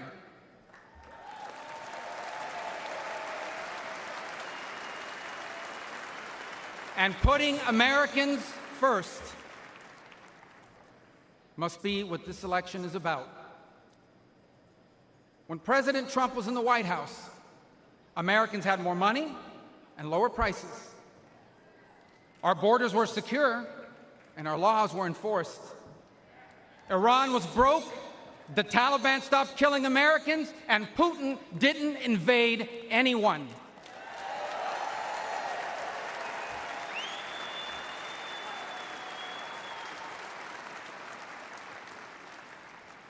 Now, under Biden, high prices devour paychecks.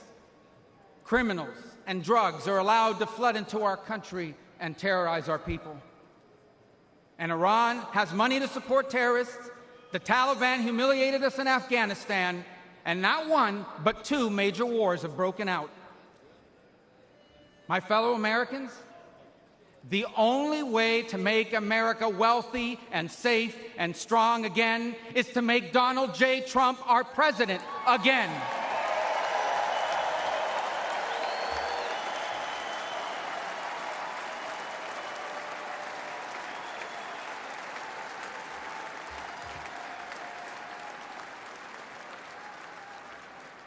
Our country has been injured by the bad decisions of weak leaders. But now, though bloodied by our wounds, we must stand up and we must fight. Fight not with violence or destruction, but with our voices and our votes. Fight not against each other, but for the hopes and dreams we share in common and make us one. And fight for an America where we are safe from those who seek to harm us on our streets and from abroad. And we will not be alone in this fight. For leading us in this fight will be a man who, although wounded and facing danger, he stood up and raised his fist and reminded us that our people and our country are always worth fighting for.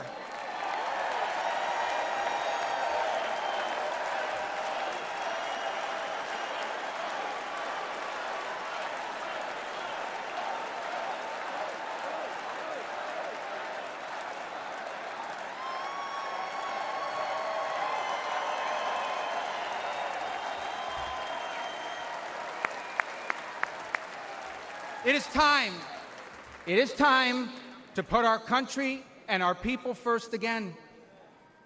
And if we do, together, we will make our people wealthy again. If we do, together, we will make our country safe again. Together, we will make Donald Trump our president again.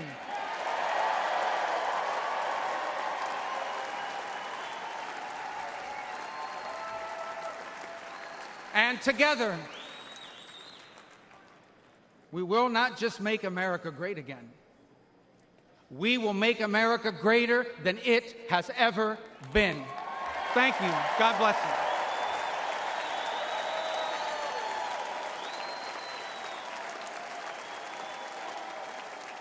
you. Ladies and gentlemen, please welcome Lara Trump.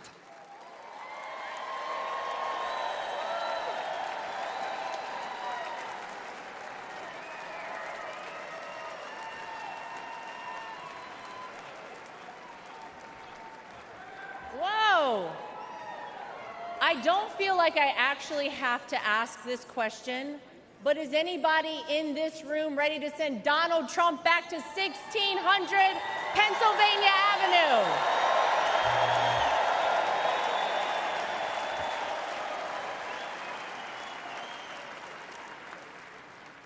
Well, it may not be a surprise that I actually had a very different speech that I was prepared to give up here tonight. That all changed at 6:11 on Saturday evening. Nothing prepares you for a moment like that. Our family has faced our fair share of death threats, mysterious powders sent to our homes, tasteless and violent comments directed towards us on social media, but none of that prepares you as a daughter-in-law to watch in real time someone try to kill a person you love. None of that prepares you as a mother to quickly reach for the remote and turn your young children away from the screen so that they're not witness to something that scars the memory of their grandpa for the rest of their lives. The prayers and well wishes we've received over the last 72 hours have been overwhelming, to say the least.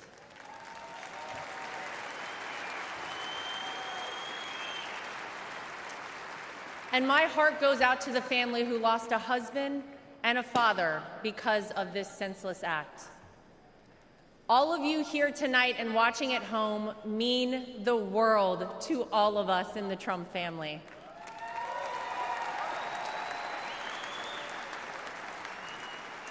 If Donald Trump has shown us anything, it's that when it feels impossible to keep going, those are the times we must keep going.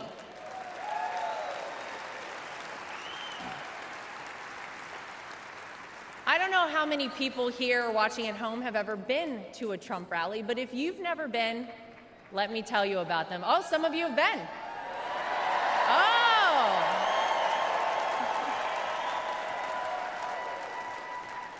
Regardless of how the media have painted these rallies, you would be hard-pressed to find and to join a happier group of people coming together over their love for the greatest country on earth, the United States of America.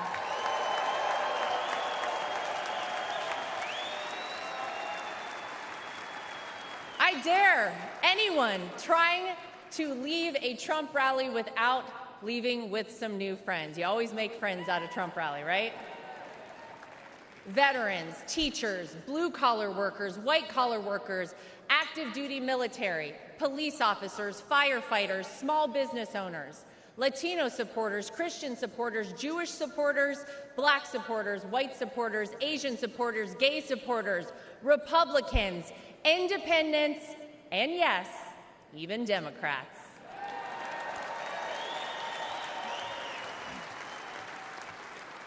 At a Trump rally, you're not viewed as your profession, your religion, or the color of your skin. You're viewed as one thing: an American.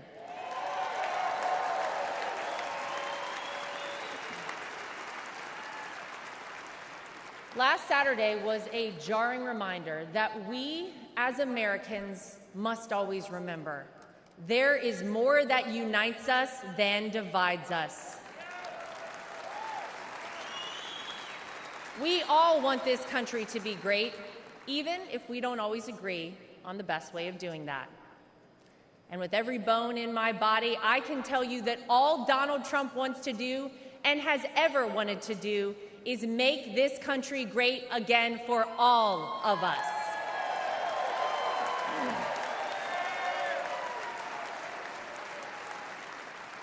Proverbs 28 reads, "The wicked flee, though no one pursues, but the righteous are as bold as a lion."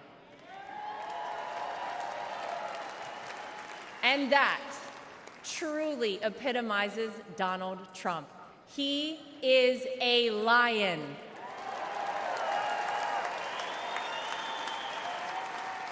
He is bold, he is strong, he is fearless, and he is exactly what this country needs right now.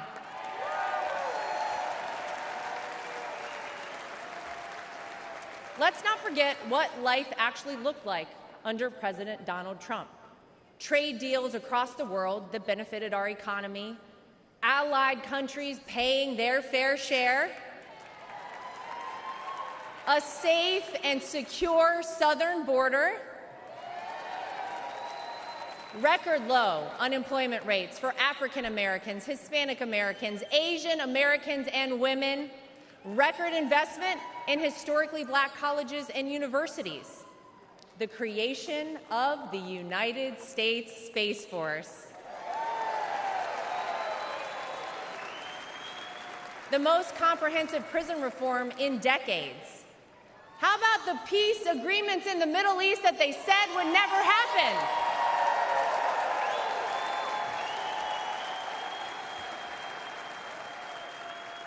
The largest tax cuts in American history, our energy independence, massive amounts of red tape cut, and no new wars when Donald J. Trump was president.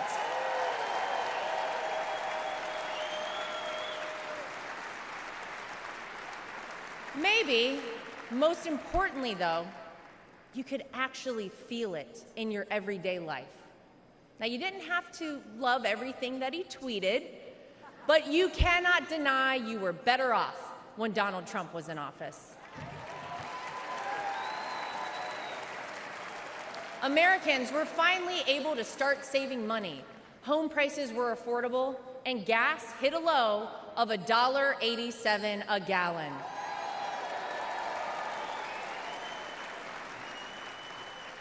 As I speak here tonight, many of our fellow Americans don't know how they'll pay for their next trip to the grocery store, new clothes for their children, or this month's rent. Many of our fellow Americans worry that we are on the verge of a major terror attack here on American soil.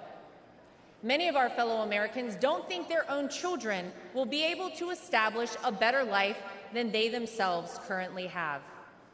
Many of our fellow Americans are right now sitting and wondering how on earth this country could have moved in the wrong direction and so quickly. The Democrats and the media know that they cannot convince you, the American people, that your life is better off now, because it's not. So what will they do? They'll try to sell you on some outrageous narrative about the terrible things that Donald Trump will do if he becomes president. But you don't have to imagine what it would be like. All you have to do is remember what it was like.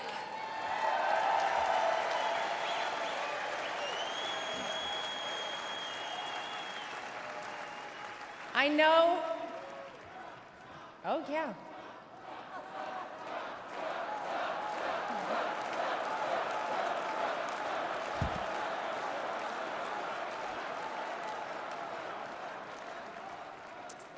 I know what you hear out there about Donald Trump. I know what you read, what the media tells you, and what out-of-touch celebrities on the left say about this man.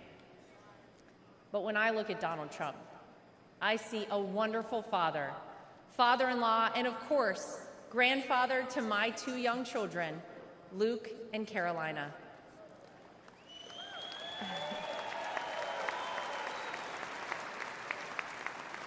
I know that I'm lucky enough to get to call him my father-in-law and see him a little differently than all of you. But it's through that lens that I sometimes wish more people could see him. This is a man who has sacrificed for his family and a man who has truly sacrificed for his country.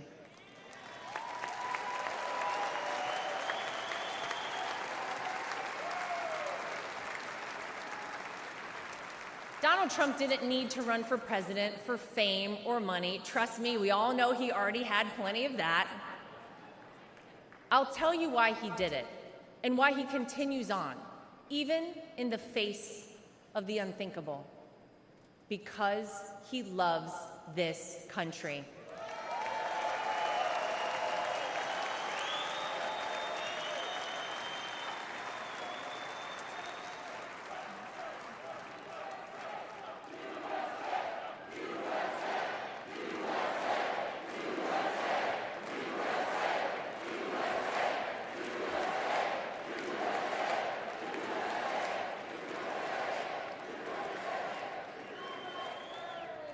He did it for his grandchildren, for your children and grandchildren, and for the generations to come.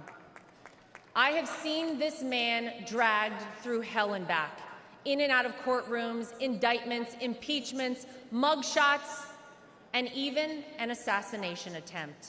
And yet, he has never backed down.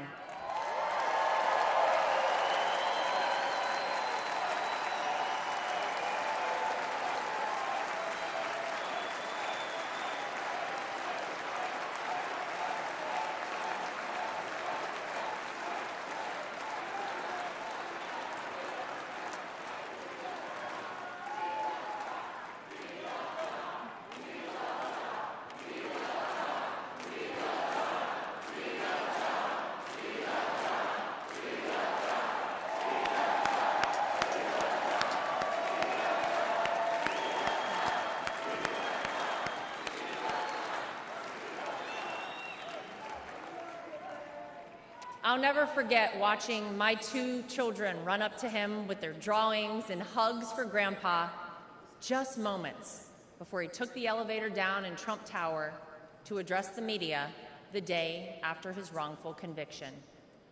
Despite everything else he had going on, he had no other focus in the entire world, just a man relishing time with his grandchildren. It's a side of Donald Trump that not enough people get to see. Maybe you got to see a side of Donald Trump on Saturday that you were not sure existed until you saw it with your own eyes. Martin Luther King Jr. once famously said, "The ultimate measure of a man is not where he stands in moments of convenience and comfort, but where he stands at times of challenge and controversy."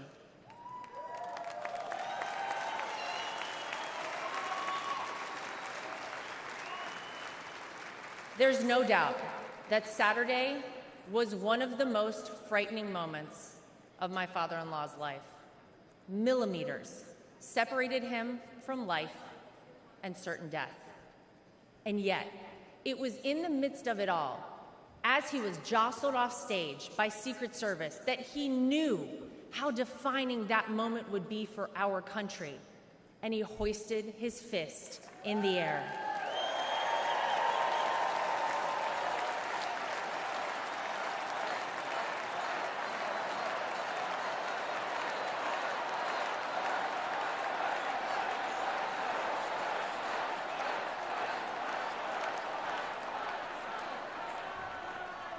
It was not just for the audience at the rally, not just for his supporters tuning in, but for all of America.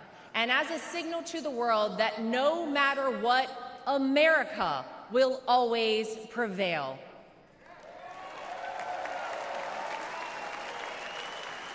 Though it's been strained and attacked, no enemy, no force, not even a bullet is strong enough to break our American grit and our American soul. We are the country whose founders gave their fortunes, freedom, and lives to pursue the dream of a free society. We are the country of Thomas Edison, Susan B. Anthony, Henry Ford, and Harriet Tubman. We are the country who fought and won 2 world wars. And we are the country who always rises to meet the moment, no matter how insurmountable the task. And in that split second, on Saturday, Donald Trump reminded us all of that very history and who we are at our core as a nation. That is the Donald Trump that I know.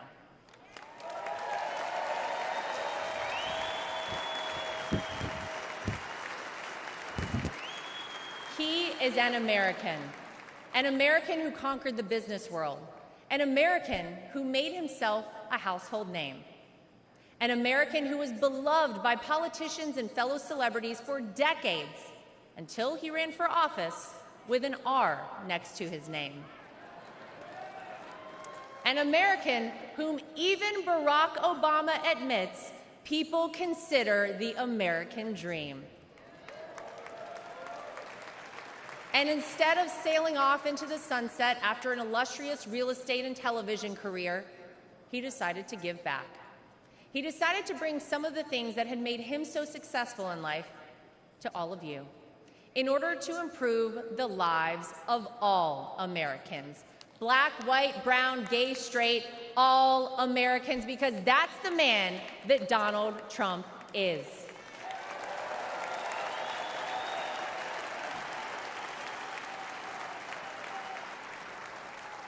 I can tell you that my personal experience with Donald Trump has shown me his heart. There wasn't a second that he made this small-town girl who was way out of her element in New York City feel anything but welcomed and part of the family. And if not for the support and encouragement of my father-in-law, I wouldn't be where I am today.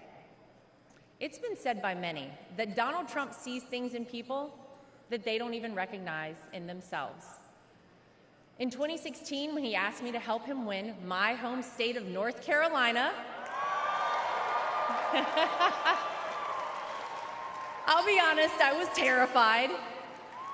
I had no idea how I would make it happen, but he knew I would, and I did. When I was given an opportunity to join a television network as a commentator, it was the push and support of my father-in-law that gave me the confidence to take that job. Always the first one to call or text me after a TV hit and tell me, "Great job, keep going." Not bad, right? Or even a few months ago, when he called and asked me to be the co-chair of our party,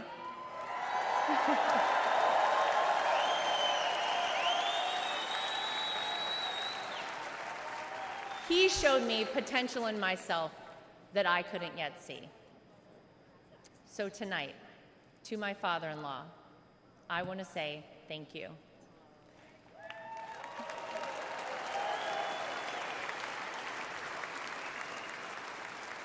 Thank you for your resilience. Thank you for continuing on. Thank you for raising wonderful kids. Thank you for being an amazing grandfather. Thank you for never giving up on me. And thank you for never giving up on our country.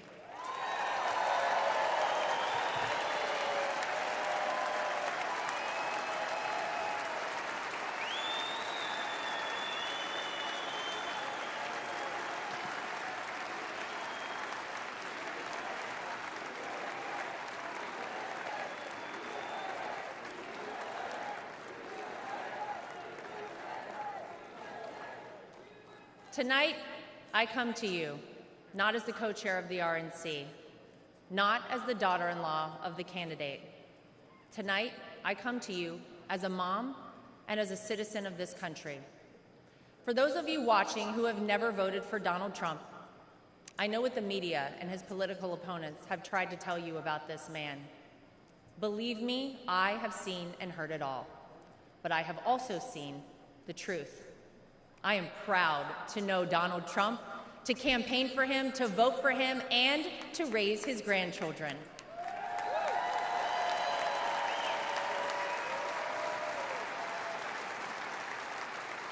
He will do what is necessary to protect you, protect your family, and protect this country. Because Donald Trump wants us all to be successful, to be safe, to be happy, to be strong, and to be great again.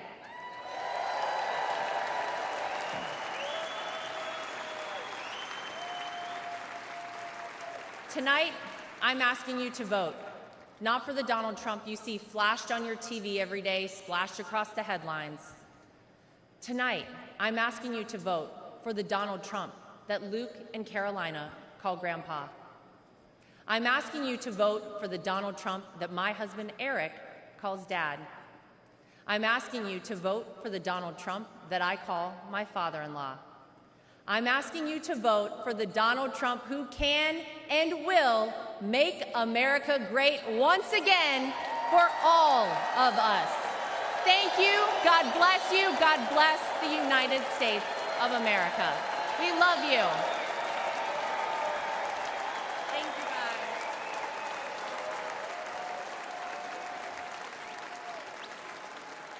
Ladies and gentlemen, please welcome back the chairman of the Republican National Committee, Michael Whatley of North Carolina.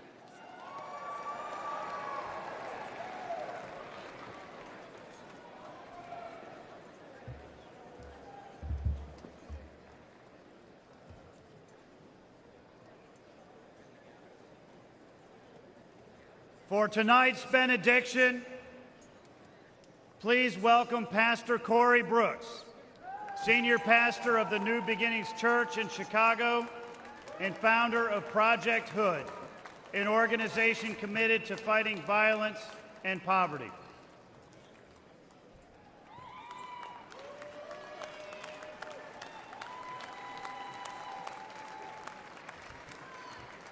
All right. If you wanted to end on a boring note tonight, with no emotion on a benediction or a powerless benediction, then you probably shouldn't have invited a black pastor from the south side of Chicago.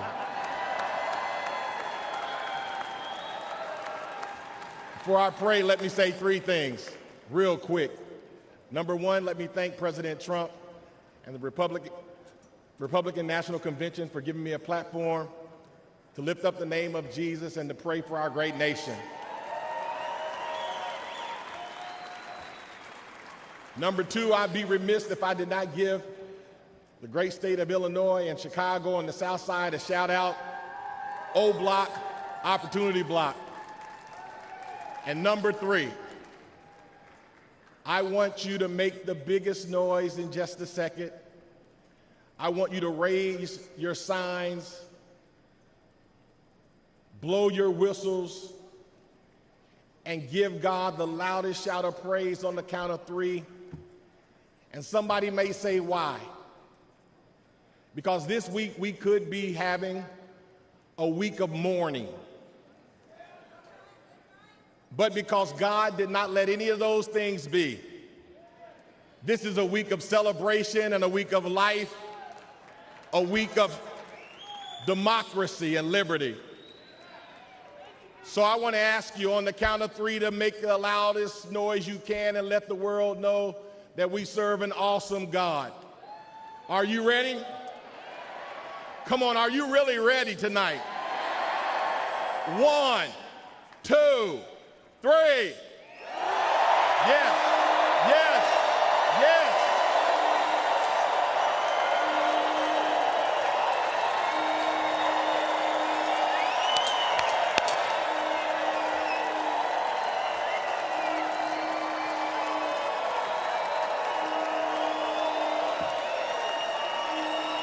Are you ready to call on God tonight? Heavenly Father, we come before you today with grateful hearts as we gather for this Republican National Convention. We thank you for this moment to seek your guidance.